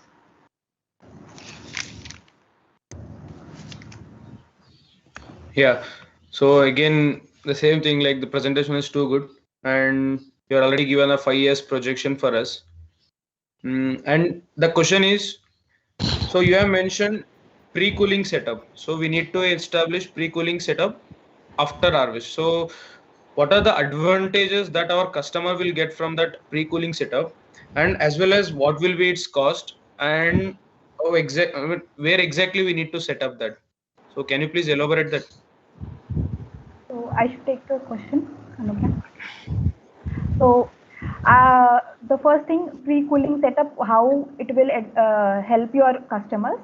I think so. Pre-cooling increases the shelf life because it is reducing the respiration rate. So pre-cooling increases the shelf life of the mangoes.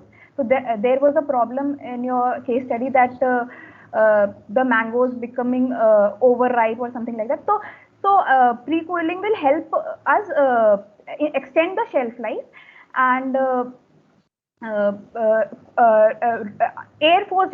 Right now we were proposing hydro cooling, but according to research, what research we have done, we've seen that air force cooling, like keeping in refrigerated conditions for just 10 to 12 hours, it will actually enhance more, the shelf life is enhanced more as compared to hydro cooling. So we have kept it on a later stage. And actually the thing is, pre-cooling should be done as soon as possible after the harvest, because so that the heat of the mangoes goes out and the respiration rates. So So I think so. We will be setting in AFO schooling will be setting up in collection centers. But right now, because the hydro cooling is it can be easily done at farm level, we propose it at this stage, like just after harvesting. Okay. So with respect to cost. With respect to cost, I think so. For AFO schooling, I think so. Like I have no idea right now. So I can't. Sir, but we have a adding to Pallavi what said, actually for hydro cooling, pre-cooling plant, if it depends on the quantity which we are undertaking for cooling. So like that, if we are taking 1 ton of mangoes, it will cost us to 50 to 60,000. Okay. And with respect to tracking and all, currently we are also in tracking and easy to track. So easy to track the vehicles and all, but traceability with respect to produce. So you can see like many companies may engage with so many farmers, 100 farmers, 50 farmers. Like if the farms are big, we should go up to 10 farmers. So which crate from which farm or which fruit is from which farm. So that traceability is a major thing in supply chain. So you have mentioned many points with respect to tracking of vehicles and all. So that is very easy because like driver mobile number will be there, mobile phone will be there, easy to track. But traceability with respect to that aspect will be important. So is there any idea for that? Yes, sir. Sir, okay, let me take you to that slide. So like we are proposing the AGL number, which is the automatic generated lot number. So at the village level, at the primary sorting activity, what happens, the Karyakarta, which is the FSC is bringing from the farm level, and the Karyakarta is taking the initial grade. So by that, in this, we have taken the coding, like for example, AP is the code for the state, and CC is for the collection center code. Like if in a state we have 5 different collection centers which are based on hub and spoke model. So these collection center, we are coding that collection center as 1, 2, 3, and these collection center are connected to close vicinity villages. And in these villages, what we are doing, we are giving a different type of producers code. So like for PSCs, for FPOs, and for buffer producer, we are giving the different code, and that code will be known by the FAC, which is related to a representative. As we have already mentioned that the FAC, farmer assisting contractors, are the representative from each village for the transfer of mango varieties. So they must be knowing that what track of record they have, what kind of variety, ripe or unripe, they have taken from the farm. What is the root cause problem? Okay, thank you. Kiran sir, do you have any question? Yeah. Basically, if you're an FPC, right? What are the advantages of doing that? Sorry? Can you hear me? Yes, sir. Can you repeat the question? Yeah. We are forming basically an FPC, farm producing company, right? Yes. So why are we doing that? What is the advantage of doing it? So it will help us in long run. It will help us make like if we are going to be in 10 years down the lane, it will help us make a consistent supply chain. Also, if we are in direct touch with the FPOs, they will if we will train them, then we'll get a quality produce which we can like sell it for a higher price. So a farmer producer organization will have to basically a trustworthy supply chain, which is utmost, and the second one is consistent supply of mangoes.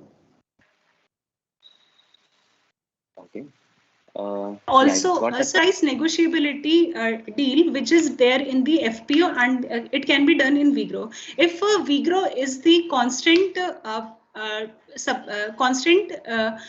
customer for a FPO, we can negotiate in terms of prices with the farmers and producer level, and producer will markets and other wholesalers. They have a confirmed price assured. Solutions for shelf life, basically, that's like pre-cooling is one of the solutions that you have given out. But is there any solution that you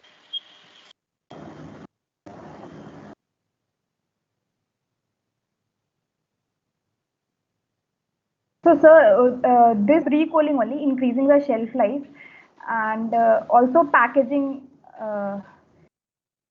map. We were also in our 5-year projection. We have thought of map modified atmospheric packaging. Sir, also in the transportation, we are availing, we are ensuring. Basically enhances the shelf life, basically. Yes, sir. Sir, also we are ensuring traveling at cooler temperatures of early mornings and nights, and within 24 hours we are fetching the variety from the from the village level and collecting it to the collection center, and then trying to maintain and follow the shortest route possible.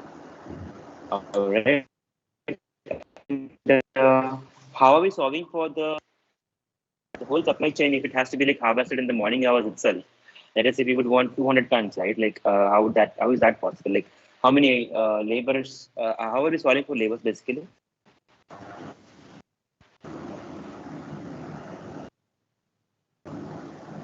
So we have worked on our labor ways that we will because the mango is a seasonal crop, 4 months.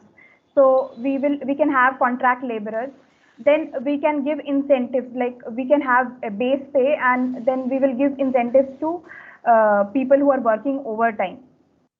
Also, there was an issue that maybe in one village the labor is not enough laborers are not there. So we'll select a collection center which is near to many villages, and we can easily get laborers, and we are also provided transportation allowances, which will motivate people to come and work for us for 3 to 4 months. And of course, encouraging women laborers. I think so. Women can be easily, like this will be an additional income in their household, so we can promote women laborers to add in our workforce. Got it. I agree to that point where we have to encourage the women laborers. But then what kind of number are we looking at to achieve 200 tons at a single collection center? What kind of labor number are we looking at approximately? Sir, like it is mentioned in the case about the per crate labor, like 10 laborers are involved for per crate. So that is how, if we are increasing the supply by 10 folds from 20 to 200 tons. So likewise, by this model we are targeting around 800 to 900 laborers To be working in a collection center. Or yes, sir. Working in the collection center. Okay. Okay, sir. So at different timing, like for sorting and grading, and for other Thanks, guys. Thank you.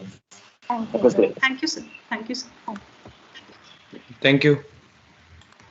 Thank you, Team Falcons. Now I request the Lean Agro, National Institute of Industrial Engineering, Mumbai, to come and present their presentation. Yes. Am I audible? Yes, sir, you're audible. Is my screen visible right now? Yes, sir, your screen is visible, sir. Okay. Can we start? Yes, sir, yes, you can please. start. Yes, please. Okay. So good afternoon, everyone. This is Team Lean Agro from NITI Mumbai. I am Bhushan Nalode along with Dadaso Watarkar, and we are presenting the case solutions for the VAgro Case Challenge 2. This is the content of our PPT. As our company aim is to increase the procurement capacity to 200 metric tons per day, so we have to acquire more producers, aggregators, and the PHCs to fulfill that demand. So, as we know, if VAgro is directly connects with the farmers without any intermediary, then we get the higher profit margins. So we come up with the solutions to launch an integrated supplier relationship management mobile application. The user interface of this mobile application is as shown in the left side of the PPT, which includes the farmer inputs, contains the production capacity, mango variety, lands in hectares, etc. And also we provides the service provides the service through the service providers which are associated with the VAgro Mobile First app. we provide a simple and different language options for the farmers to easily handling. So as shown in the right side of the PPT, we see the farmer can sell their post to just choosing the image of the crop and some basic information of the crop. So talking about the steps, how we can going for the acquisition strategy. In the initial stage, we can bring our existing 500 producers on the proposed app through our sales executive. In the next stage, we have started to onboard a local aggregator PHCs which are already working with us. And we run refer and earn program. In that program, we give the packages of fertilizers, pesticides after adding the new supplier on an app based on our supplier evaluations. There are different additional strategy for the PHC acquisitions. So we run a PHC engagement program to form a close relationship with the potential suppliers and add them in the fleet. Also, we add competitive suppliers through negotiating and develop a new PHCs that are non-competitive with the current PHCs. So why the farmers are using our app or use our come on our app? So we use the Viagro unique selling propositions as a market winning strategy. So we provide the transfers, we advertise our app like we provide a transparent and timely payments to the farmers. We connect farmers directly to the large institutional buyers for their better price, support farmers in a harvesting and post-harvesting activities, and we purchase complete farm plot with all grades, which gives the higher benefits to the farmers. So now we discuss the service offering. In service offering, first of all, the extensive product portfolio. On our app, we bring the different service providers to provide the service to the farmers, in which first is the agri input suppliers, which provide fertilizers, seeds, nurseries, then pesticides and farm machinery on rental basis. Then we also provide the agri expert, who are the agronomist, horticulture specialist and the entomologist. Then we also add a digital agri consultant. They will provide the real-time commodity price and the information of the weather forecast. According to that, farmers can take a preventive measures in their farmland. Okay, the question is that we bring a suppliers or we acquire a producer on our app, but we have to engage them with us.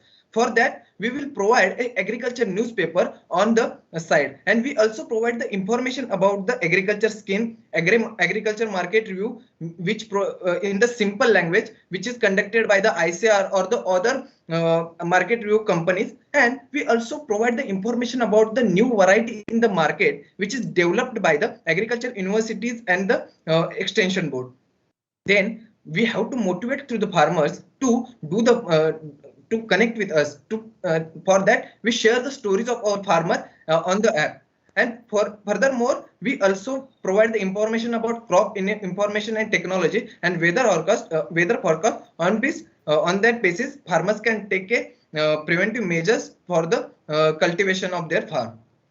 So moving toward the next part, that is labor hiring and the manpower management. As our aim is to increase the procurement capacity to 200 metric tons per day. So ultimately the labor requirement will increase to 800. So it is important for the company to hiring that particular labor force as well as managing in an efficient manner to increase our profit margin. So we are going to the labor hiring drive, and it will be divided into two parts. The first one is skilled labor and second one is for the unskilled labor. The operations like sorting and the grading, which directly impacts on the quality of products. So for that, we can deploy a skilled labor, and the hiring of these labors, which can be taken help from the PHCs and the local seasonal workers, and they should be a permanent to the company for each year. The harvesting activities like picking, packaging, and the loading. For that, we can going through the strategy which are used in the sugarcane factories. We use Jharkhandi laborers or the laborers from the low region groups in Andhra Pradesh, and these laborers can hire on the contractual and the ad hoc basis. Also, in current system, we see the each labor performing on all harvesting activities for filling 10 crates. So, if all the laborers are, if each labor is working on a different activities, improve the efficiency as well as quality standard of the fruits. So, in proposed system, we can divide our all workforce in the 4 different activities as shown in the right side of the PPT. So in the same plot, we can make 2 teams of 50 workers, which covers all activity. It helps to maintain a competitive environment among the team which are working on the plot, and ultimately it increases our efficiency. So talking about the distribution of the workers, so 800 workers will be distributed in the team of 50, and these are the further distribution for the packaging and other activities. And 1 supervisor is given to each team to supervise all the operations. Moving to the market research on the APMC market. So we made some market research regarding to the requirements of the traders in the APMC market regarding to the grading and packaging. We found that the grade like 36 dana, 48 dana, 60 dana, all the grades available and required for the APMC market. So there are different identification techniques for the traders to identify particular grade. So if one of the box contain 9 mangoes on the top layer, then it will be considered as a 36 dana, and it is followed by the 4 layer. Means each box contain 36 pieces of the mango for the 36 dana grade. So these type of packaging techniques and the grading techniques which can be deployed to fulfill the requirement from the trader sides. The information flow of demand within the supply chain is as shown in the figure, that from the trader to the harvesting. Also, if we talk about the price, demand and other market research information activities, because to smoothing our all supply chain operations in agriculture commodity, the flow of information regarding to the demand, price and other market research is very important. So we can tackle this. With the two methods. The first one is a traditional method, that is market informer, and second one is a digital platform. The market informer is one of the guy who can work with us, and we can deploy this market informer across the APMCs in India. So this market informer gives the real-time price, demand and risk associated with the commodity on their personal experience in the market. And based on this information, our planning and operational team conduct all supply chain activities. Also, there are different digital platforms, like in Maharashtra government provided Maharashtra Rajya Krishi Panan Mandai, which gives the real-time prices of each commodity in different APMCs. Also, Bijag is one of the apps which provide this information. So we can use this digital platform as well for the market information. Also, improving our buyer consistency and the distribution channel. So we have to maintain a close relationship with the buyer. So we have to provide a right quality products with the right time. So for that, we need to reduce the risk of mechanical damage during the transit. So there are two strategies we have created here for the short market distance and for the long market distance. So for the short market distance, we can use a light motor vehicle for the transportation, which can be reduce the multiple handling of the mango at each APMC market. So it will reduce the overall damage percentage. Also, for the long market, we can't afford the small vehicles because it will associated with the higher transportation cost. So in that particular market, we can focusing on the packaging side, and we create some SOPs for the longer market for the packaging, loading and transportation operations. In the packaging, we can properly fill husk between each layer, and each mango is divided by the some parts. So also we use a fruit guard contain calcium carbide in box to reduce the damage percentage. Also, from the managing perspective, we can deploy one damage assessment dashboard as shown in the figure. So manager can easily get the insight what are the damage percentage on which route and on which vehicle. So it will be work as a decision support system for the manager to further developments. Also, talking about the distribution channels. So along with the APMC market, we need to improve our distribution channels towards the modern retailers and the e-commerce sourcing partner, because these particular distribution channels gives the higher profit with us. So we can use our USP, that is unique selling point, after deploying this particular app as a to acquire the modern retailers and the e-commerce sourcing partner. So what are our USP we can advertise? That is, we are providing one-stop solutions for the bulk procurement for the distribution channels. We provide a fresher produce with the longer shelf life, mobile app based online ordering, invoice generation and digital tracking system that we have provided to the modern retail. Also, we are direct sourcing from the farmers, and we provide grading, customized package and transportation services with minimum cost. Also, our large farmer network make our high efficient demand aggregator, which with ability to fulfill the requirement throughout the seasons for any of the distribution channel. Also, the ability to provide, taking consideration of the premium customers who are more health conscious, we can provide USP as we have ability to provide the residue-free and organically grown fresh produce to the other distribution channels. These are the distribution channels we can be targeted, that JioMart, Big Basket, Udaan, etc. So now we discuss the challenges and solutions for the distress market. We know that in agriculture supply chain, there are the number of challenges. So first of all, we discuss some challenges in the mango supply chain. We know that the undesired maturity stage mango may receive at the customer end. If it received, then it will directly hamper the market share and market value of the company. Another challenge is that the high level of the losses in transportation, and one more challenge is that we don't know where we are getting the damaged fruit. or the source of damaged food, we are not getting that. That much information flow system is not available in our supply chain. So for that, we propose three solutions. One is that the smart warehousing practices, then optimized transportation network, and QR code based system for the material tracing. In smart warehousing practices, we can store the mango at the collection center according to the harvesting week and maturity level. Sorry to interrupt, team. You have 3 minutes left to complete your presentation. Okay, thank you. So the packing will be done in yellow and green color. So in yellow boxes for the ripe mango and green boxes for the unripe mango. So all data about the mango store in the warehouses is computerized at the warehouse station, and this data is accessible to the management team.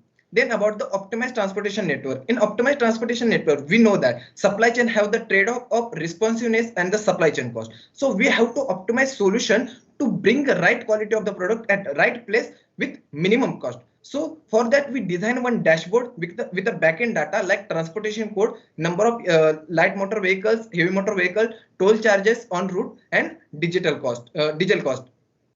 Then at last solution is that the QR code based system for the material tracing.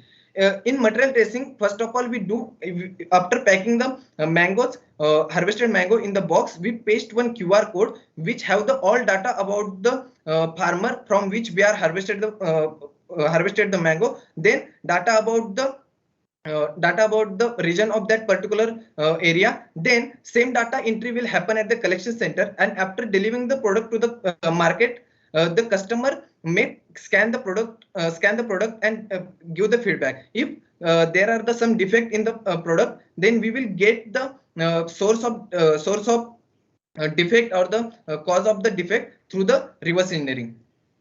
And last, we are discussing the development of the communication subsystem within a supply chain.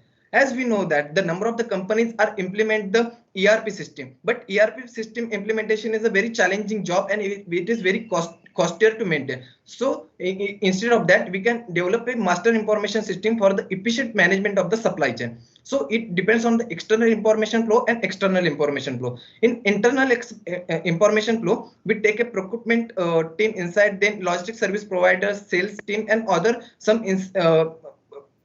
stakeholders which involved from the inside, and information from the external information. External sources, that are the competitors price offering, accepted price, production yield, then availability full varieties, and labor information, all this information. So all this information collectively insights for the accurate forecast demand, then track the supplier acquisition rate, then real-time tracking of the mangoes in a supply chain, and market intelligence for identification of the price and demand in the market. So this is all about our presentation, sir. We are open to question. Thank you.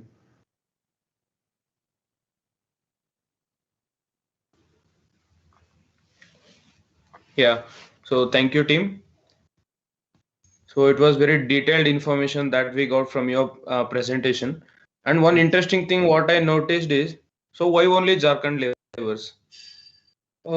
Because sir, as we know, we did some survey, and we understood that there are some Jharkhandi laborers, the laborers from these areas came to here to work, and we can hire them in the less prices. And one additional advantage in the Jharkhandi labor or the labor from the outside Maharashtra, they are the more prominent, mean we can trust more on them while working with them. So means they are ready to work at any level, or they have the very dedicated towards their work. So we choose them as a Jharkhandi laborers there. Actually, if you hire the local laborers, so it will cost around 300 rupees per person or 400 rupees per person. If the demand is more, it will cost around 500 rupees. So it will be around 15,000. And after work, they will go back to their home, and they will take care of themselves. And if you bring from the outside, like from Jharkhand laborers, so it's around 800 laborers or 700 laborers. So for one village, 200 laborers, or for one cluster, 200 laborers. So 15,000 expense plus their food, and as well as their transportation from that location to farm, and again taking back from this location to there. And in this pandemic, again the mass is again a problem for us. So what do you think, like, is it worth to go for Jharkhand labor? And again, after explaining, it's worth to go for local labor?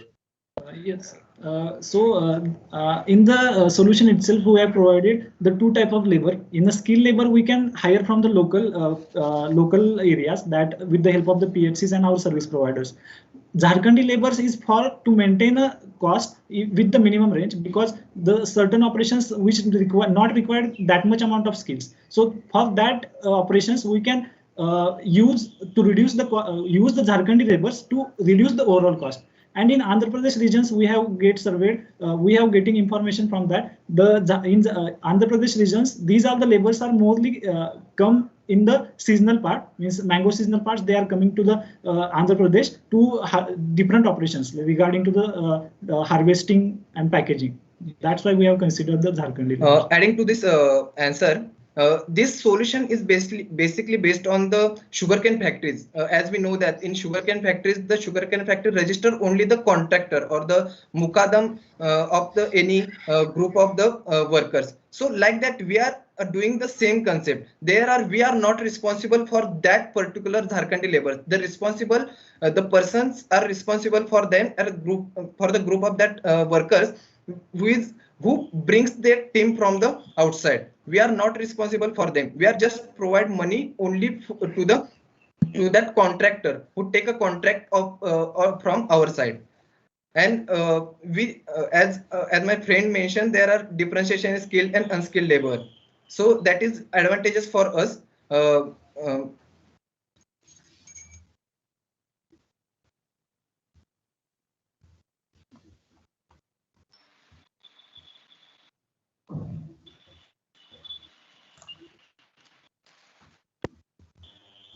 All right. Can you guys hear me? Yes, there is. Yeah. Guys, how are we actually tracking the quality in the entire supply chain? Sir, can you repeat the question? How are we tracing the quality in the entire supply chain? Okay, yes, sir. So again, I am moving towards my PPT. Is it visible, sir? Yeah, it is. Okay, sir, in QR code based system, as we know that means the number of the companies are implementing the this kind of the system. There are the boxes, which are the boxes in which we are packaging our mango. We paste one QR code. This QR code we generate easily by the POS device. This POS device don't require the computerized system and all these things. It is like a mobile device, but its size have bigger. In that we can also print QR codes. From that, we put the data about the farmers, its location, how much amount we harvested from that farmer. So all information is available on that QR code. So once QR code available on that QR code, we paste this QR code on the boxes.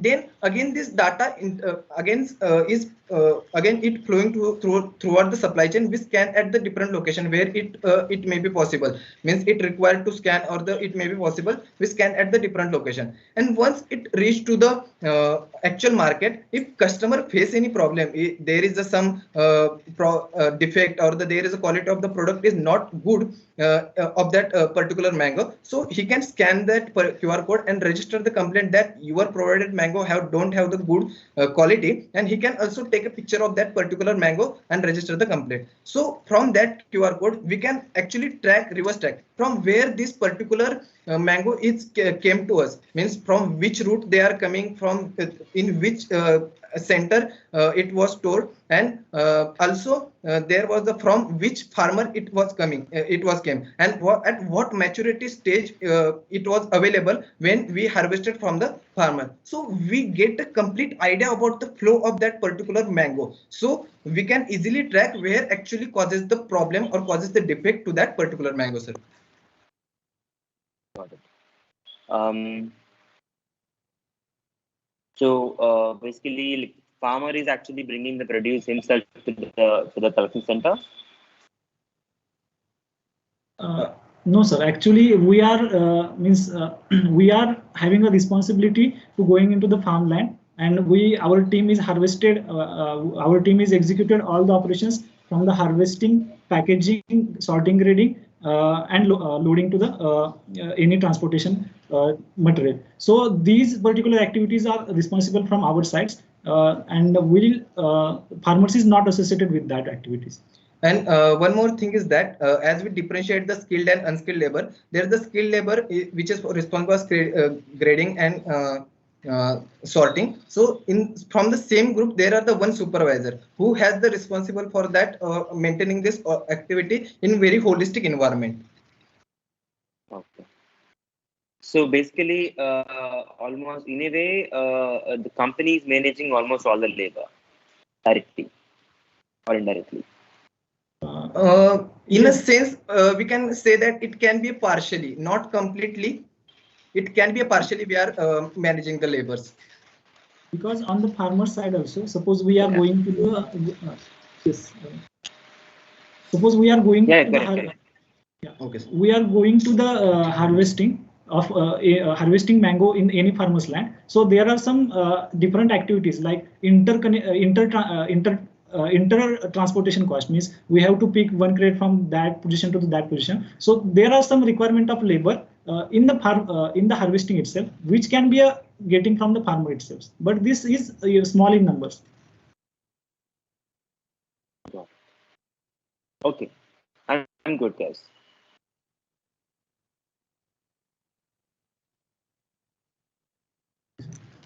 Okay, now I will like to welcome Team 6, Team Fast from CCS NIAM. Kindly present your presentation, and also it's the final call for Team 2. Kindly ensure your connectivity and presence. Thank you.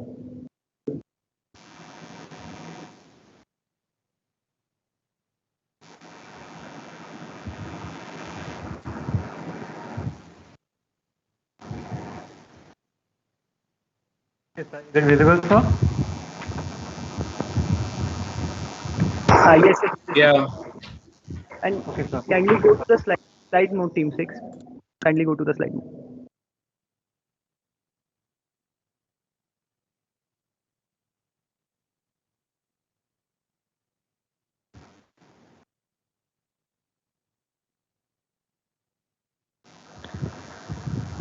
So, can you please share, sir? It's the kind request. Go to the slide mode. So actually my function key is not working. So organizers, can we take 5 minutes break? Yes, sir. No issue, sir. Yes, sir. Yeah.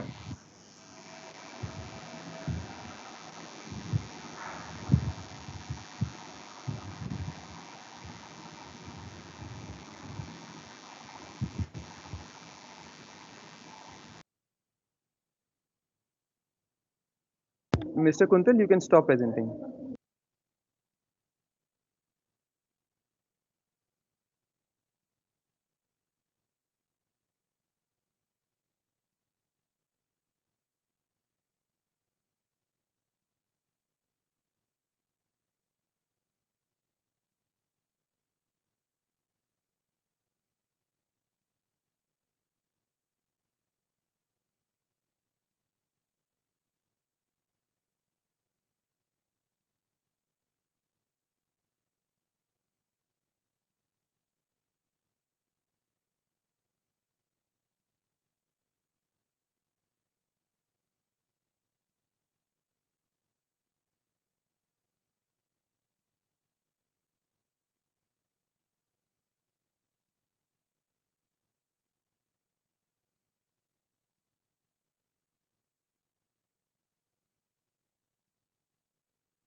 Hello, sir. With your permission, can we start now?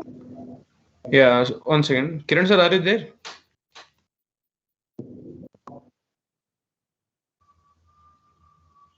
Yes, 1 minute. Okay, sir. No issue, sir.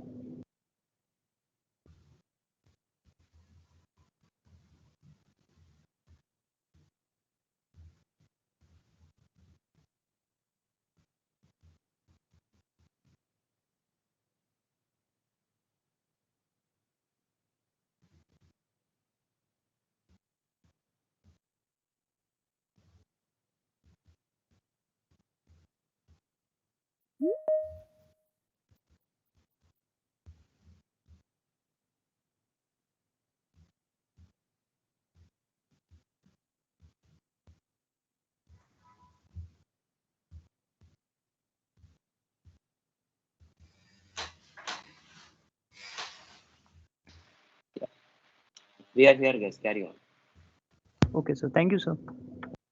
Can I start, sir? Yeah, please go ahead. Good afternoon, esteemed juries.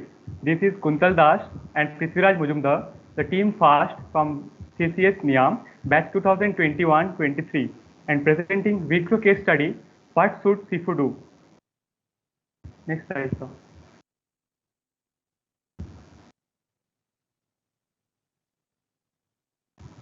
SIFU Agritech Private Limited is that Wipro is in the business of fruit and vegetables.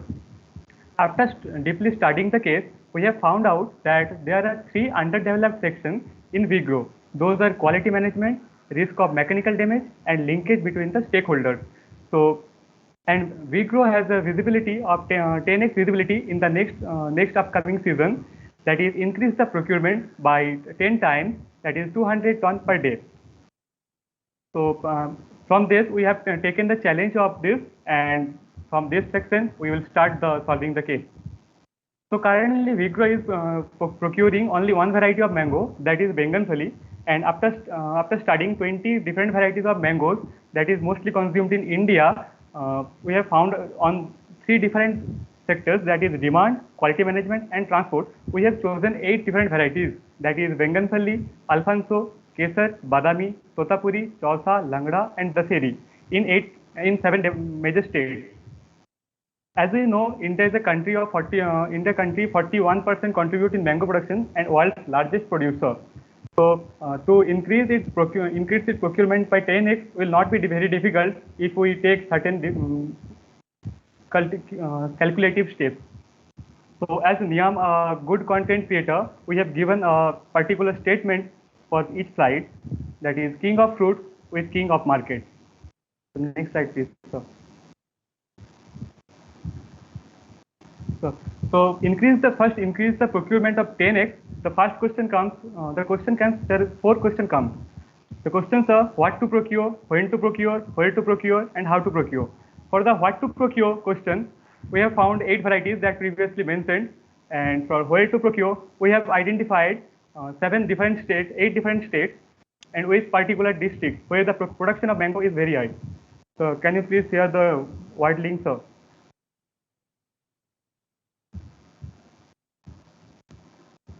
Yes, sir. So there are 8 different. We have identified 8 different states, and out of which 3 different districts, from which areas their production is very much high and productivity is very much, and potential of those areas is very much higher than other sectors. So back to the slide, sir. This will solve the question of where to procure, and now comes the when to procure. As we all know, mango is a seasonal crop, and its maturity is highly dependent on the variety of the crop as well as the climatic region. So it varies from state to state. So in the Gantt chart, we have defined that in the light color, the arrival of the season state-wise, and in dark color, the peak production time. So as for an example, in Andhra Pradesh, the season starts from March, and it acquires the highest production level at April and May. So in the diagram, in green line, we have defined that when to enter the market, and in red line, when to exit the market. The most crucial thing is when to enter and when to exit. So in Andhra Pradesh, we can enter the market first 1 week prior to the highest production time, that is in April, and we will exit the market at the end week of the May. So as an opinion, we can suggest the company to avoid late maturity varieties, as it will as the rain starts. So there is a chance of higher crop loss and higher chance of transport damage. So come to the next slide, sir. So as of Indian perspective, there are 76% smallholders and 25% medium holder farmers, out of which the main production of fresh fruits are higher than 80%, which constitute pre-harvest contractor of 47%, aggregator and traders 26%, and direct from farmers is 9%, out of which 68.8% is directly sold on distant market. So as Vigro has an adequate and efficient logistics and delivery services, so Vigro can directly target the distant market and capture the market directly. So we have divided the sectors in small micro pockets and clusters. So therefore, the requirements of the micro pockets are we have divided into 3 sectors, that is requirement, intelligence, and tracking. In requirement, we can employ executive field officer, which must be local or local, permanent, and must be an agriculturist, must have a knowledge of great understanding of demographics, and can easily map the visibility of the product in that area. So as Vigro is startup company, we can cut the cost by giving the task of live project and internship for data collection and mapping to the MBA students and undergraduate students of agriculture. In intelligence, we can target the potential vendors, by greeting and meeting, we can constitute a good relationship, healthy relationship with them, and by negotiation properly and efficiently, we can capture the market with much lower price than that of the other companies. By tracking, tracking can be done 6 months prior to the cropping season. The data we have to analyze the data collected by the students, MBA students, and UG students, and analyze them, and depending on which harvesting schedule can be done. And as of the tagline, that is early start, penetrate the market, catch the goal. Next slide, sir.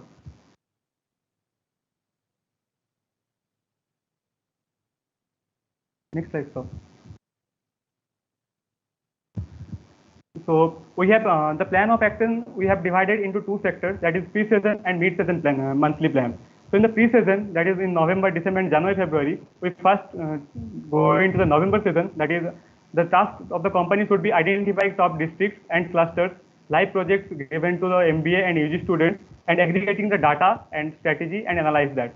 In December, we have to identify and map the micro pocket. A micro pocket must contain 8 to 20 villages, at least visibility of 5,000 tons produced, and the company should directly target at least 1,000 ton plus hectare procurement in that area. Identifying the stakeholders and prioritize the potential vendors of PhDs would be the main focus in this time. The company should directly engage via live tracking and consultancy with the stakeholders. In January, February, we have to understand the need of collection center and partnering with the farmer for pack houses, different plan for different demographics, as person and behavior of the labor varied place to place and market to market. So in the vendor management system, the labor which are involved directly in the farm will wholly responsible the responsibility of the vendor or the PhDs or the CA. So the labor will be directly engaged by the vendors and maintained by the vendors. So in the last point, procurement planning and visibility of micro pocket schedule 30 to 60 days and will be done on weekly batches. Here comes the promotion activities. So to increase the reach of the company, we have to take following steps to promote the company. Group meeting in the potential micro pockets, and by WhatsApp group meeting, WhatsApp calling, or WhatsApp messaging, getting them directly connected with FIFU, getting them verified ID, or giving them contract of 5 years or 10 years, which can do the promotion start.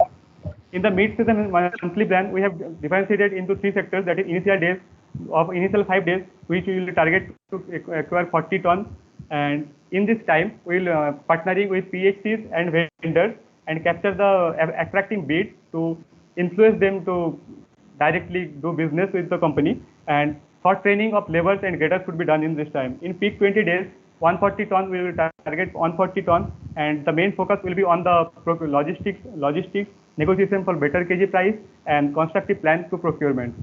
In the terminating 5 days, the feedback and problem queries should be solved.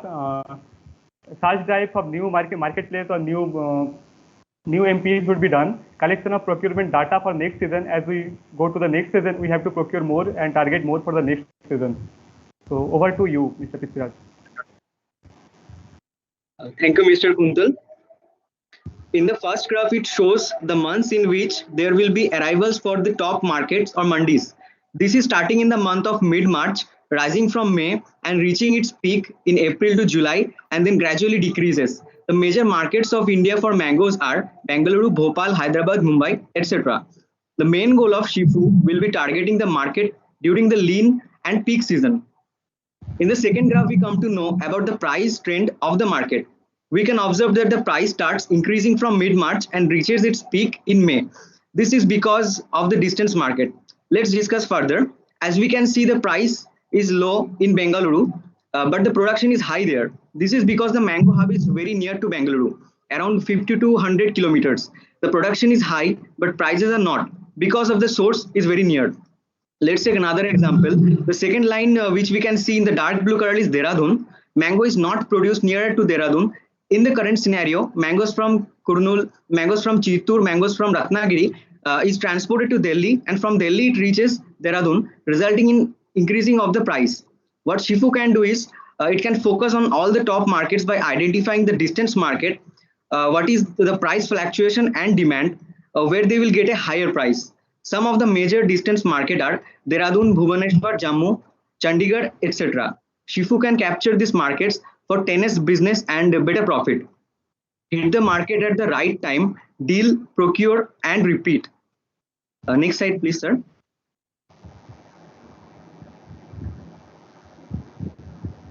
As we know from the case, there will be major issue for laborers in the future. We have come up with mechanical grading. There are certain advantages and disadvantages.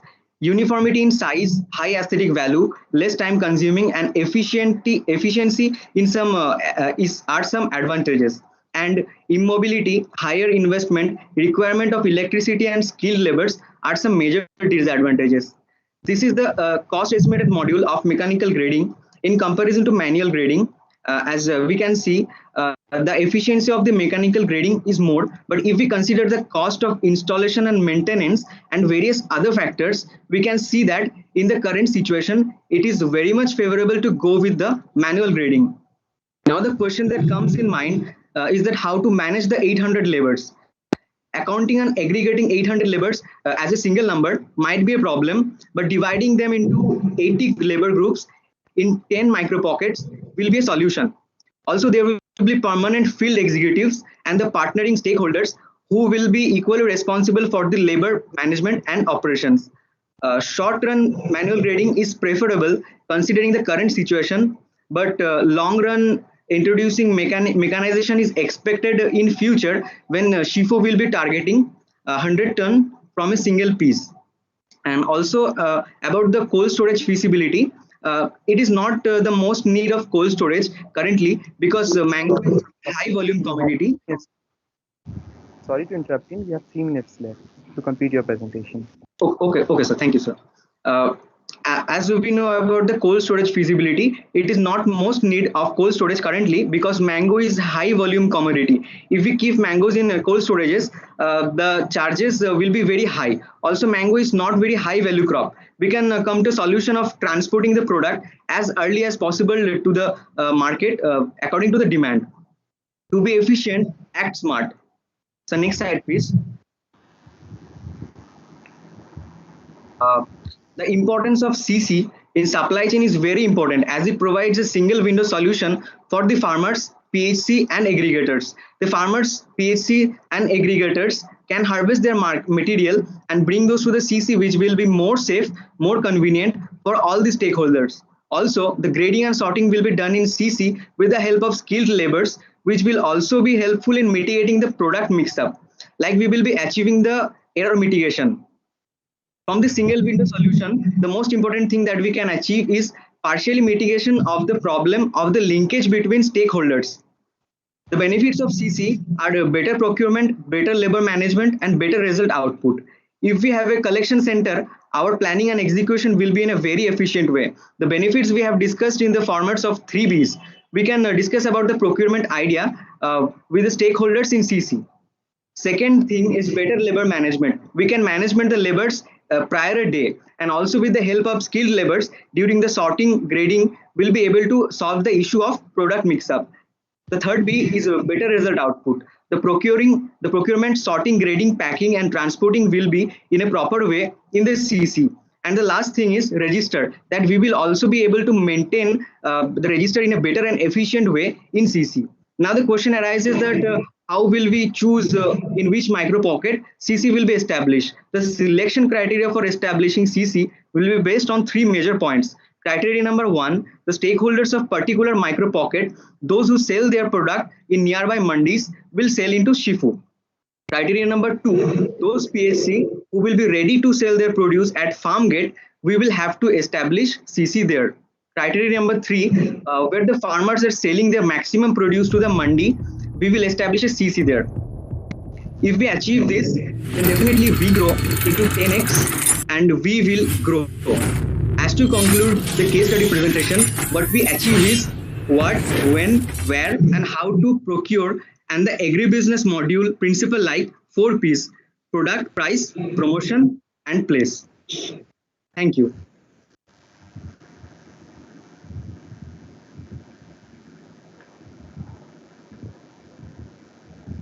Yeah.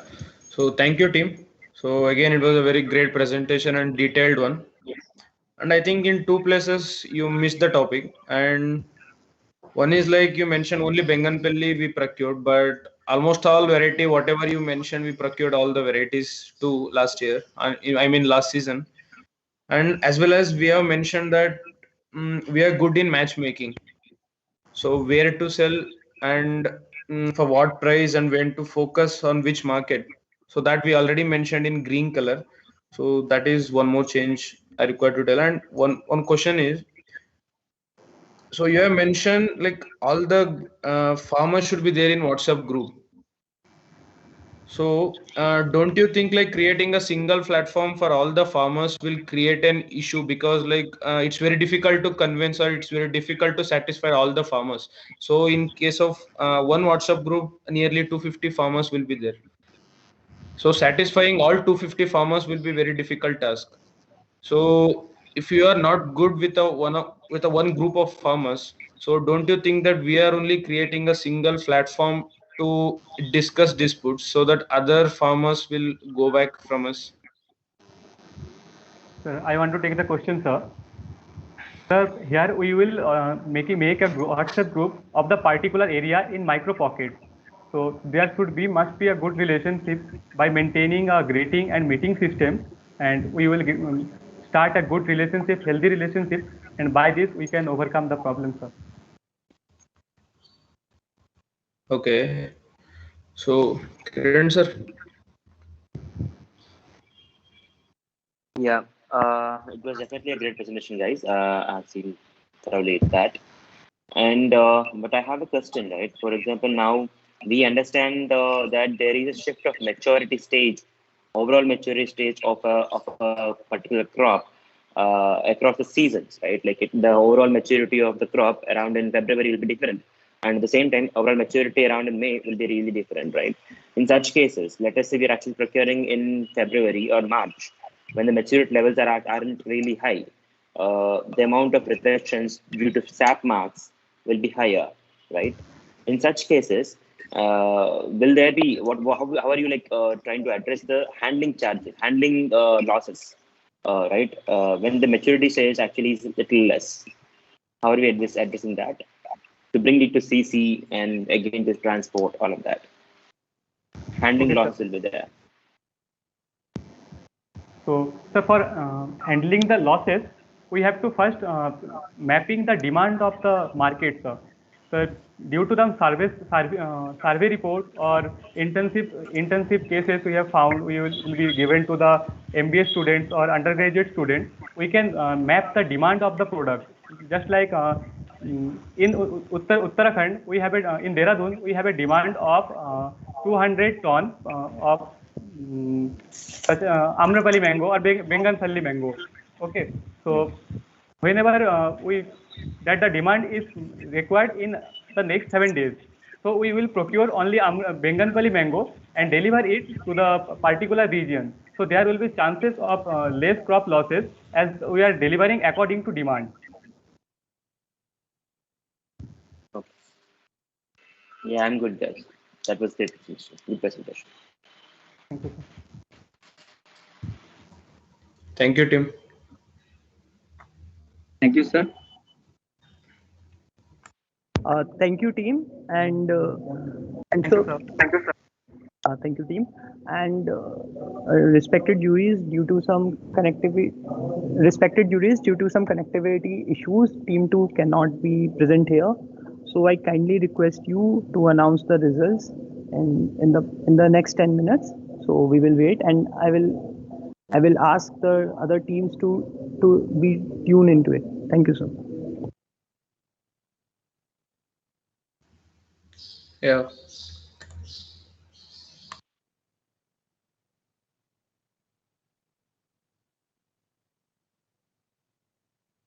I request all the participants to please wait till the result is announced.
Respected jury members, now I request you to announce the result. Thank you.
जावा नाल नाल मिल के मैं भी गावा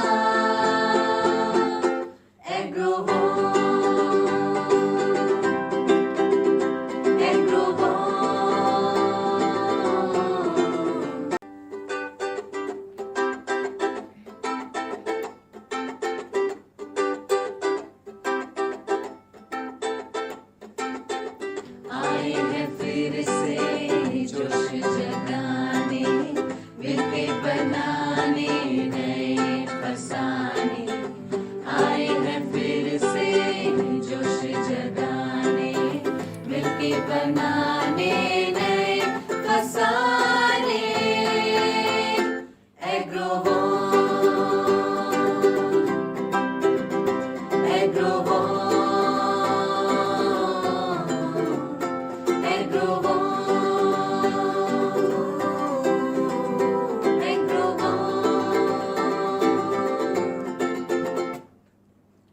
रुकना भी नहीं अपा मनना भी नहीं करना है सब हुण थकना भी नहीं रुकना भी नहीं अपा मनना भी नहीं करना है सब हुण थकना भी नहीं बन के परछावा मैं सुन दे जावा नाल नाल मिल के मैं भी गावा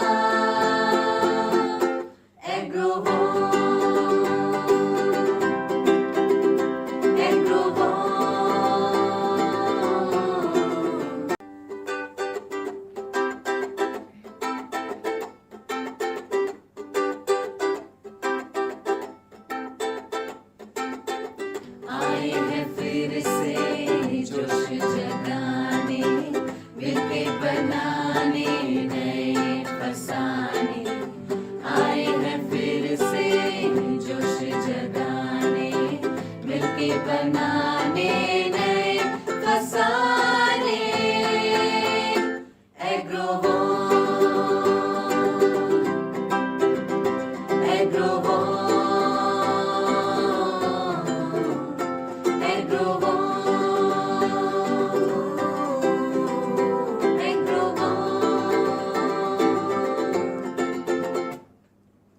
रुकना भी नहीं अपा मनना भी नहीं करना है सब हुण थकना भी नहीं रुकना भी नहीं अपा मनना भी नहीं करना है सब हुण थकना भी नहीं बन के परछावा मैं सुन दे जावा नाल नाल मिल के मैं भी गावा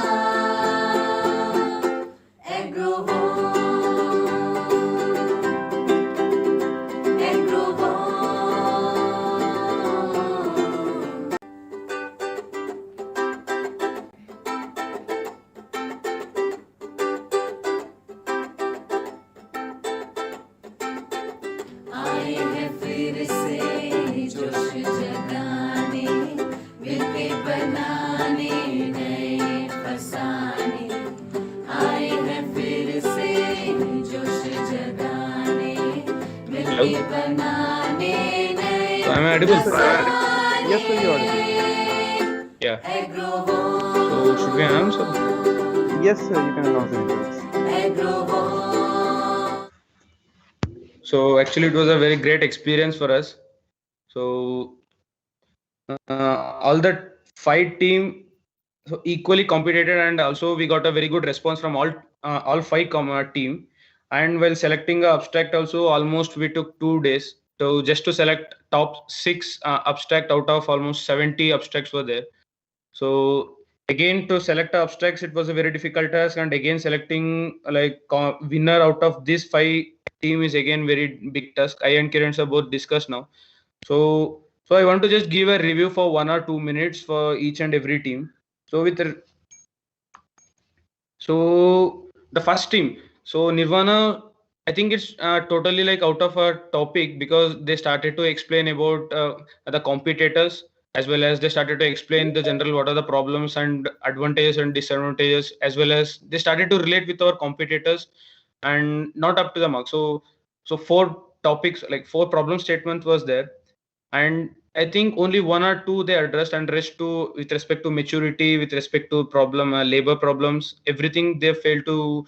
So not that good compared to other teams. And with respect to the way they presented is good, and again the way they defended, so the way they answered the questions is also good.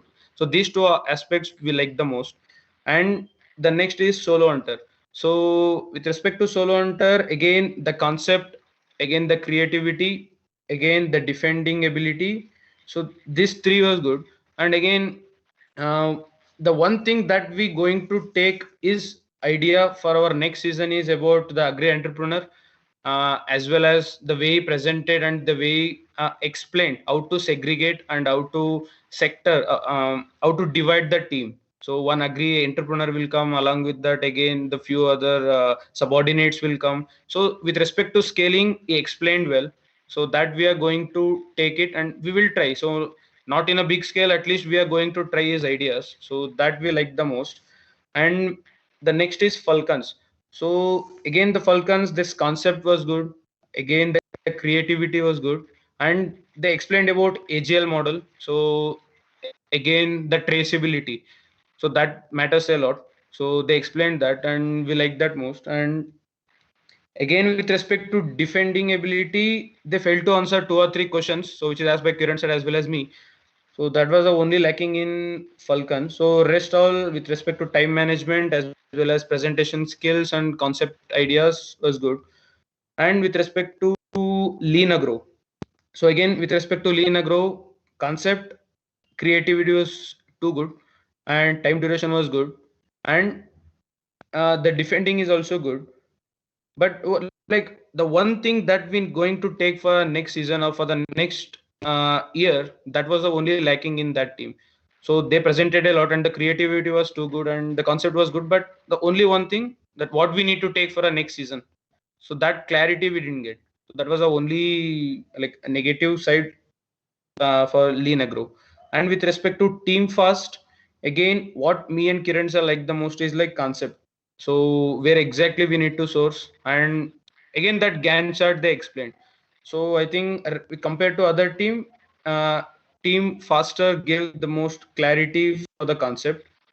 But with respect to creativity, so with respect to creativity, team faster was not that great because they explained in surface, but the only the lacking part is creativity as well as defending.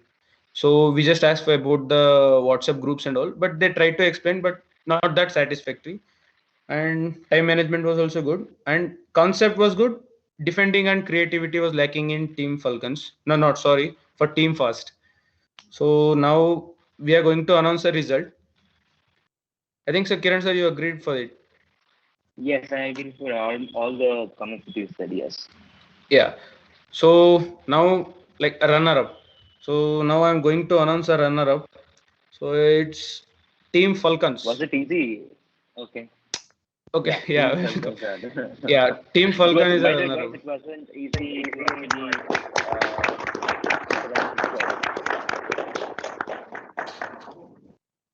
All right. Congratulations, guys, to all the winners. Yeah, congratulations, Team Falcons. So, sir, you're asking something actually. Thank you so much, sir. Yeah. So first one. So the first prize or the winner of our event is so the Team Solo Hunter. Congratulations, Team Solo Hunter. Thank you so much, sir. Sir, I would also like to thank NIAM and Agrovon team. They have been extremely professional in the way that they have handled the competition so far, sir. That is very noteworthy. Thank you so much for helping us all along the way. Yeah. So again, Team Faster and also the Team Lean Agro and Nirvana. So all are like 1 point. So they missed in 1 point. So there was a tight competition between Team Falcons, Lean Agro as well as Team Fast. So it took almost 5 to 6 minutes to discuss who is a runner-up. And for first Solo Hunter, we are pretty much sure about Solo Hunter. And for runner-up, we tried a lot and we discussed and we gave for Team Falcons. And one more request for organization: we need to know who are the first years and what all are the second years. So that information we need to know. So, and we are going to announce like in another, for you, we are going to announce $1 or we want to take for PPI and we want to give them a summer internship that we are going to tell for the organization, and you can convey it to the team as well. Thank you. Sure, sir. Sure, sir. So,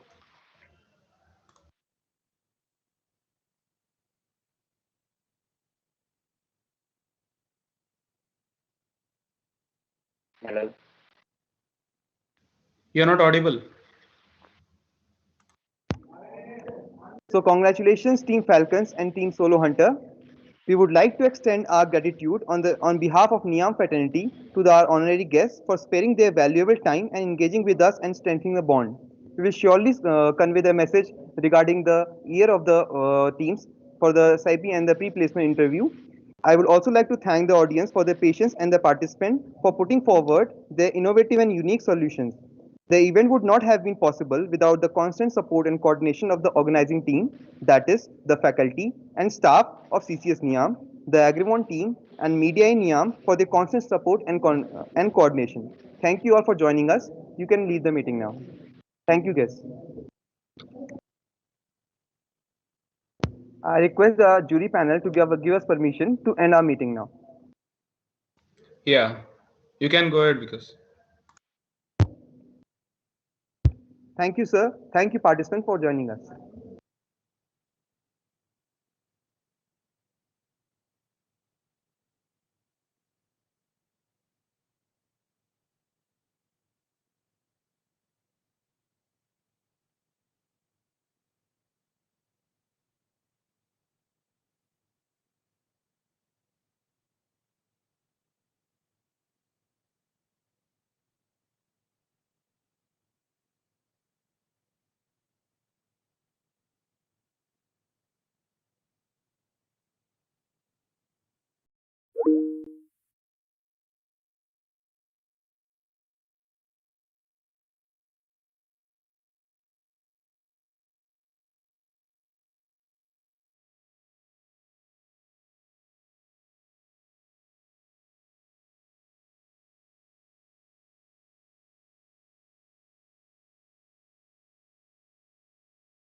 Namaskar. I am Prasant Kumar Swain, Director General of National Institute of Agriculture Marketing at at Jaipur. Popularly known as NIAM, is located in the beautiful city of Jaipur, the capital of Rajasthan, where we undertake education, training, research, development work in the field of agribusiness, agriculture marketing in the country. NIAM is very well known for its 2 years PG diploma program, whereby we teach agribusiness, management, all the subjects of management to our students, including agribusiness, agriculture marketing. NIAM is a very leading institute for PG diploma in agriculture, marketing and agribusiness. And in these 2 years, our students are taught almost 45 courses, whatever is taught in the management schools plus the agribusiness subjects, which are very core and essential for this PG diploma program. our students are selected through very competitive exams They based on their CAT and CMAT scores, and they undergo rigorous training program here in this campus. In fact, our students get placement both for this summer as well as the final placement 100%, and we have been doing it consistently because this institute is very reputed not in India but even outside, not only in India but outside India. Given its reputations, this campus is very well known for its greenery also, beautifully full with different types of flora, and in fact we have also birds always flocking to this campus, and we have got beautiful facilities of hostel accommodations, we have got beautiful auditorium, smart classrooms, and we have visiting faculties from all the reputed institutes in India. Name it and we generally have it, whether it is IIM or it is IIT or even Indian Institute of Foreign Trade or any other top institutes. And in addition to this, we are also having visiting faculty from outside India who are teaching our students. Our students are very, very competitive, and they have been doing pretty well. Many of our alumni are based outside India, and they are occupying the leadership position in the companies. And here in this 2 years journey, the students interact with each other because they come from different states based on All India selection, and they have a kind of cultural exchange apart from knowledge exchange, and they learn from each other apart from the classroom and other industry visits. So given this, our students have been consistently scoring pretty well in all the major kind of competitions, and they have been contributing very well in terms of our alumni also. So we in fact we have got good hostel facilities, we have got good messing facilities, we have got good library facilities, we have got very good computer facilities which our students are using. Here we serve them food from all the parts of India, so they enjoy the food, the ambience, and this campus being so green, so they can not only read in the main academic building or in the hostel, but also anywhere in the campus, which is very, very friendly. So given this, we always welcome on this occasion to our guests to this campus to see this, and it is very well known in Rajasthan and outside Rajasthan, and it is in the heart of the city of Jaipur.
फिर से जोश जगाने, मिलके बनाने नए फसाने, आए हैं फिर से जोश जगाने, मिलके बनाने नए फसाने।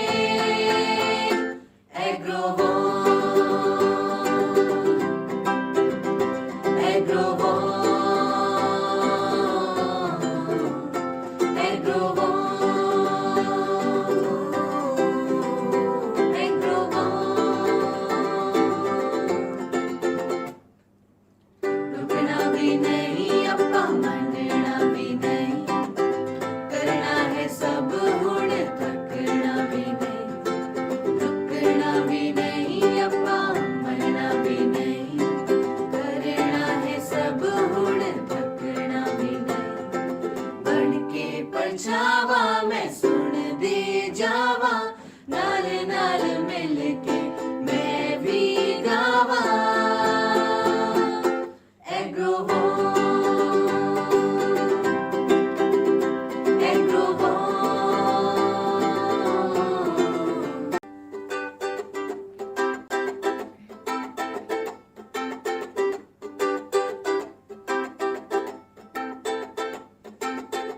आए हैं फिर से जोश जगाने, मिलके बनाने नए फसाने, आए हैं फिर से जोश जगाने, मिलके बनाने नए फसाने।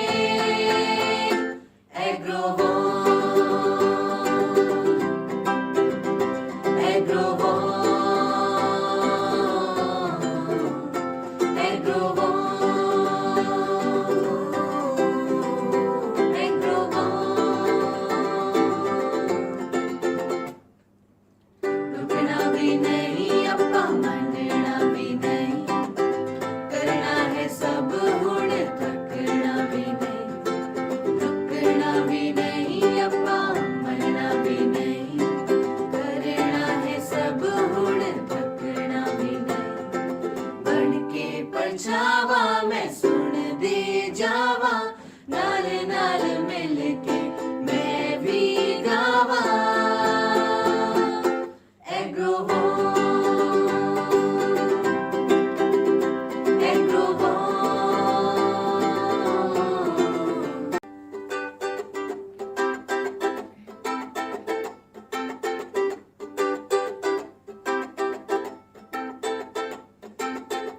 आए हैं फिर से जोश जगाने, मिलके बनाने नए फसाने, आए हैं फिर से जोश जगाने, मिलके बनाने नए फसाने।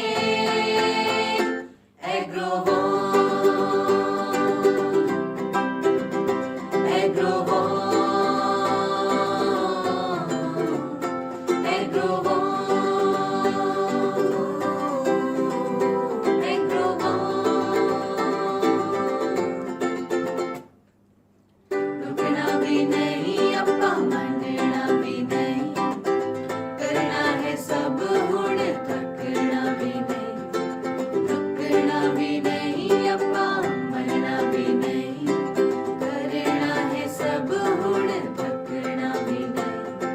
बन के परछावा मैं सुन दे जावा, नाल नाल मिल के मैं भी गावा।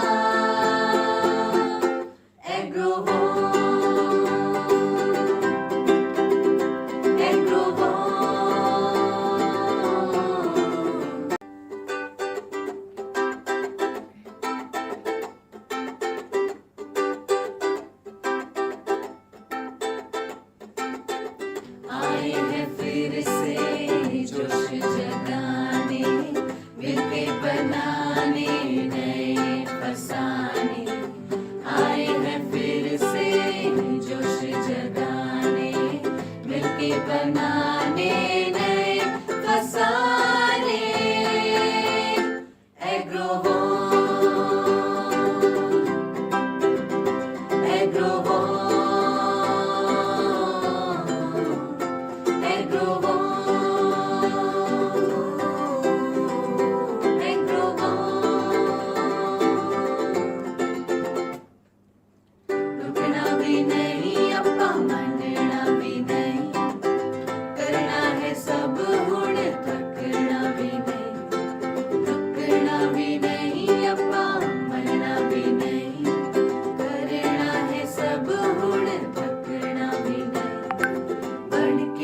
परछावा मैं सुन दे जावा नाल नाल मिल के मैं भी गावा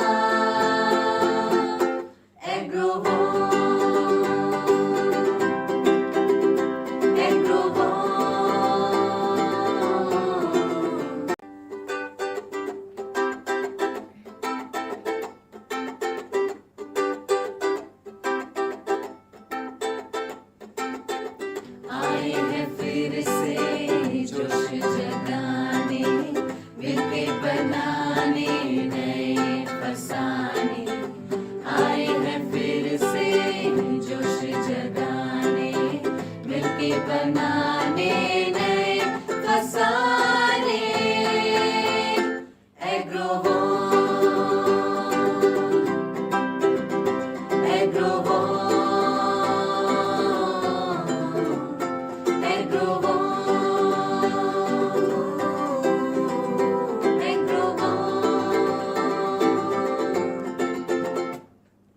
रुकना भी नहीं अपा मनना भी नहीं करना है सब हुण थकना भी नहीं रुकना भी नहीं अपा मनना भी नहीं करना है सब हुण थकना भी नहीं बन के परछावा मैं सुन दे जावा नाल नाल मिल के मैं भी गावा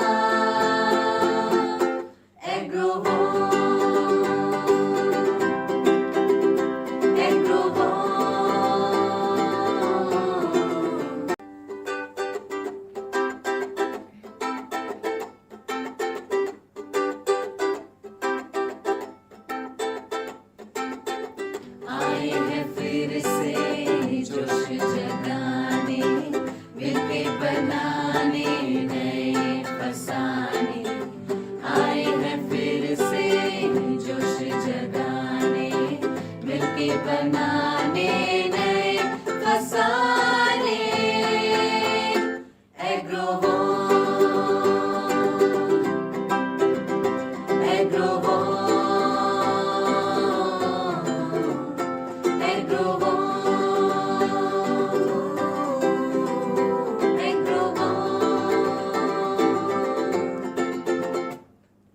रुकना भी नहीं अपा मनना भी नहीं करना है सब हुण थकना भी नहीं रुकना भी नहीं अपा मनना भी नहीं करना है सब हुण थकना भी नहीं बन के परछावा मैं सुन दे जावा नाल नाल मिल के मैं भी गावा